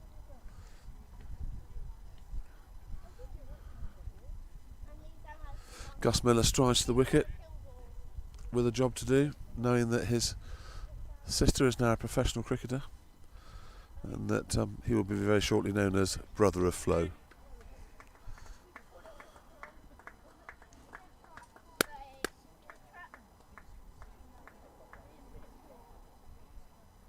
Hi Tara. Yeah, Oxford Downs all the way, definitely.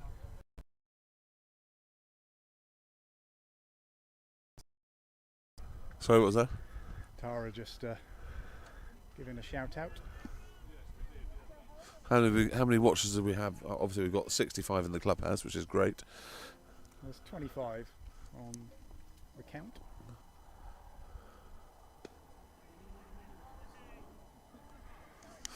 End of the over, successful one, 80 for 3, and Duckworth Lewis is up to 70.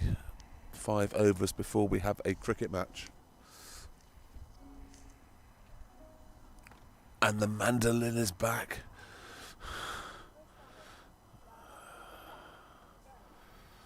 Strumming away on her new machine.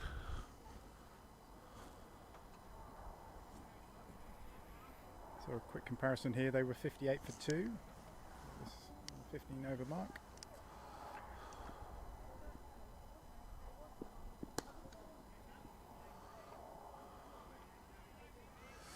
Confident defensive shot from George. This bowler is throwing the kitchen sink at George at the moment, and so far he's got an answer to it. Let's hope that's not the commentator's curse about to happen again.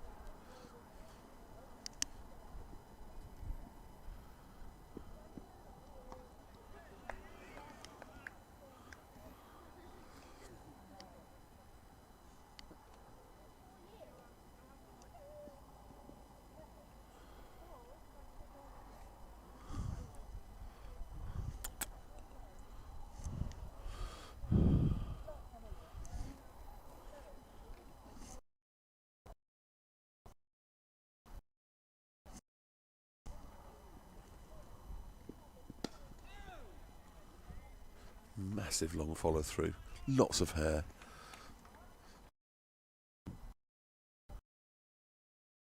And charging into you and bowling at 85 miles an hour.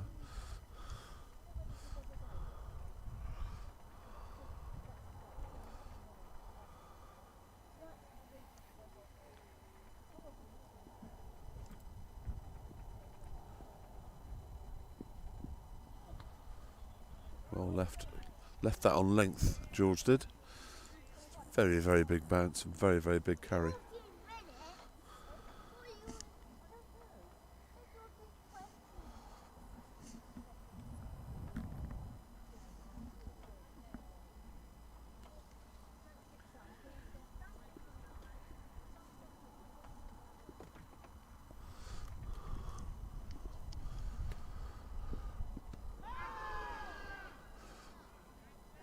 Missing leg stump, I would guess.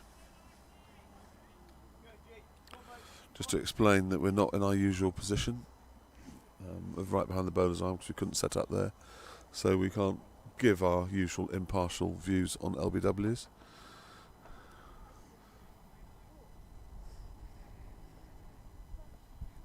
We're actually viewing directly behind the camera, so you're seeing the same view as us. Uh-oh. That's all right though. Guided, more runs. A nick for 4.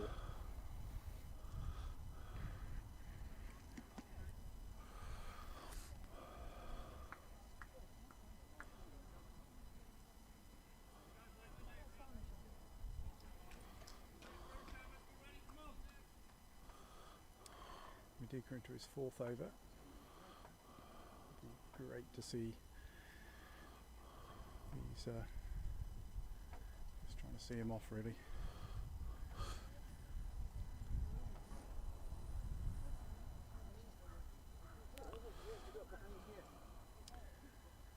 We're just streaming the game on YouTube here. Are you really? Yeah. Fantastic. God, things have changed since my day. Absolutely. And we're commentating on it. Are you really? We are. You're live. You wanna You're shout live out on to commentary. anybody? So we've got 30 people viewing at the moment. Oh, amazing. That's really good. So, are you batting or? We are batting, yes. Well, the team I follow are batting, but the home team, we're not the home team, we're the away team, Amersham I used CC to play Field. against Amersham, so I know Uh-huh. the ground. We used to play for Uxbridge, so Uxbridge, yeah, I played against Uxbridge a few times. Oxford down, Yeah, I used to play for Headington. based in Stanley, Um, which is a little bit. Used to know one of your. Was it Colin Sargent used to play for you Yeah, back that's then? right, yeah. Yeah.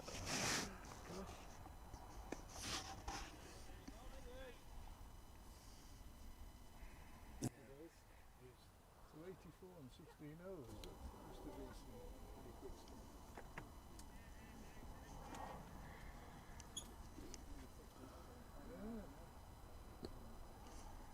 Still going to be a close game, I think. Yeah. If the weather holds. Duckworth Lewis nearly into play now, just 4 overs to go.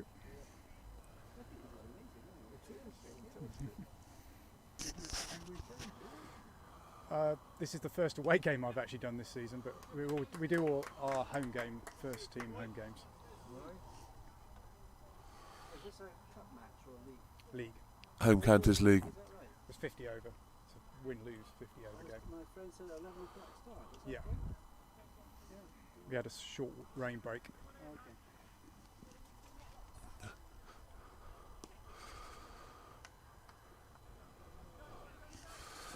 So that's 85 for 3 off 17. Duckworth Lewis 73. 3 overs time we have a game, whatever. So it looks like, bar a torrential downpour, we are going to get a result to this cricket match. Optimistic claim to them. No, it's true. But with three overs, Well, because they don't. because Duckworth Lewis today, 3 overs to go. We will. No optimism there, unless, as I said, unless it's completely torrential.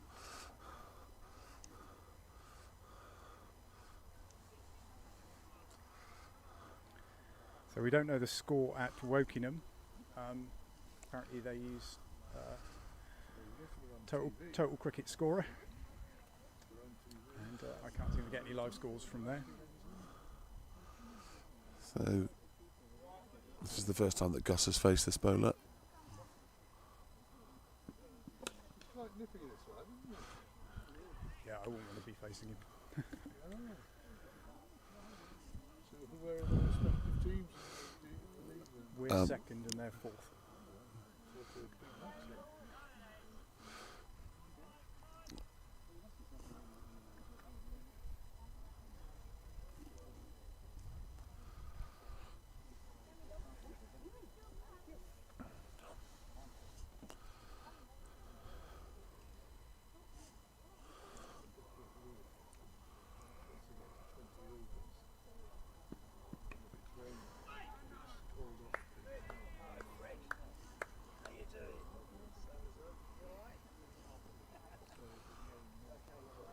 Wind's died down again. It's gone back to being warmish.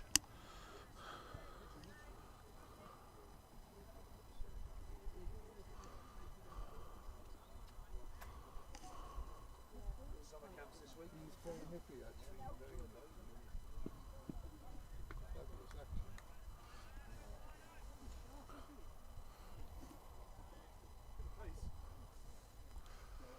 Good carry.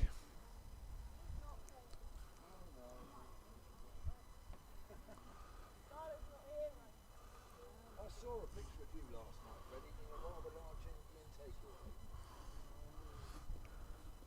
Is that true? Yeah. I did.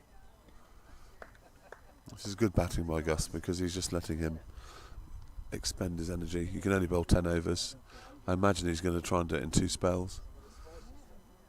He's not going to bowl all the way through 10, so just wait for the 4 balls, wait for the bad balls, keep milking the 1s and 2s, and in 7 runs' time we'll be down to 2 figures to score.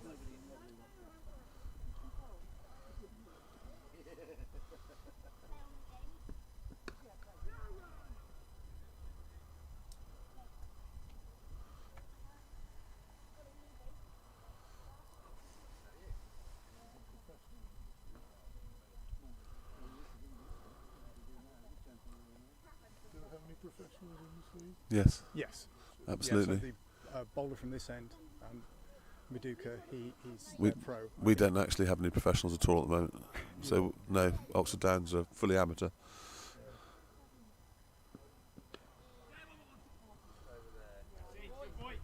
He's the bowler, he's a professional bowler.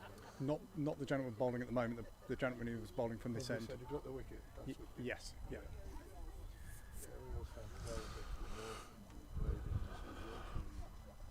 this is a professional. We've had a professional bowler. The batsman, it was great, you could watch him and the professional bowlers ruined the game. Just went through it. So it's 86 for 3 off 18 overs. Duckworth Lewis would be 74, so it's only 12 runs in it. And we're 2 overs away from Duckworth Lewis becoming real.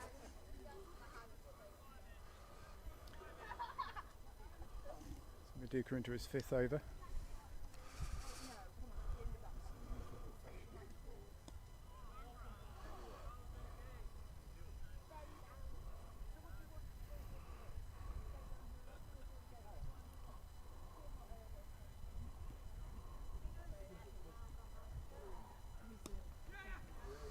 Nicely clipped off for a single. It's crucial to keep the scoreboard just ticking over in these situations, and then every now and then getting a 4.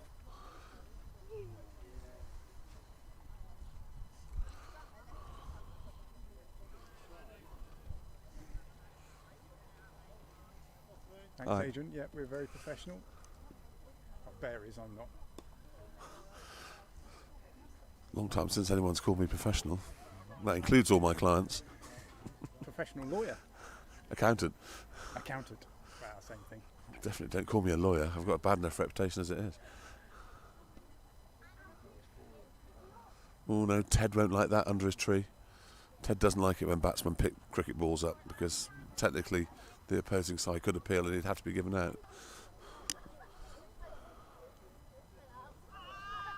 That's definitely not out. Too high, leg bite.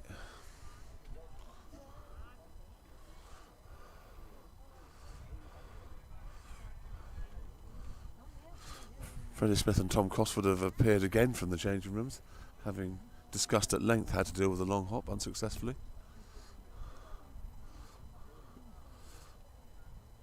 This time they've got Prav to give him a little bit of advice too. Who's padded up next? I imagine it's Luke Maslin, isn't it? Yeah, I imagine Luke's next, then Captain Courageous.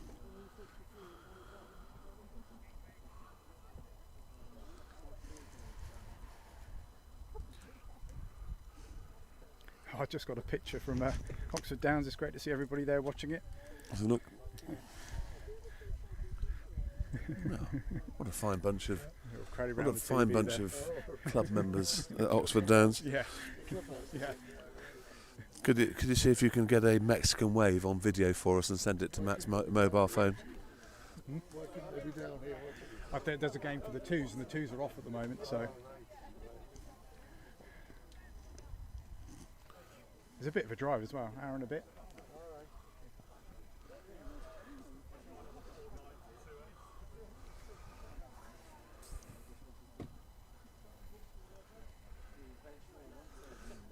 Some slightly more threatening clouds surrounding us, just in time for us to move into Duckworth.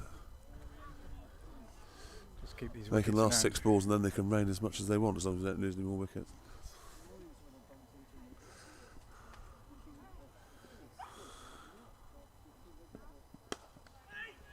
So you're not an independent commentator. Ish. It'd just be nice Commentating whether- on cricket. Whether we're independent. Yeah, we're independently minded.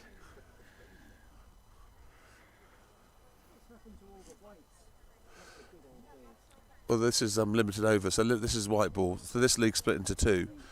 No, that's what I mean. This is split into 2. So half of the league, half the season is 50-50 win-lose, and it's played in colour. The other half is declaration, 120 overs in a day, and that's played in whites. So you get a bit something for everybody in this league. No,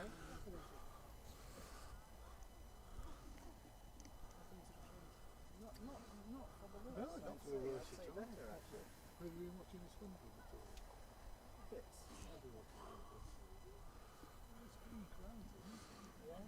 So you guys on holiday down here, or just here to watch a game of cricket? Fantastic. Thought you might have seen us on YouTube and decided you wanted to come and experience it for real. We will be watching, don't you worry.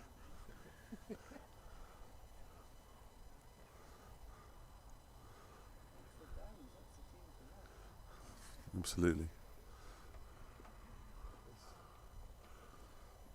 They're second in the league. That'll be a wide. Thank you.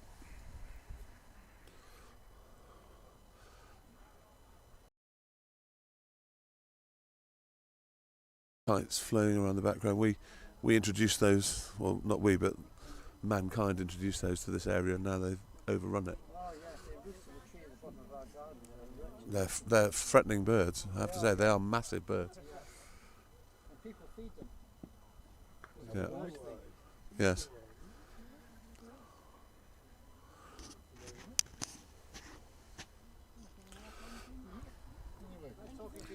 Yep, thank you.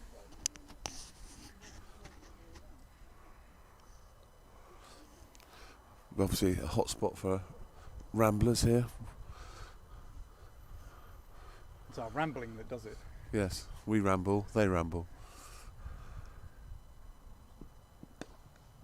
That's a sensational shot, and it's gone through. A beautiful off drive by Gus.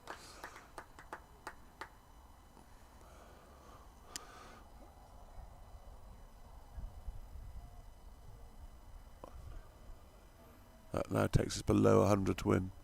97 runs required. DLS at 75. Just one more ball, I think, and that will be 2 more balls.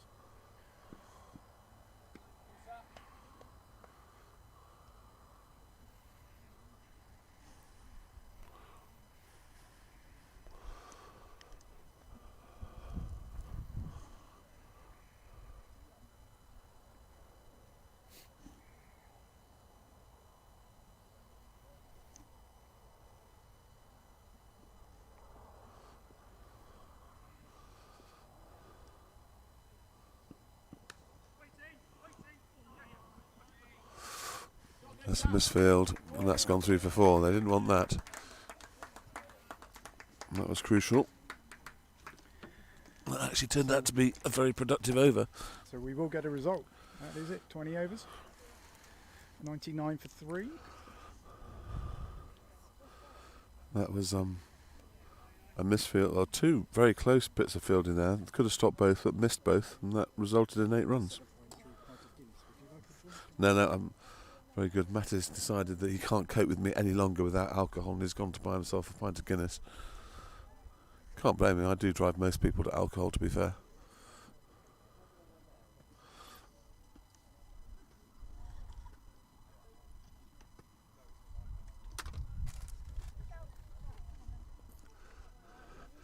So they've decided to protect 5 overs of the off spinner, and brought on another bowler who's warming up as though he is about to bowl off spin himself.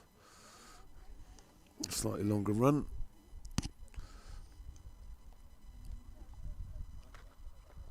It's a dilemma for their captain. They need wickets desperately for Duckworth Lewis and the overall state of the cricket match, but they want to protect their professional, keep a few overs up the sleeve. It's warmed up again slightly here. The threatening clouds seem to have moved on. No rain. George is facing up.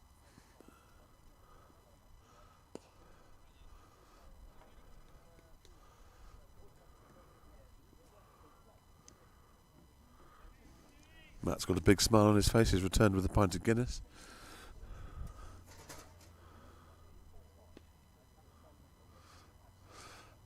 How is it, Matt? What's the verdict on the Guinness? He's happy. Matt is happy. Claire, watch out.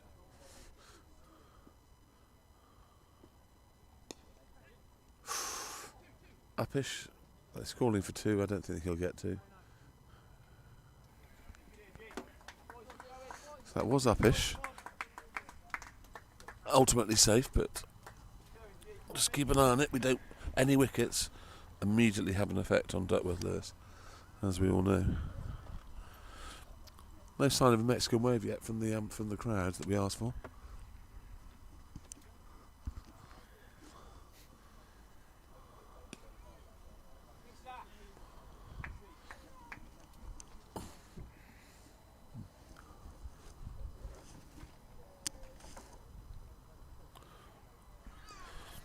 So I'm back on comms.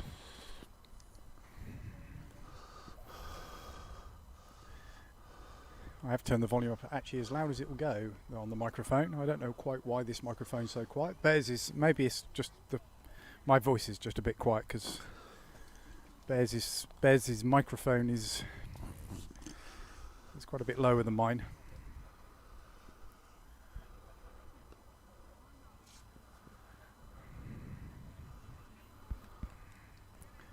Would like to invest into some different microphones in the close season.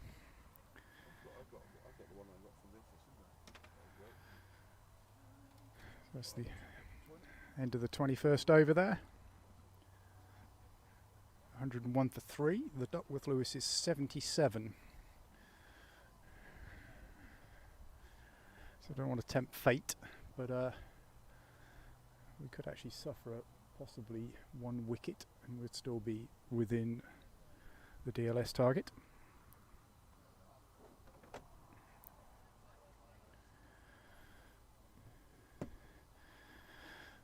Paul Fowler saying the volume's all right now. That's good. I turned it up. It's just one microphone doesn't seem to pick up as well as the other, even though they're identical headsets.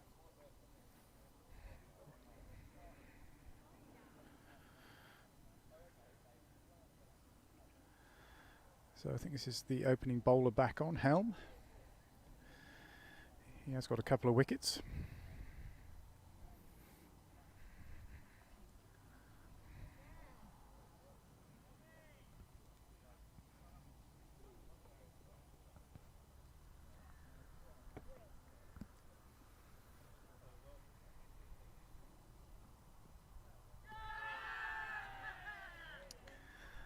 And he strikes with his first ball. Gus walks there.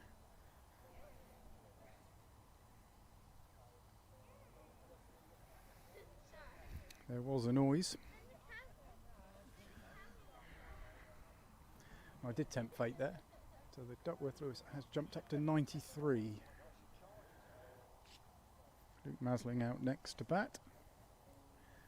He batted superbly the other week.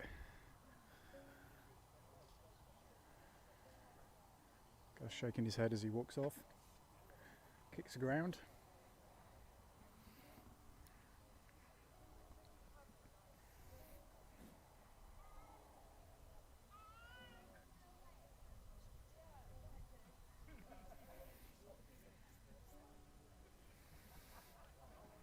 Didn't think he was going to hold his ground in the crease there, but there was a definite noise, so he did the right thing. He didn't wait for the umpire's finger to go up.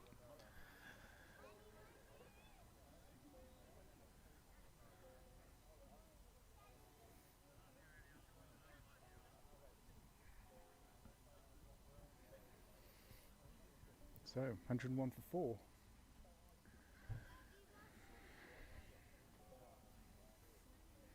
George on 25.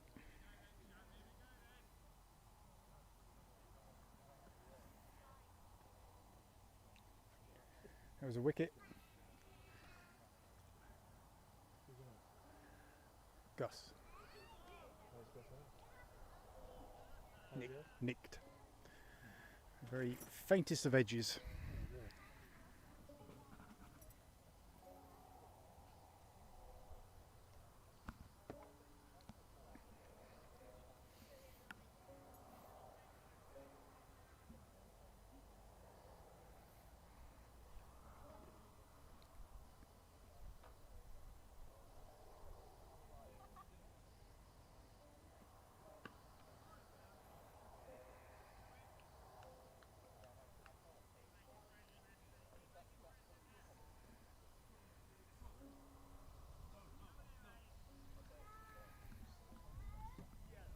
I think that's the sun.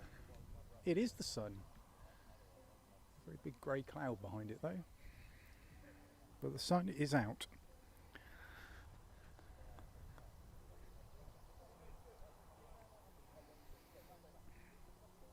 That's going to be a wide.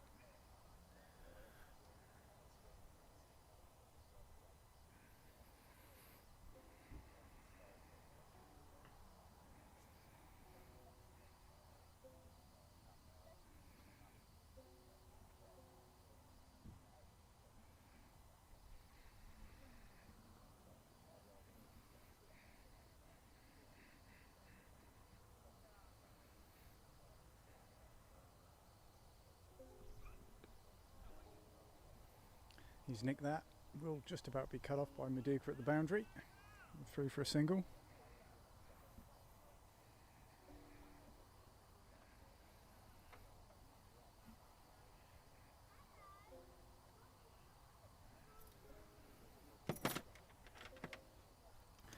Bear is back. I'm delighted to say it's brilliant sunshine here. There are some rather threatening clouds on their way, but at the moment it's brilliant sunshine. Oh, I'm sorry I missed the wicket.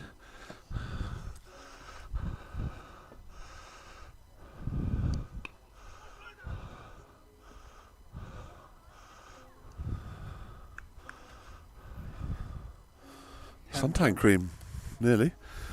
Ham showing his football skills there. So we're now only 9 runs ahead on Duckworth Lewis. It shows you how important a wicket is when it falls.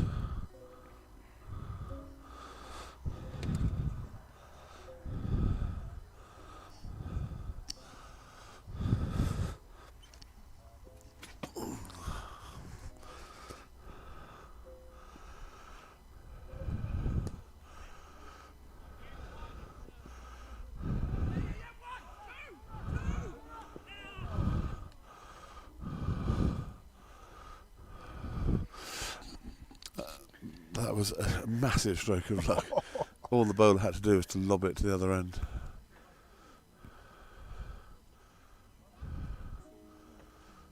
George called. I think there probably was 2 there. Maz absolutely refused to go, and then when there was no chance of anyone getting out of it alive, they somehow managed to get out of it alive. Extraordinary. Definitely don't require a run out. No, that would be poor.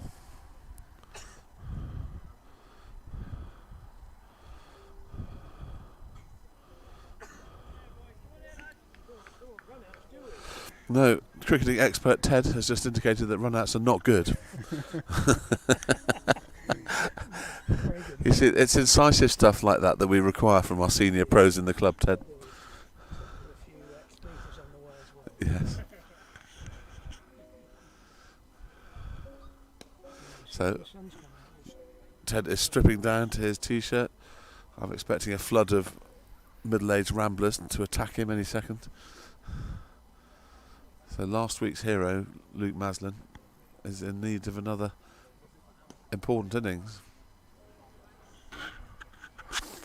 87 to win. Duckworth Lewis is at the moment under control, but one wicket will throw that into turmoil.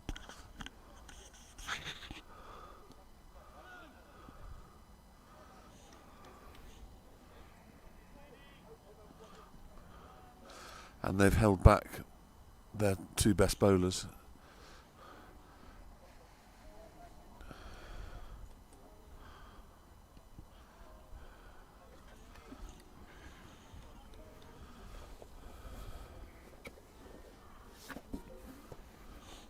Oh, are you packing up already, Matt? No, I'm going to kneel for a while. Oh. Try a bit of kneeling. Matt looks like he's praying. Hope that Matt's pointing in the right direction, Matt. It's a prayer mat, Matt. Matt's Matt.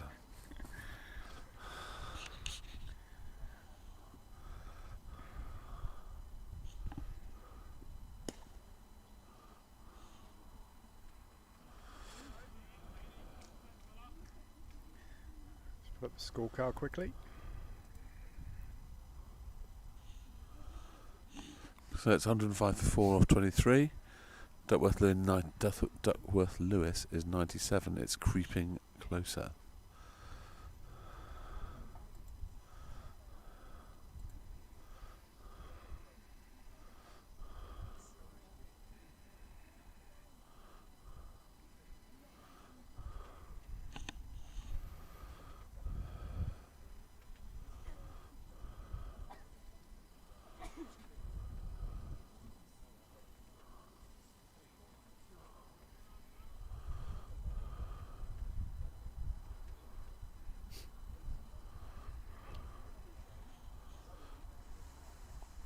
Very dark in the distance. Yeah, it doesn't look so good there.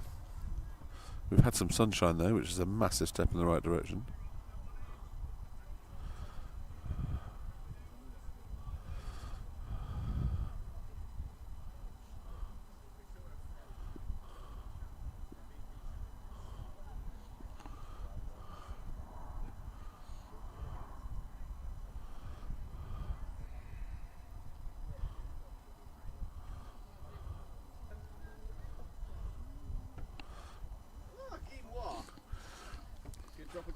Here we have the short ball experts. Would you like some Rocky Road short ball experts? Oh, yes, please. Marvellous. Oh, thank you, Bear. We have them all watching in the clubhouse back at... They're all watching. Hi, clubhouse team.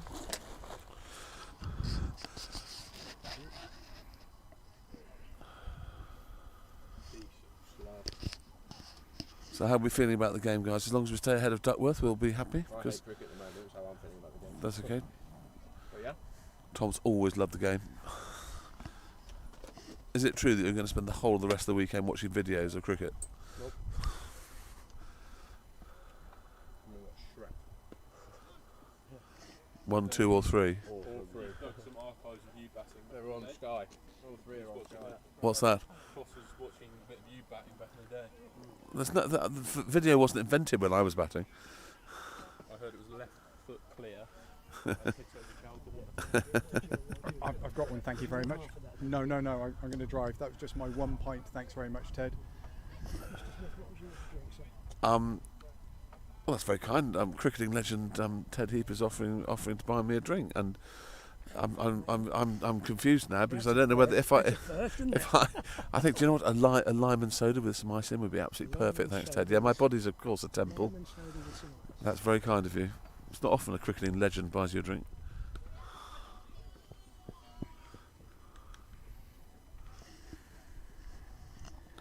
I think George is looking to target Mr. Rance. Joseph. Well, there's been a score. Is it an Oxford goal? No, it's a Bolton goal. So Oxford's brief flirtation with going up didn't last very long. Early days. Yeah, well, I fully expect Arsenal to be on 0 point after their first 3 matches.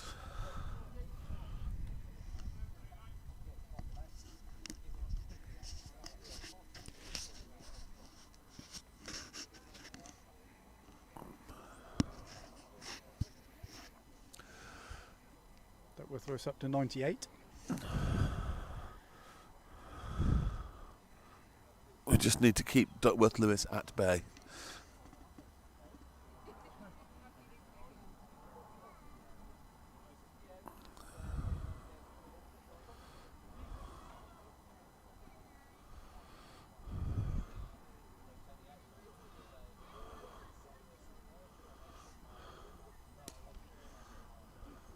I think he's hit that safe. He has. There'll be 2 runs. Well run, George. Never no doubt. Superb positioning by the umpire, I must say. Absolute perfection. Direct hit though. Always nervy with a direct hit, but George is very quick. That was a long way out, that direct hit. How far do you reckon that was? Yeah, it was good. It was good shy. 50 or 60 metres away? No, perhaps not that far. 30. Perhaps 40. Yeah, about 40. I think you're right.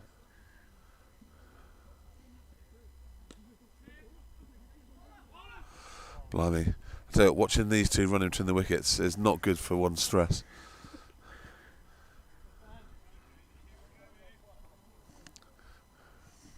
You'd say that favourite form of next dismissal is almost certainly going to be run out at this rate.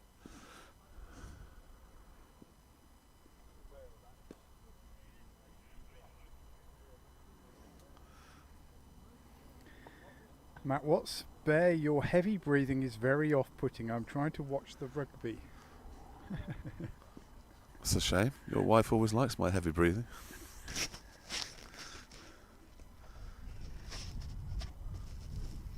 Very disappointed that you're not here. Yes, Paul Fowler, there is another goal at Bolton. Well done. We'll still be ahead of you though, mate.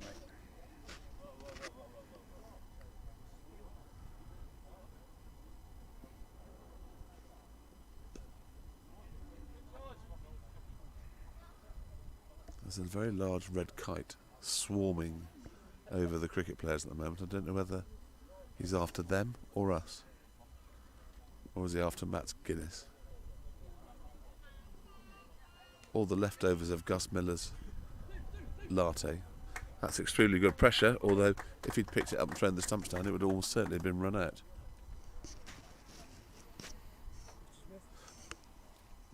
Ted, you're a lovely man, thank you. Ted's just bought me an extremely large vodka. Well, that's what I'm going to pretend it is anyway. A DLS. Yes. Dave Law special. Although Ted didn't get it stirred, which is obviously not ideal. So Using one of your very long fingers. yes, Ted is off to the score box to flirt with Helen. Looks like a drinks break. Huh. Drinks break. Captain Courageous is on his way out.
label did you bear? Yep. Cool. Thank you.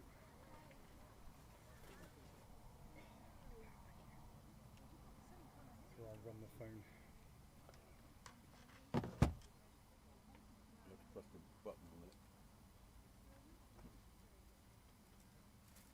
Should be something there. Freddie always thinks and uses it.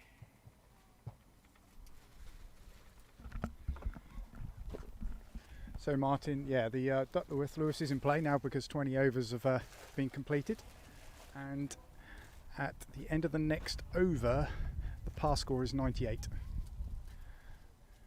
No, I don't know whether they've updated this over yet, so it might be a bit more than that, but it'll only be a couple more runs. We are ahead of the rate at the moment. But as Bear said already, just one wicket will change that quite dramatically. Ted has emerged from the scorebox, having flirted with Helen.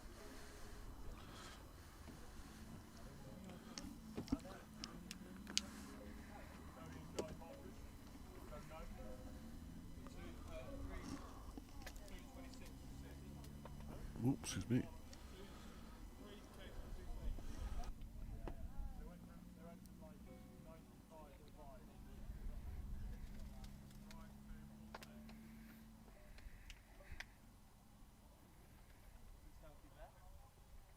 Everything I eat is healthy.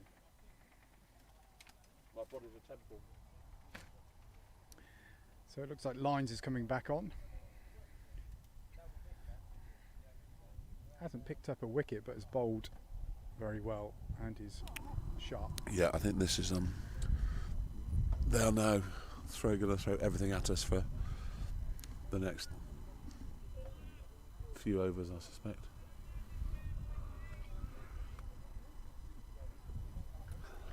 Crucial couple of overs. That's not a good start. Run out, yes. The fielding side have noticed that run out looks an extremely good bet.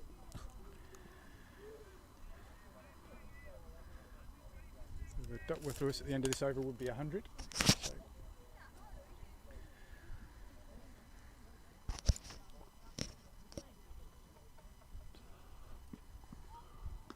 there's another wide. Another one. It is. So what rugby are you watching then, Matt? Is it a rerun of the Lions? Can I just let you know now that it didn't go well? Or is it reruns of your great moments carving through the centre of the rugby pitch? Running time 8 minutes.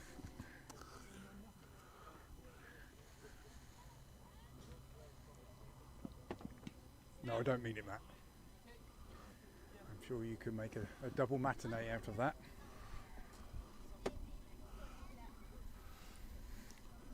There is genuine blue sky above us. I just want to point out that to our listeners and our viewers. The sun isn't poking through it, but there is genuine blue sky above.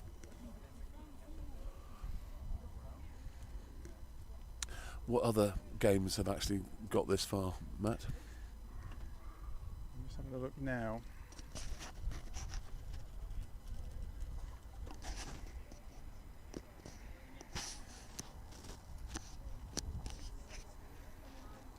So in Division 2,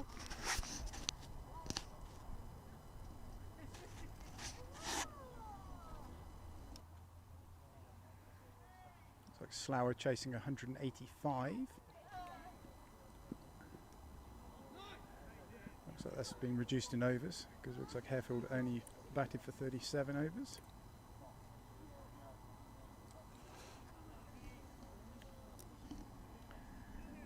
There's one game complete already. Henley have beaten High Wycombe quite convincingly. Have they? Mm-hmm. Two superpowers of home counties cricket.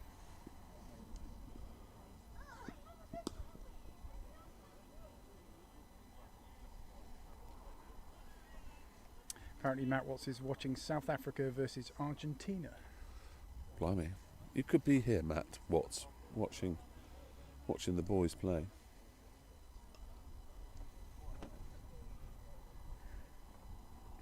If you looked at the forecast yesterday, it really didn't look like there was going to be any play whatsoever, really. I'll be looking for two there, Two definitely. leg byes there. Yeah. It's extremely good running. Extremely good running. crucial running as well that we keep well ahead of Duckworth Lewis. Although looking at the sky at the moment, I might not come into play. There was meant to be some rain coming in at 4 o'clock. What we need to do, is to build up a run bank of profit over Duckworth Lewis, so that if we do lose a wicket, we're still ahead of the game. So the last thing you want is to lose a wicket and then it to pour with rain without a chance to redress. George's bat sounds a bit broken there. Will he look at it? Yes, he is looking at it. Thought he might be. Not sure exactly where that hit, but it didn't sound good. But it was a lovely shot, by the way. Lovely shot for 1 run, unfortunately. Didn't.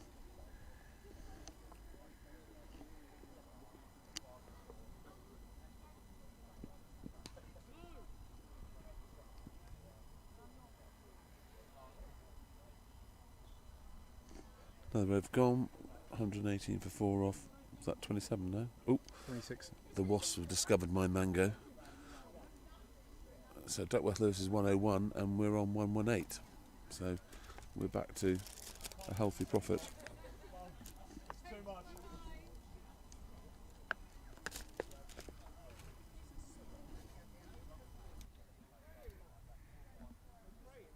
Yes. This is my prayer mat, Matt. Just been asked whether I'm praying. What's the score, Matt? Oh, in South Africa versus Argentina.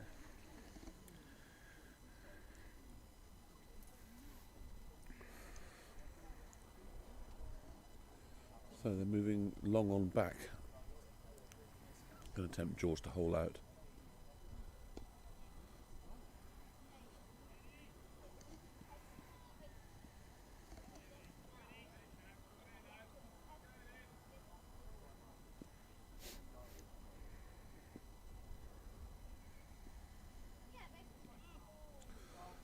Turn there.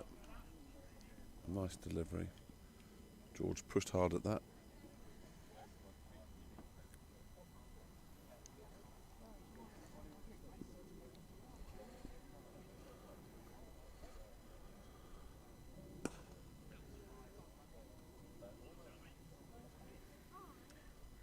One bounce straight into the fielder's hands. Very well struck, that one. It's not an easy place to field right here by the pavilion, with everyone behind you and the ball bouncing viciously from just short of the length. Uh-oh. The wrong end. No, I think that's right because he knew that Luke was slow starting, but I think there was a comfortable single there, and dare I say it, the two running between the wickets seems to be improving. And that we haven't had a run out scare in the last over, let's put it that way.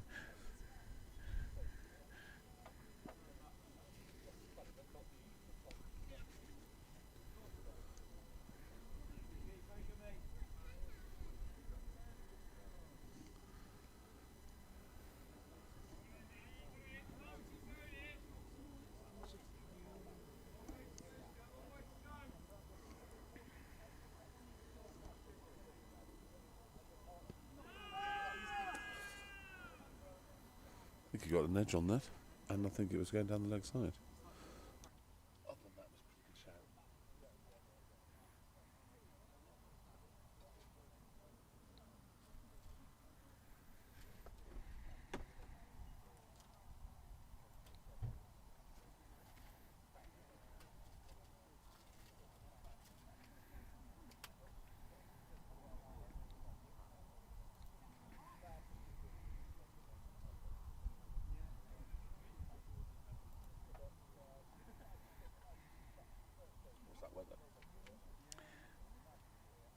I'm just seeing whether we picked up some more subscribers. We have 3 more subscribers. Welcome, thank you.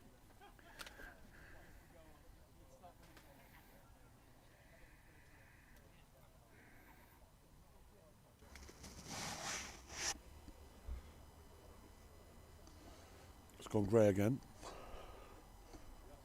Duckworth Lewis 103, our score 121. Cricketing aficionado Gary Brock is looking nervous. I can feel spots of rain. So a quick comparison score, they were 100 for 5 at the 27 over mark.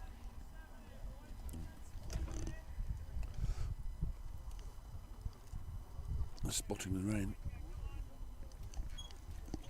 Going back to my standing position.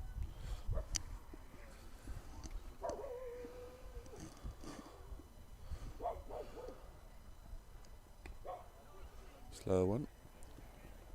Slower back of the handball there. George just about spotted it.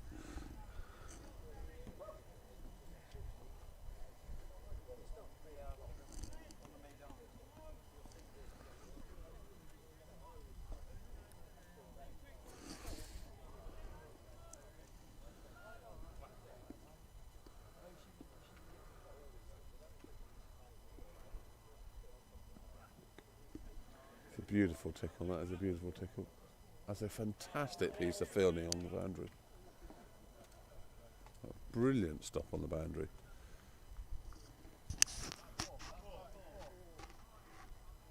I know it wasn't a brilliant stop, it was full.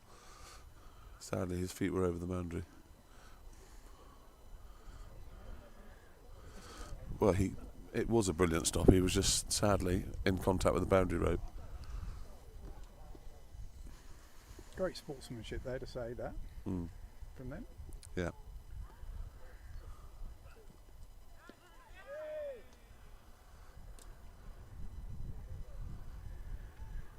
Definite pad there, no back. Definitely pad there.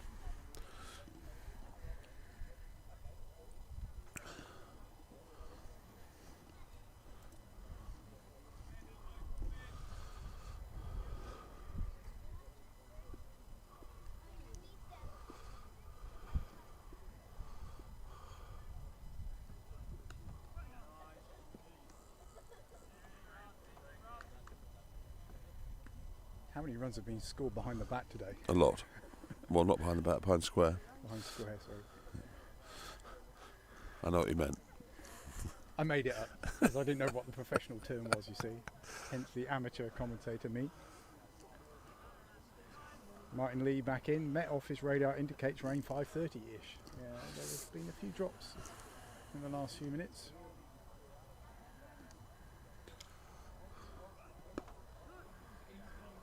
We don't mind at the moment.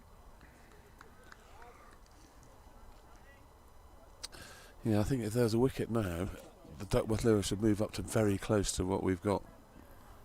It's 103 at the moment. Well, it's 103 on the ball we're on at the moment. 105 at the end of this over. Or next over. Suddenly got a bit windy.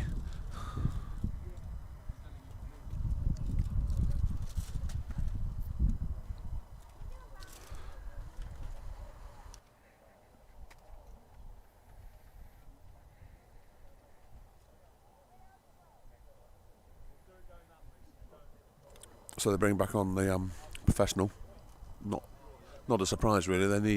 They need wickets.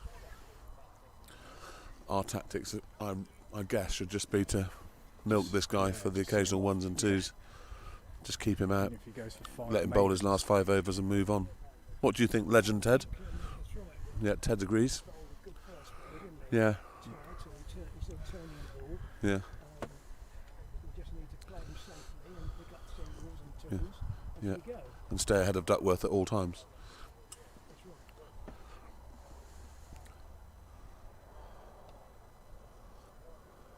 And preferably not run ourselves out. Here's Matthew's stupid question. Could he bowl from both ends? Or is that illegal? No. I think we watched too much of the 100. He's edged it. He's definitely edged that. Is there a law against that? You couldn't bowl from both ends then? No. You can't. It's just against the law. That's all right.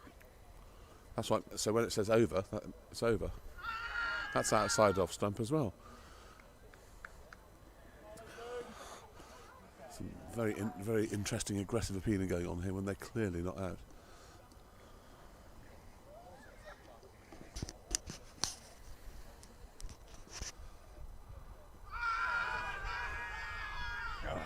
It's done that on numbers. That's also outside the off stump, surely.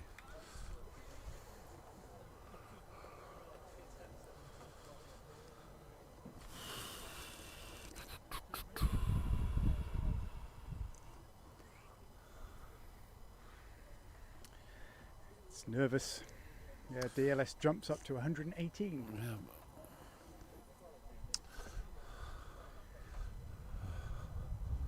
I suspect that George isn't going to be very happy about that decision.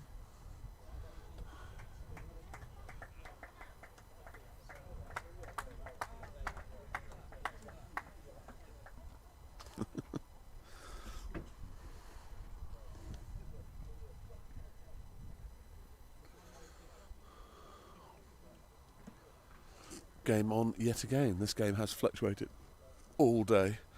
126 for 5. Duckworth Lewis 118.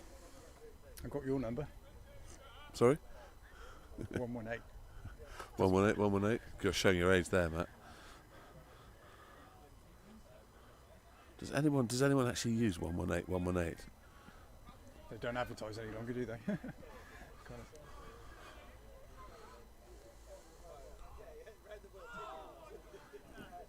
That's the one that did Will, that which goes on with the arm.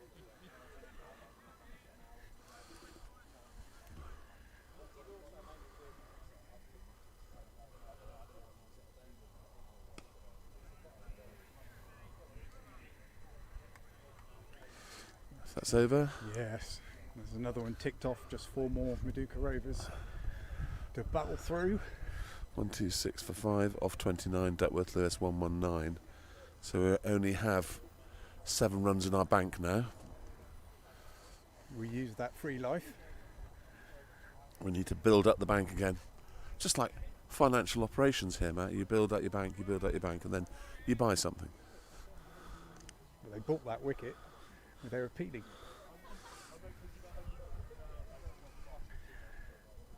Bowlers will always appeal. There's nothing wrong with that at all. But umpires mustn't rise to it.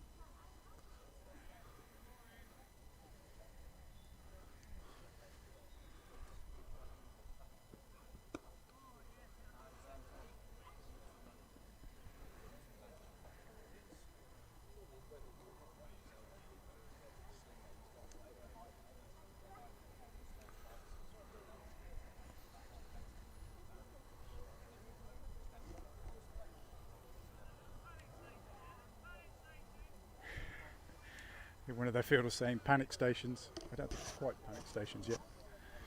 Maybe let's battle through for another 20. Ooh.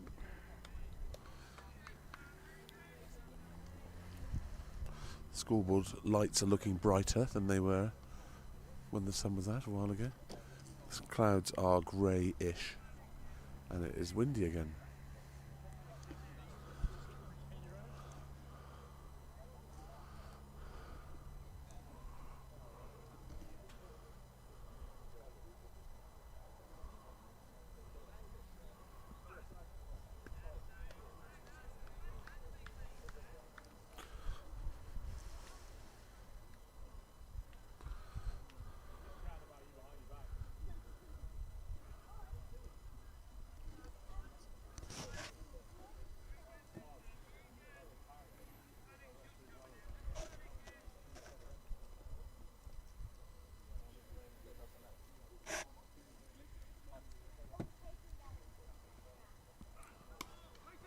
Oh, no ball.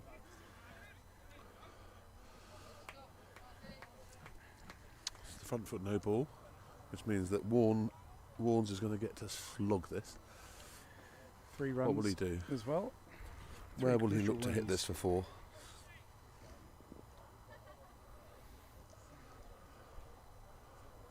Definitely some movement in the field, Yeah. which I didn't think was allowed at all. Oh, if the batsman change ends, I think you can. Oh, yes, okay. If the batsman doesn't change ends.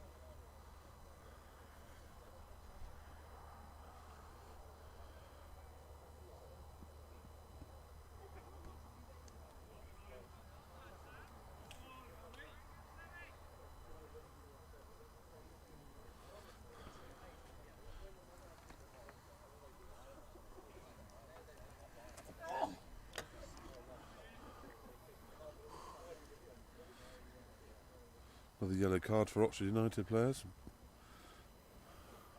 Not a goal though. Hmm.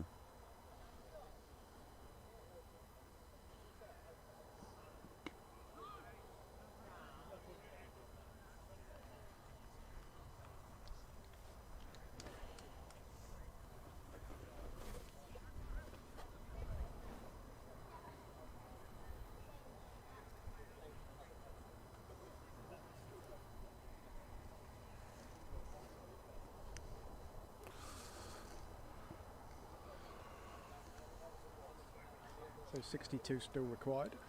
5 wickets in hand. Oh, he's got all of that. Fielded. Very It's not unfortunate easy there. fielding down here. That was great fielding. Nicely kept down by Maz.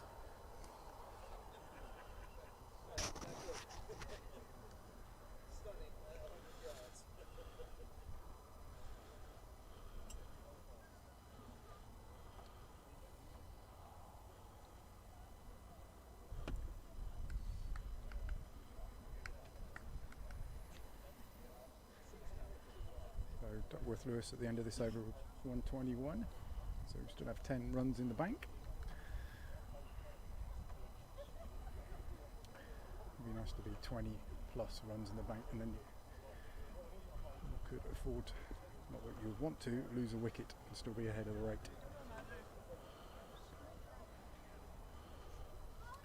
Maduka into his 7th over.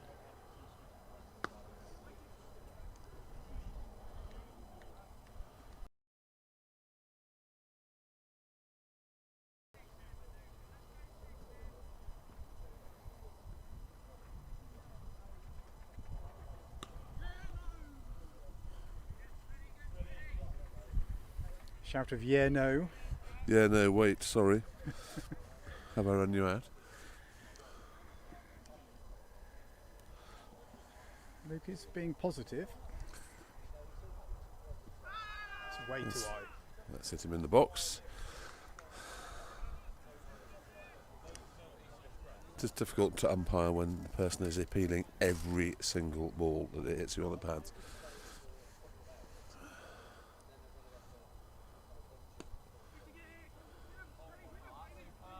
A sensational single.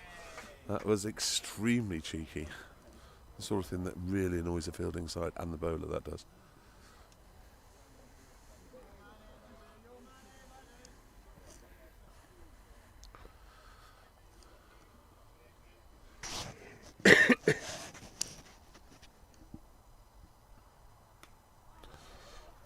That's very handy. Need to run up. Maz is running in the 3rd. He's got a call, yes. Yep, that's exactly the right call. Excellent running from Luke. Very useful 3 runs. There's actually more blue sky above Matt. 7 more required.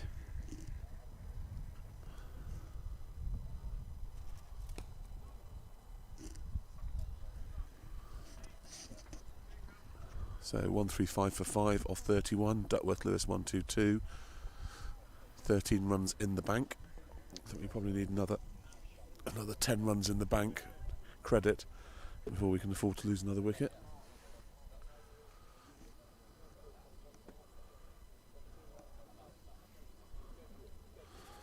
Yet another yellow card in the Oxford United game.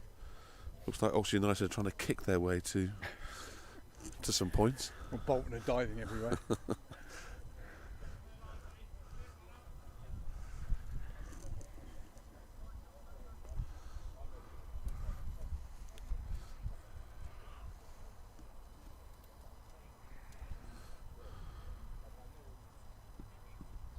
It's a wide. Wide. This is where this guy has let himself down, really. He just keeps giving away wides. And every single run is crucial.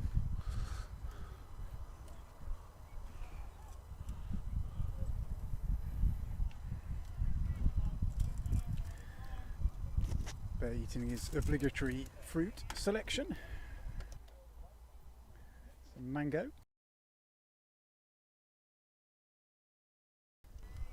Very good for you, Mango.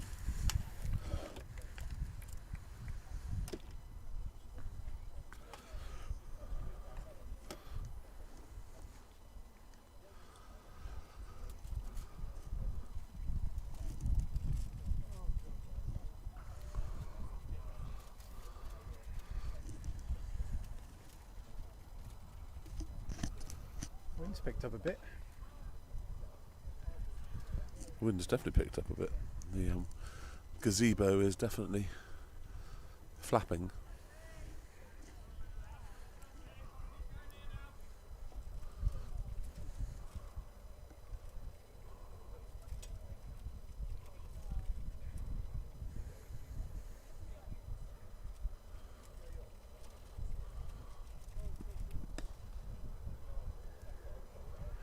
Lovely shot for shot no from runs. Matt. Korosov. Lovely Good shot for no from runs. Lovely shot from Matt. Nice to feel the middle of the bat though. It's always good for confidence.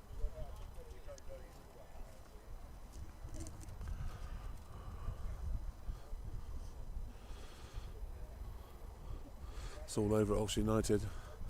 They failed to kick their way to a point.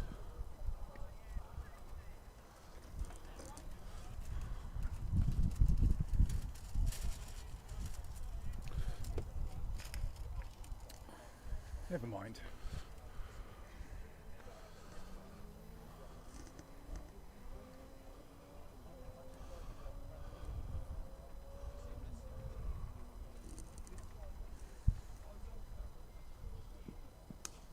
That's a sensational shot. Again, for just one run. Beautifully timed. Resounding ping from Warner's bat on that one.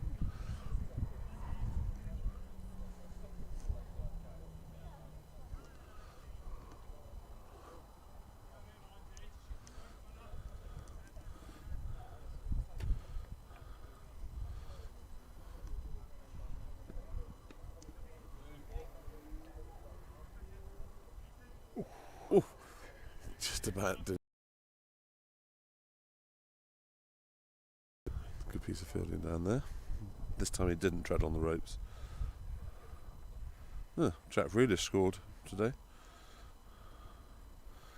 Man City won 5-0.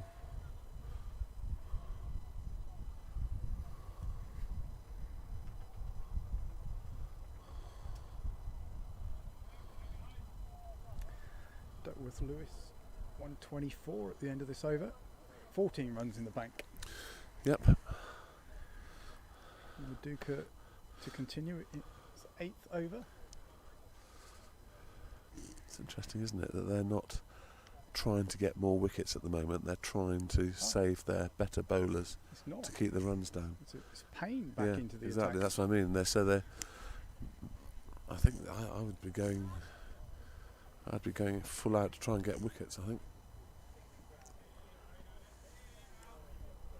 Have we seen 5 bowlers yet? Yeah, we have seen 5 bowlers.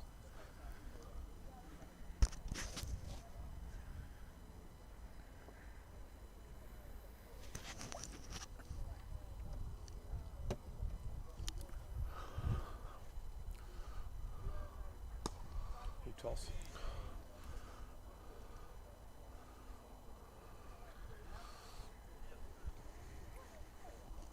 Just an easy single.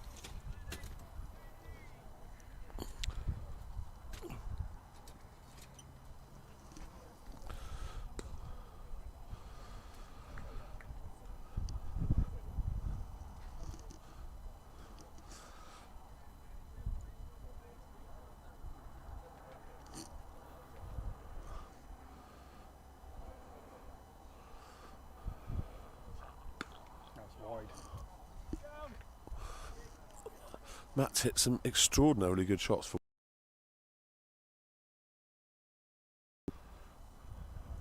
But the important thing is the scoreboard is still ticking over.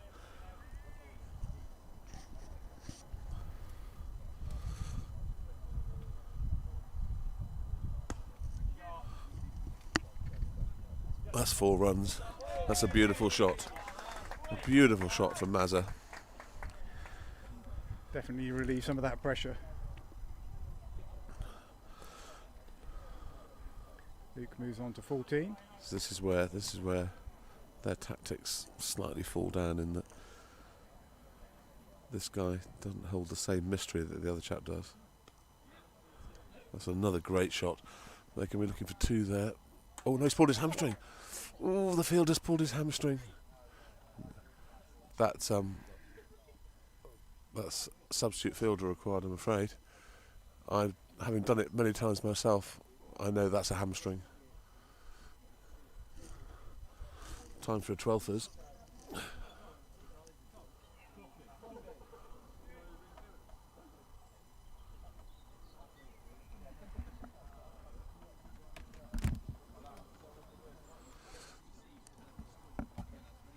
Ooh, that looks really painful. I do feel for him. It's very, very sore, pulling hamstring. Ow, done that myself many times. Is that your dad? It's not. He's in pain.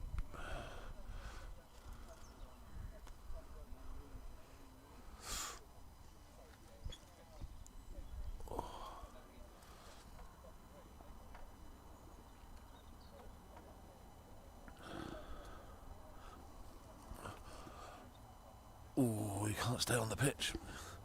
But they need to find themselves a 12thers. It's going to be sore. He's pulled his hamstring. He's pulled his hamstring.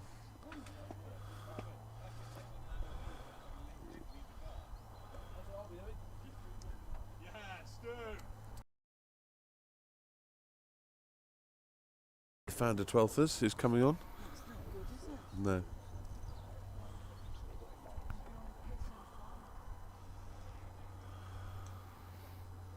It's good over this, Tom.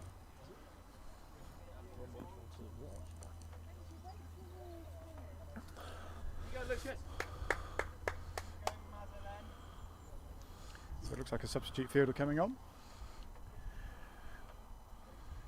This is their second team captain, I think. He batted very well, Yeah. but he's hobbling off now.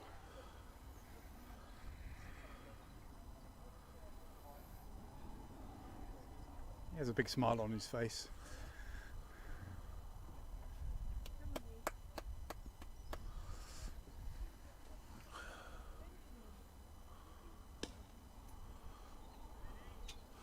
So that's over. That is 1, 4, 6 for 5 off 33. And we now have 20 runs in the bank. 20 runs in the bank. That's good news. I'll celebrate by having a piece of mango. Apparently Slough is struggling, according to Bob, against Harefield. Really? Let's have a look. 65 for 4. If their pro's still in, they did it the other week for some ridiculous... Their pro scored like 124 of 180 and they were 9 wickets down, Slough. So if they've got the pro out, then they are definitely struggling.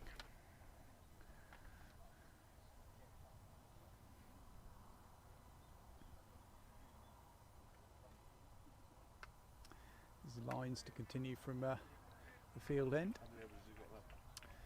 This is 8th over.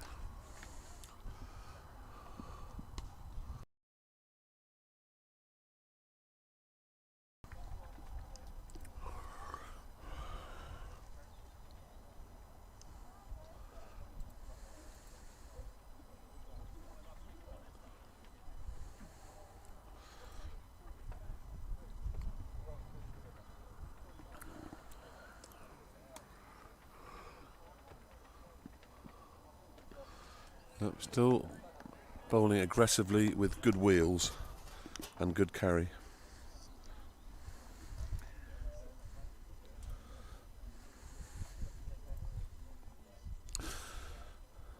We lost connection again. Play cricket site's very slow on a Saturday afternoon. I think everybody hitting F5 all the time to see how their team's doing.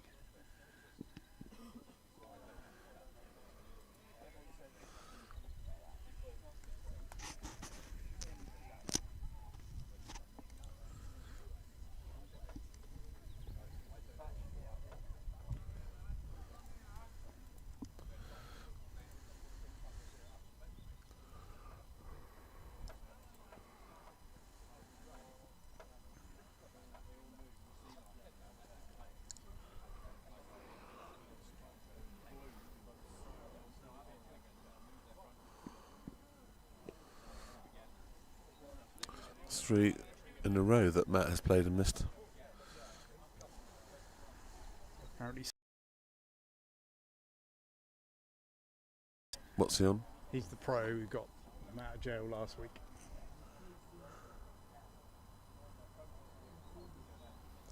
Jim Davison, great game. Come on, Amersham. Still think it's going to be close. He's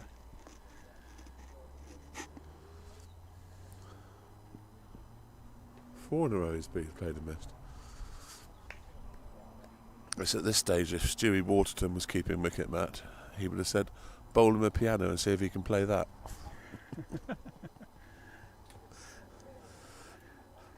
Stewie Waterton, a legend in his own lunchbox.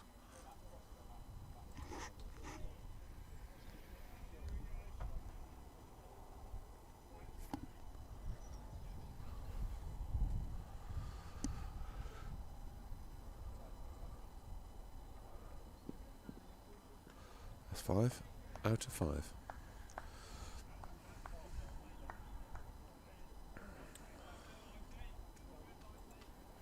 That was a maiden. A maiden that plays and misses. So it is 146 for 5 off 34. Duckworth Lewis has clawed back to only 18.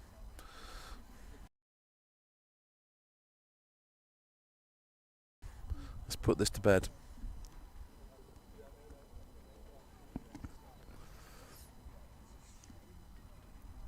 So Manchester City are back in town with a 5-0 win over Norwich. So, every game this year?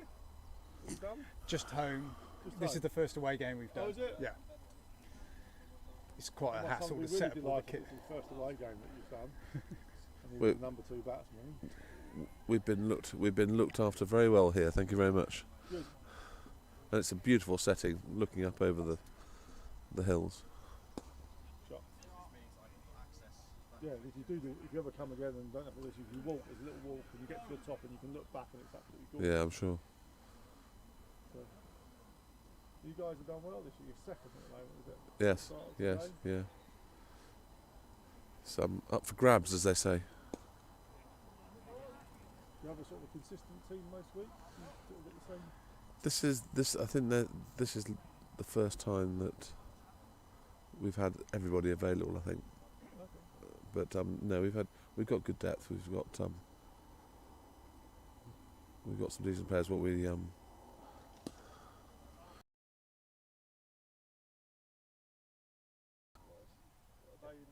in Charter League Division 2. Okay. if we can get them closer to where we are, then there'll be such a big discrepancy. Bit of a step, isn't it? Something like Yeah, definitely. especially for the youngsters to make that step. It's difficult to ask them to step in the team and come up to 3 or 4 divisions or whatever it is. Yeah, I mean, if we get promoted, the difference between Premier and Charter League Division 2 is huge. Oh.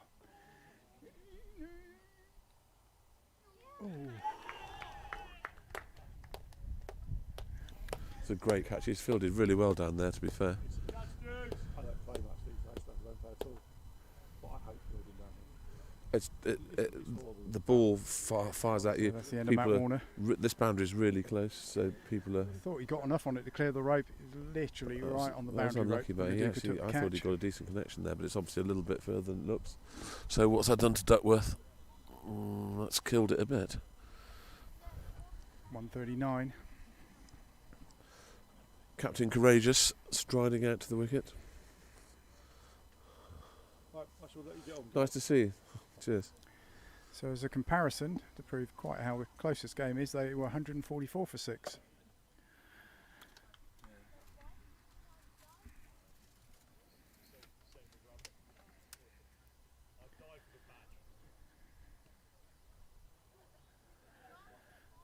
Positive play by Matt, but just didn't quite get enough on it. I did think it was going to clear the rope. Maduka just took a step back and took the catch, yeah, remarkably comfortably, considering how close he was to the rope. This is now getting quite tense. Intense. This is not good for us. This tension.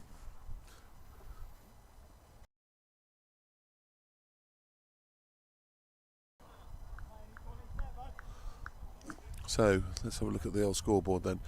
149 for 6 off 35. Duckworth Lewis 140. We've back to only having 9 in the bank.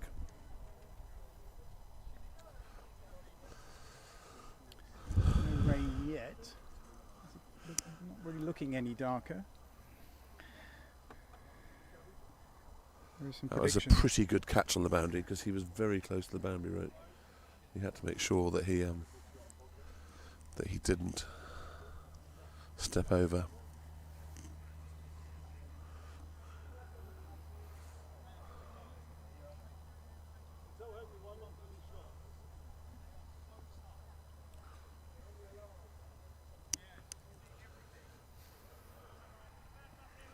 .43 required. 4 wickets snagged.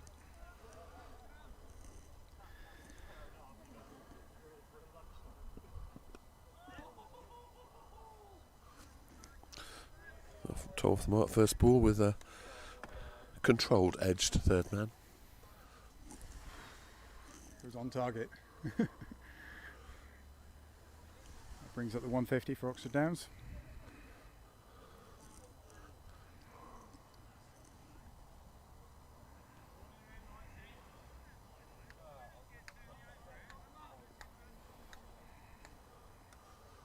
Sun's peeking through again.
Another crucial run added to the total.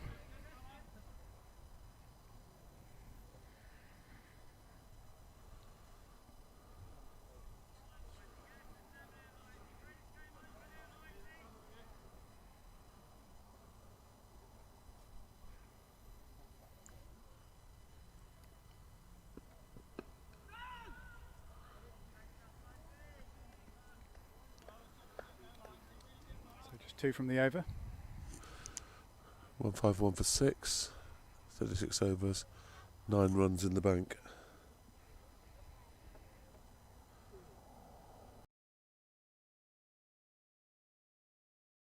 We're 153 for 7 at this stage. So it's one of the first times I think they've been ahead on the direct comparison.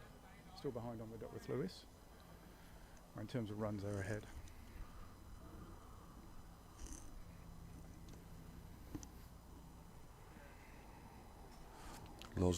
Loz is looking calm behind the pavilion. Decided he's going to get his kit out of the back of the car. I don't know whether I like that.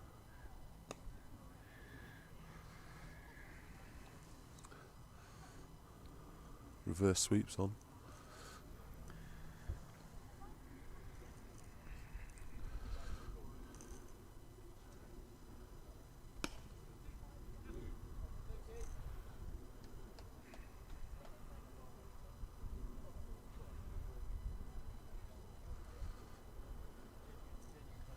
It's gone dark again.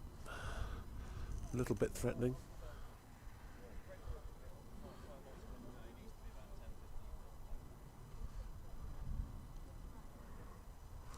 So what's Captain Courageous got for us?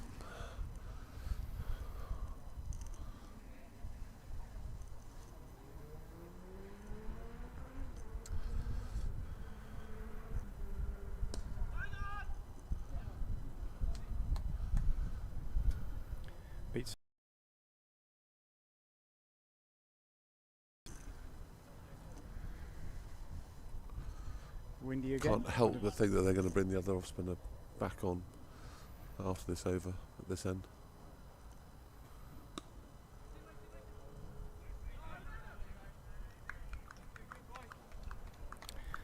Duke has got 3 left to bowl.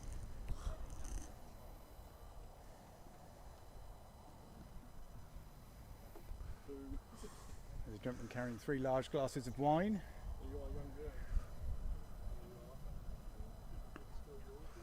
That's a very good late cut. It's a very good late cut. Is he going to go for another? He is going to go for another.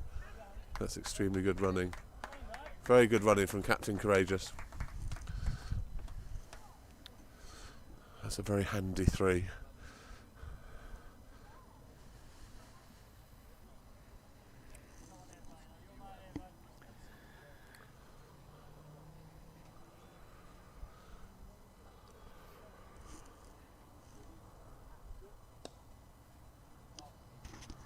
Very sensible batting there. That's a useful over.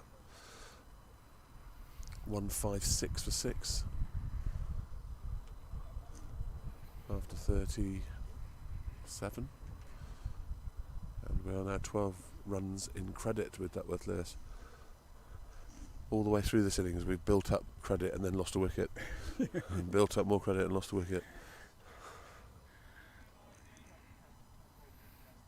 I think this is Lyon's final over, it is. This is 10th over. Hasn't taken a wicket.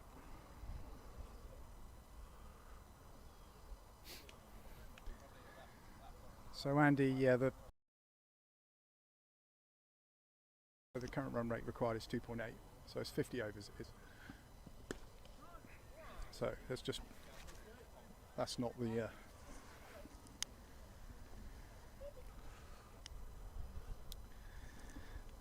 going to be left to Loza to hit a 6 to win the game again. Yeah, well, I think that's a once in a lifetime feat. So that's hope it Lightning doesn't come can to strike that. twice in the same place.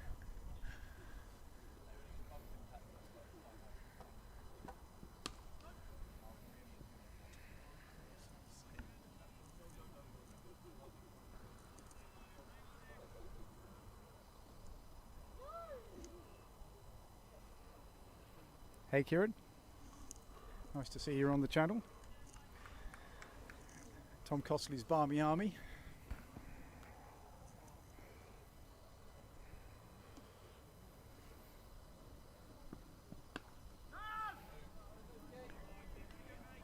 Slip catch in vain, nothing, yeah. Right on taking the catch, but the rain stopped the glory.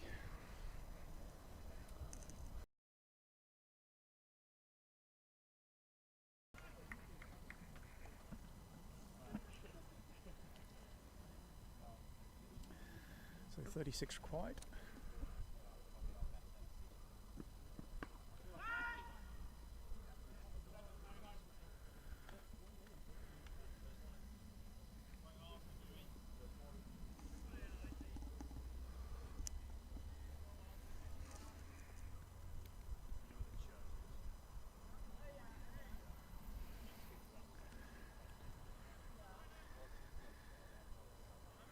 Shout out to Paul, come on Oxford Downs, yep.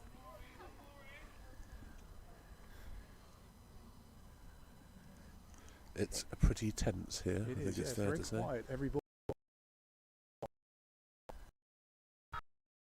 It's got to be going over.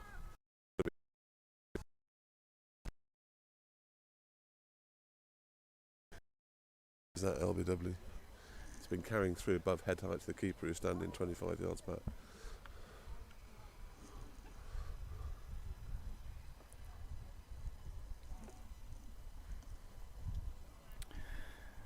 So Kieran, it's a 50 over game.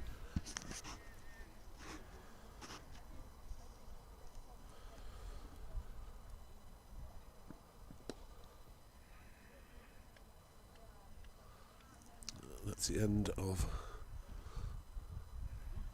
his spell. 157 for 6 off 38, and we are still 12 runs in credit with Duckworth Lewis.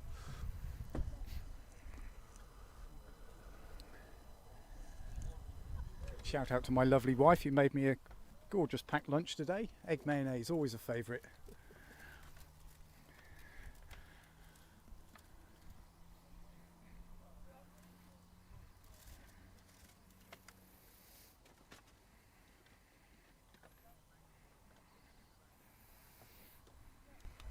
I should also say thank you to the woman in the Marks and Spencer's counter for selling me my mango. As I predicted, being a master tactician, they brought back their top boss spinner again.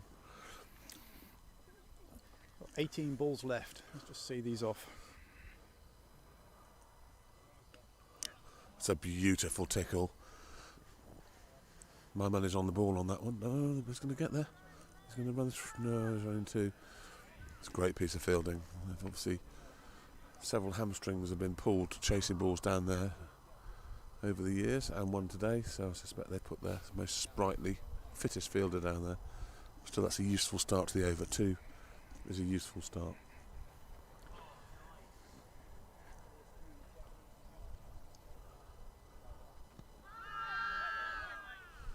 Here we go. The first of the statutory 3 appeals.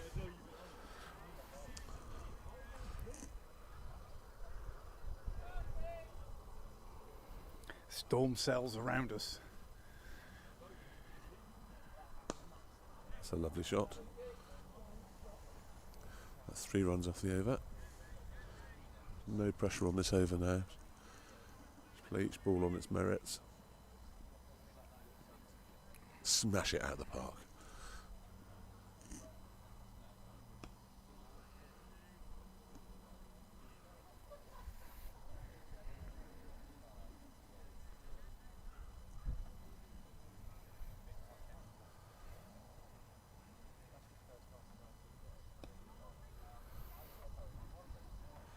A very big, wide bat being presented to the ball by Captain Courageous.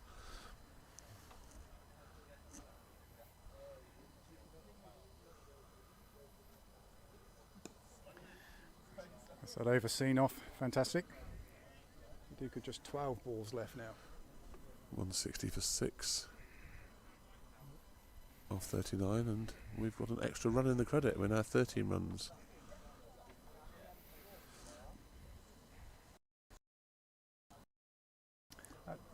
Duckworth Lewis score that bears quoting is actually the end of this over current, well, the 40th over. They just need to be at that point, which obviously they are. Although a wicket would make it very close, I have a feeling.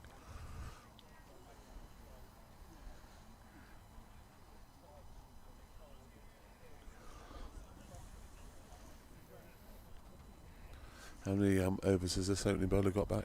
So Helmer's got 2 overs left 2 in the bank. Some good figures there, 36 for 3.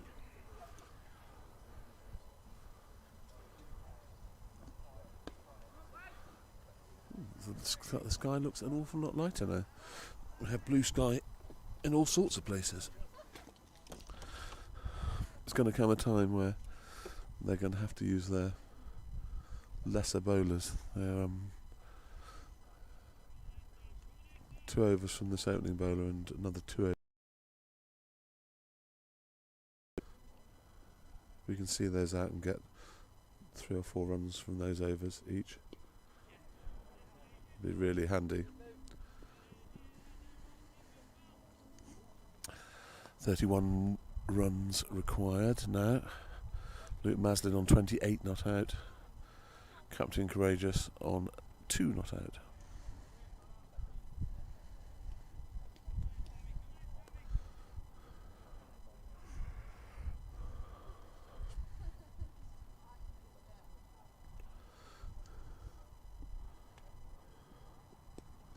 That's it.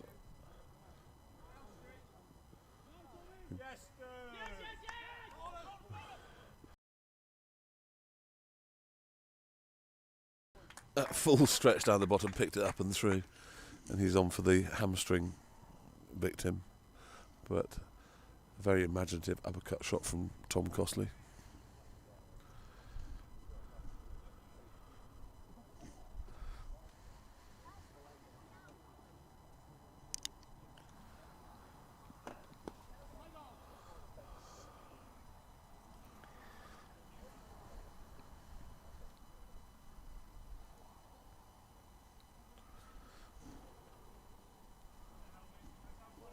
So less than 30 required now, just 29.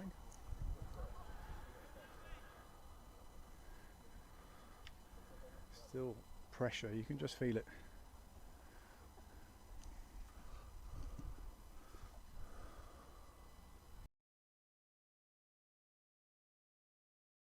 Runs. This is a beautiful shot.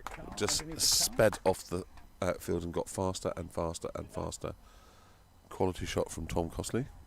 And an absolutely crucial 4. Every boundary now is like gold dust. It really is. And that was a beautiful shot.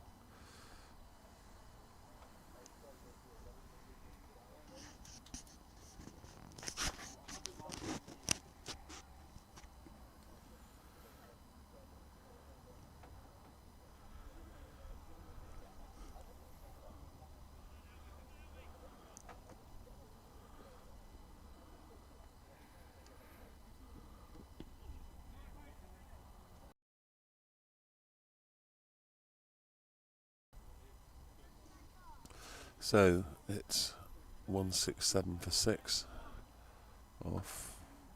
Is that, no, 40 overs or 41? 40 overs. 40 overs.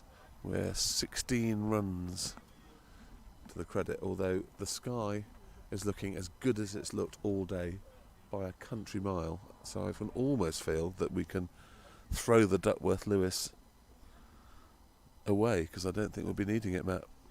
Let's just get these final 25 runs.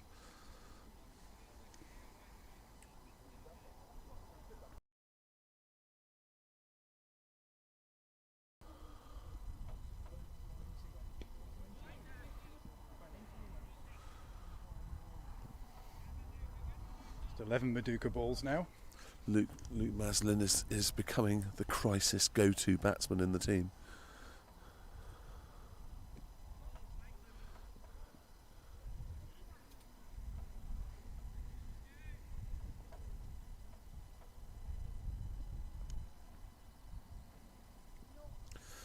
The substitute fielder that's come on bears a striking resemblance to the guy called Sterling who opens the batting for Middlesex and also one of the 100 teams that was playing last night. I can't remember the ones that won, I think.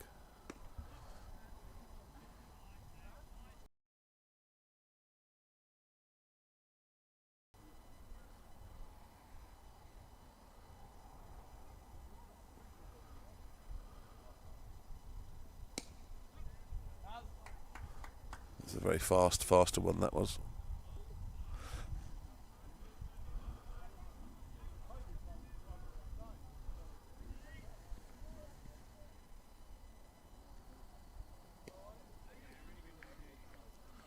That's an excellent maiden to play out. That was a maiden, wasn't it? It was, yeah. An excellent maiden to play out, because that means that there's only one more over from the professional to come.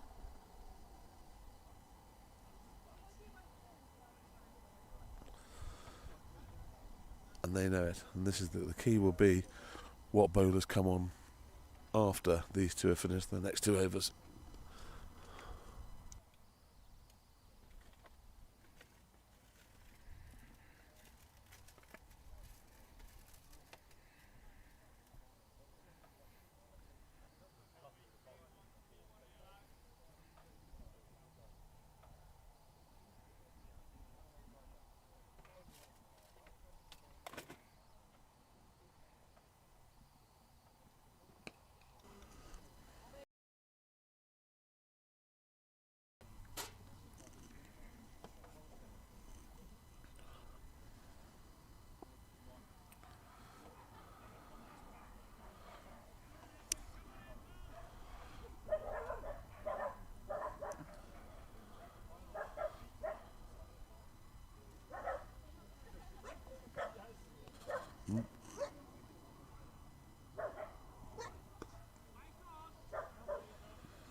Lots of dogs barking around us. One started one side of the ground and they all chirp up.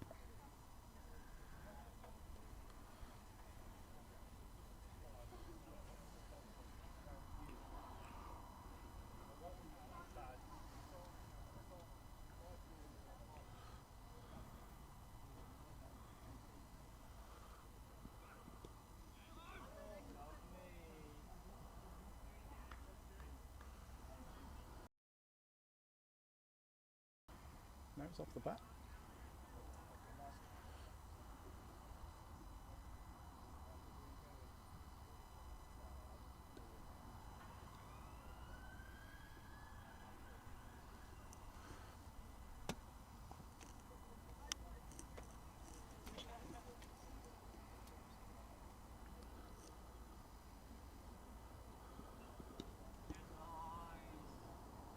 Substitute fielder Sterling lookalike is getting a lot of work.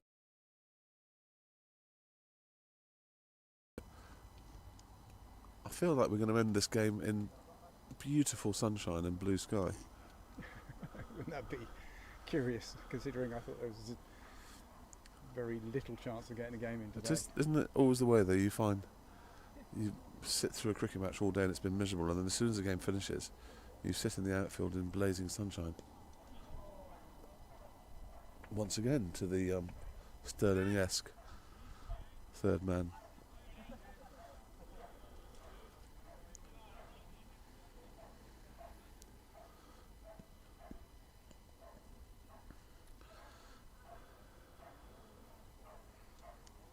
Is this Helm's last over? It is. How many balls does he have left? This is the last one. Right, so the next 7 balls are crucial in this game. His last one and the next 6 from the off spinner. And that's 1.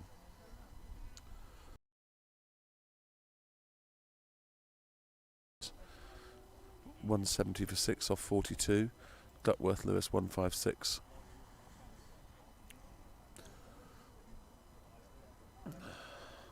I'll take a maiden right now for this over.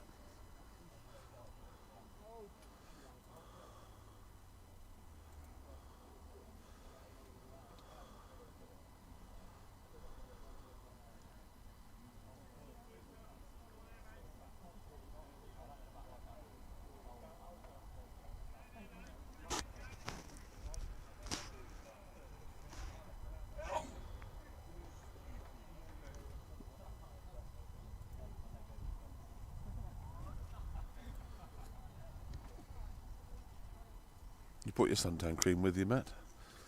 I do believe it or well, I have got some in the car, but that's not because I put it in there because I was coming today. Just because it's always in there. Because you're always prepared. I normally forget something. It's a lovely shot.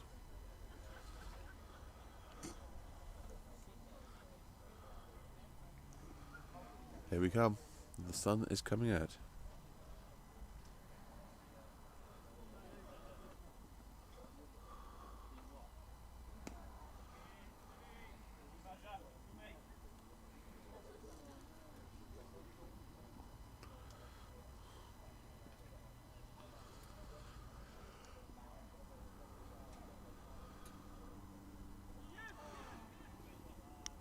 That's gone.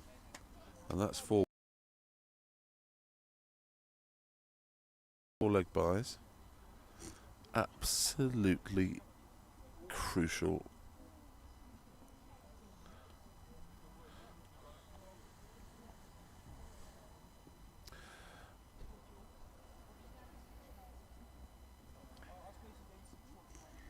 Breathe a little lighter, I think. Oh, buzzers. Ooh.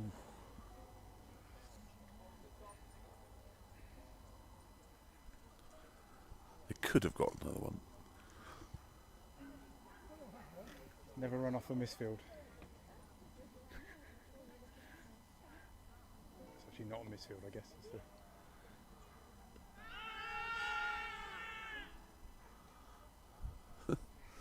That Douchra that he bowls is virtually unplayable. That was the one that got Maz. Just zips in the other direction.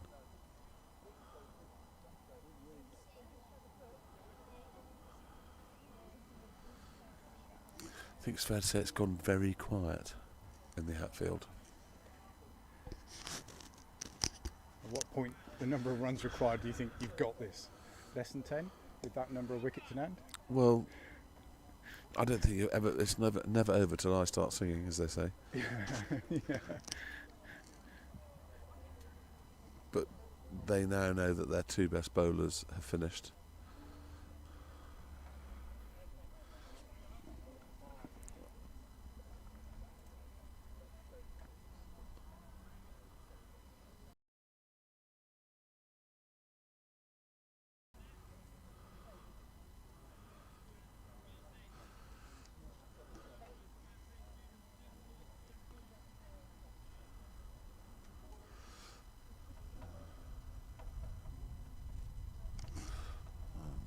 The new mandolin is back, strumming away happily. For those interested, the Duckworth Lewis is 159. I can now say, hand on heart, that Duckworth Lewis is not going to be an issue, Matt.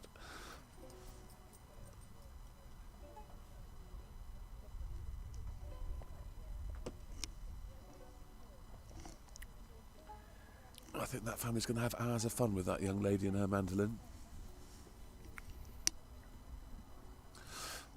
Or was it a toy guitar? I don't know, it's difficult to tell. Plenty of red kites in the field. And Ted Sandbach's would-be vintage.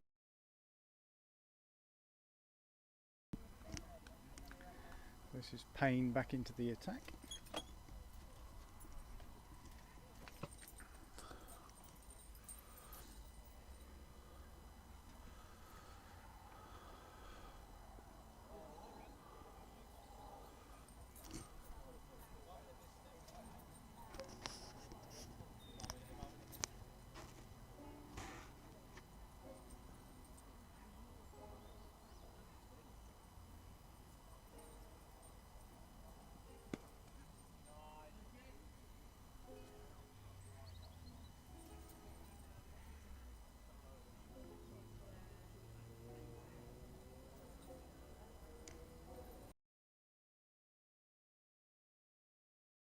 Seven.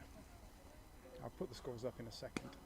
He's got all of that. That could be 4. That's a beautiful shot. He's hit that with sheer force We're going to have to play the 4 through logo the for that. offside. Oh, wrong one. Oh. There's a 4 logo. Yeah.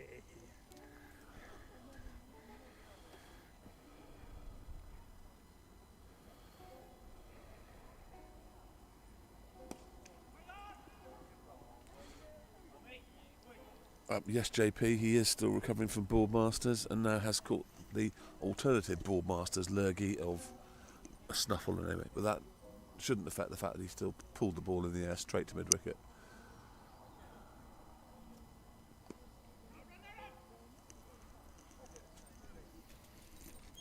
So 9.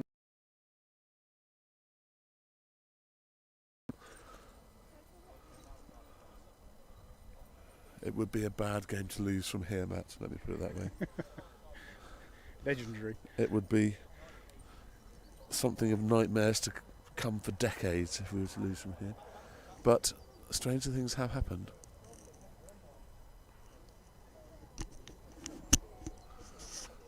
Let's put it this way, Losbrook hasn't taken his kit back to the boot of his car yet.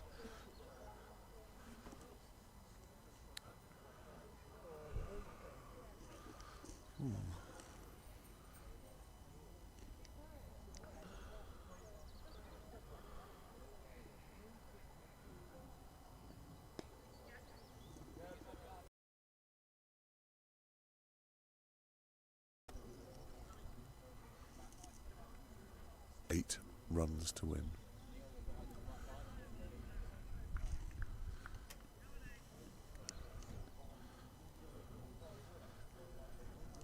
And the sky is bluer and bluer.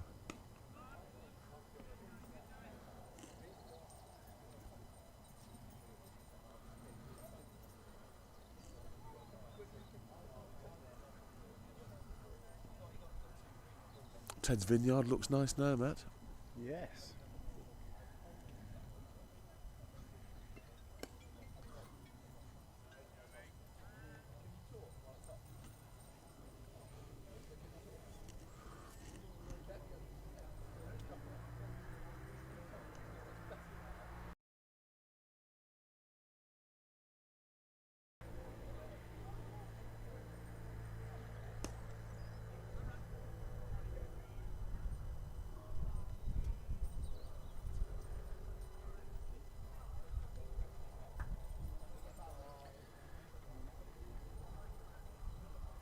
Bear not saying a lot, really. Sorry? Just going with the flow. Mm. Oh, no, no, no.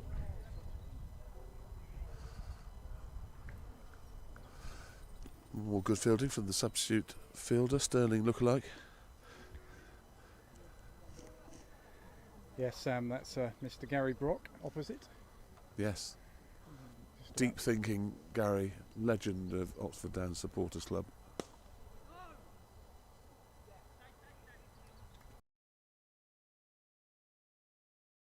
Leaning against the fence like that. He's not leaning against the fence, he's close to the fence. He's always been a fashion icon, Gary Brock, I think it's safe to say.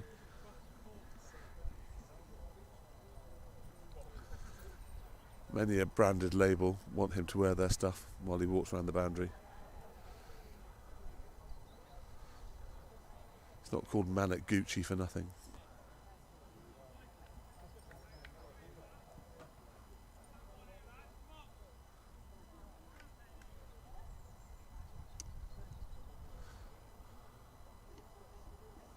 Boundaries to be had here now, Matt, because they can't afford to have too many people on the boundary. I think Tom will fancy something here. I think he might try and get it over and done with.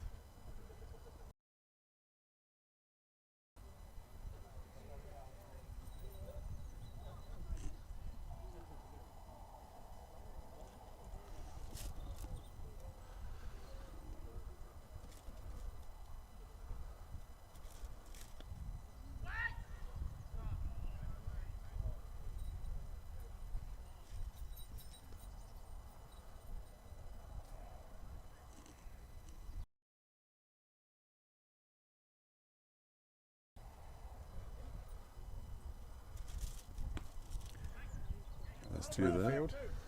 It's a nice, comfortable two.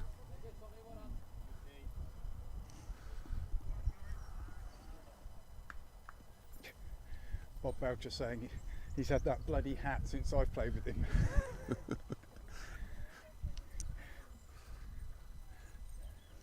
I wonder if it's ever been washed. Uh-oh.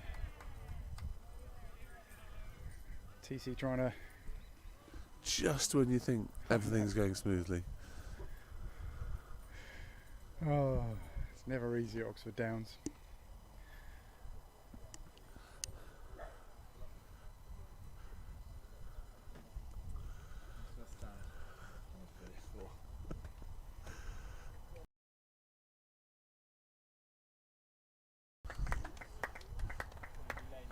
Just giving Prav a few choice words on his way out, something along the lines of leather it into the crowd for 6, please.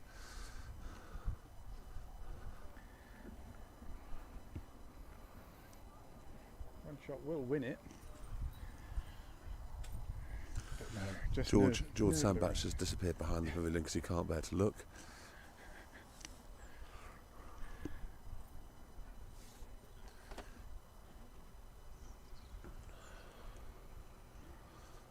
Legend of cricket, Ted Heap, can't look, he's facing the other direction. Gary Brock's hands in his hat.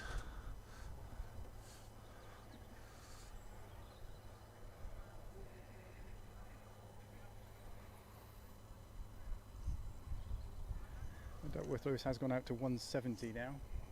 Not that it's going to come into play at all. We've been talking about Duckworth Lewis all day, haven't we? And it's just I know. become a complete irrelevance.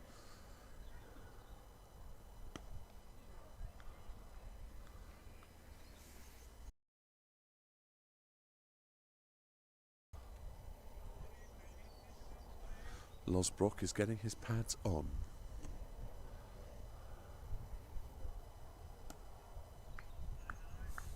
A bat 12 from Prav, having defended his first 2 balls.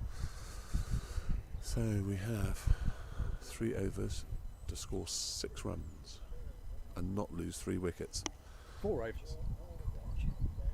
4 Go- overs. Ted George is round the back of the pavilion. Go and stand next to George. He's round the back of the pavilion.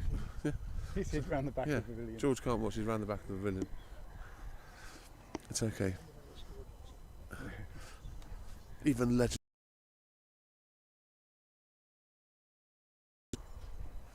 He's got a long walk back. He walked here from Amersham apparently.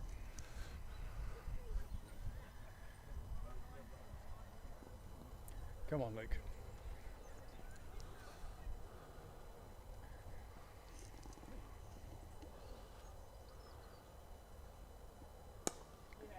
And That's a lovely shot for 4. one bounce 4. Beautiful shot from Luke. Absolutely beautiful shot.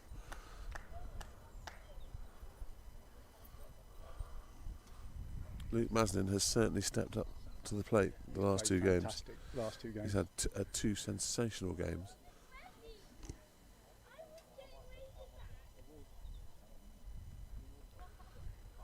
We've got 4.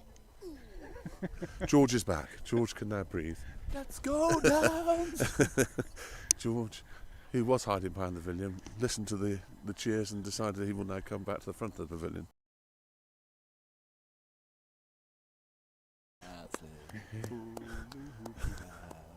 He's had a good 2 weeks. Yeah.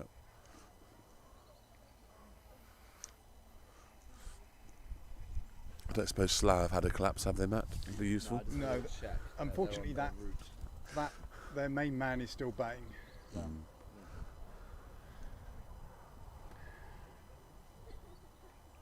Well left, that's... Dan Lincoln still in 44. And the scores are tied. Scores are tied. News to our listeners, we now cannot lose.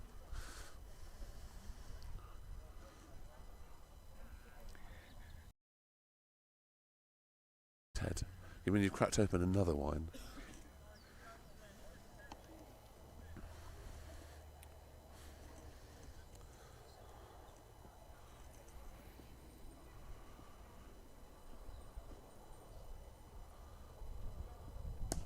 That's a massive 6 from Crab. Straight out of the ground. Nobody move. End of story. Afraid of. That's why they had to bowl their good bowlers through to try and get wickets, because they knew they were weak. Legend of cricket Ted Heat looks like he's having heart palpitations. Go and sit down and have a rest, Ted. Very good result. Well done, Oxford Very good Downs. result, yes. How can you summarise that there? To summarise that, it was a game of ups and downs. No, good, thank you. Games of ups and downs.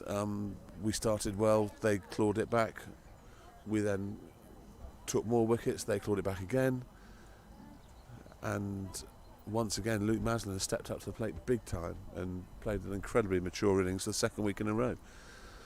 And thoroughly deserved. I think they got more runs than we would have liked them to have got, but we got them. So congratulations to us. Well tried. Amersham made a good game of it. They had some very decent bowlers, but yes, a very good game of cricket. Thanks very much to Amersham, our hosts, for letting us film today. Much appreciated. I'll put up the final scorecard. Thanks very much, Bear, for commentating with me today. Thank you. Thank you, Matt. Thanks for looking after us. Thanks for setting us up. And this is the first of that. I haven't checked with Chesham yet, but hopefully they'll let us film there. Perhaps if I can get a lift up to the club next week at home, then we'll be able to have a bottle of Ted's wine while we're commentating. If he's not drunk it all by then. Thanks very much, Cheers. guys. Thanks very much. If you haven't subscribed, please subscribe. And shout out to all our sponsors as well. Next weekend is, if you come along and you're a sponsor, you can have a drink on us. So please turn up. Oh, I get a free drink. You do get a free drink, yes. Paul will be sending out some vouchers, hopefully. But if he doesn't, we'll just come and see me or Paul or anybody and we'll get you a drink. Thanks very much.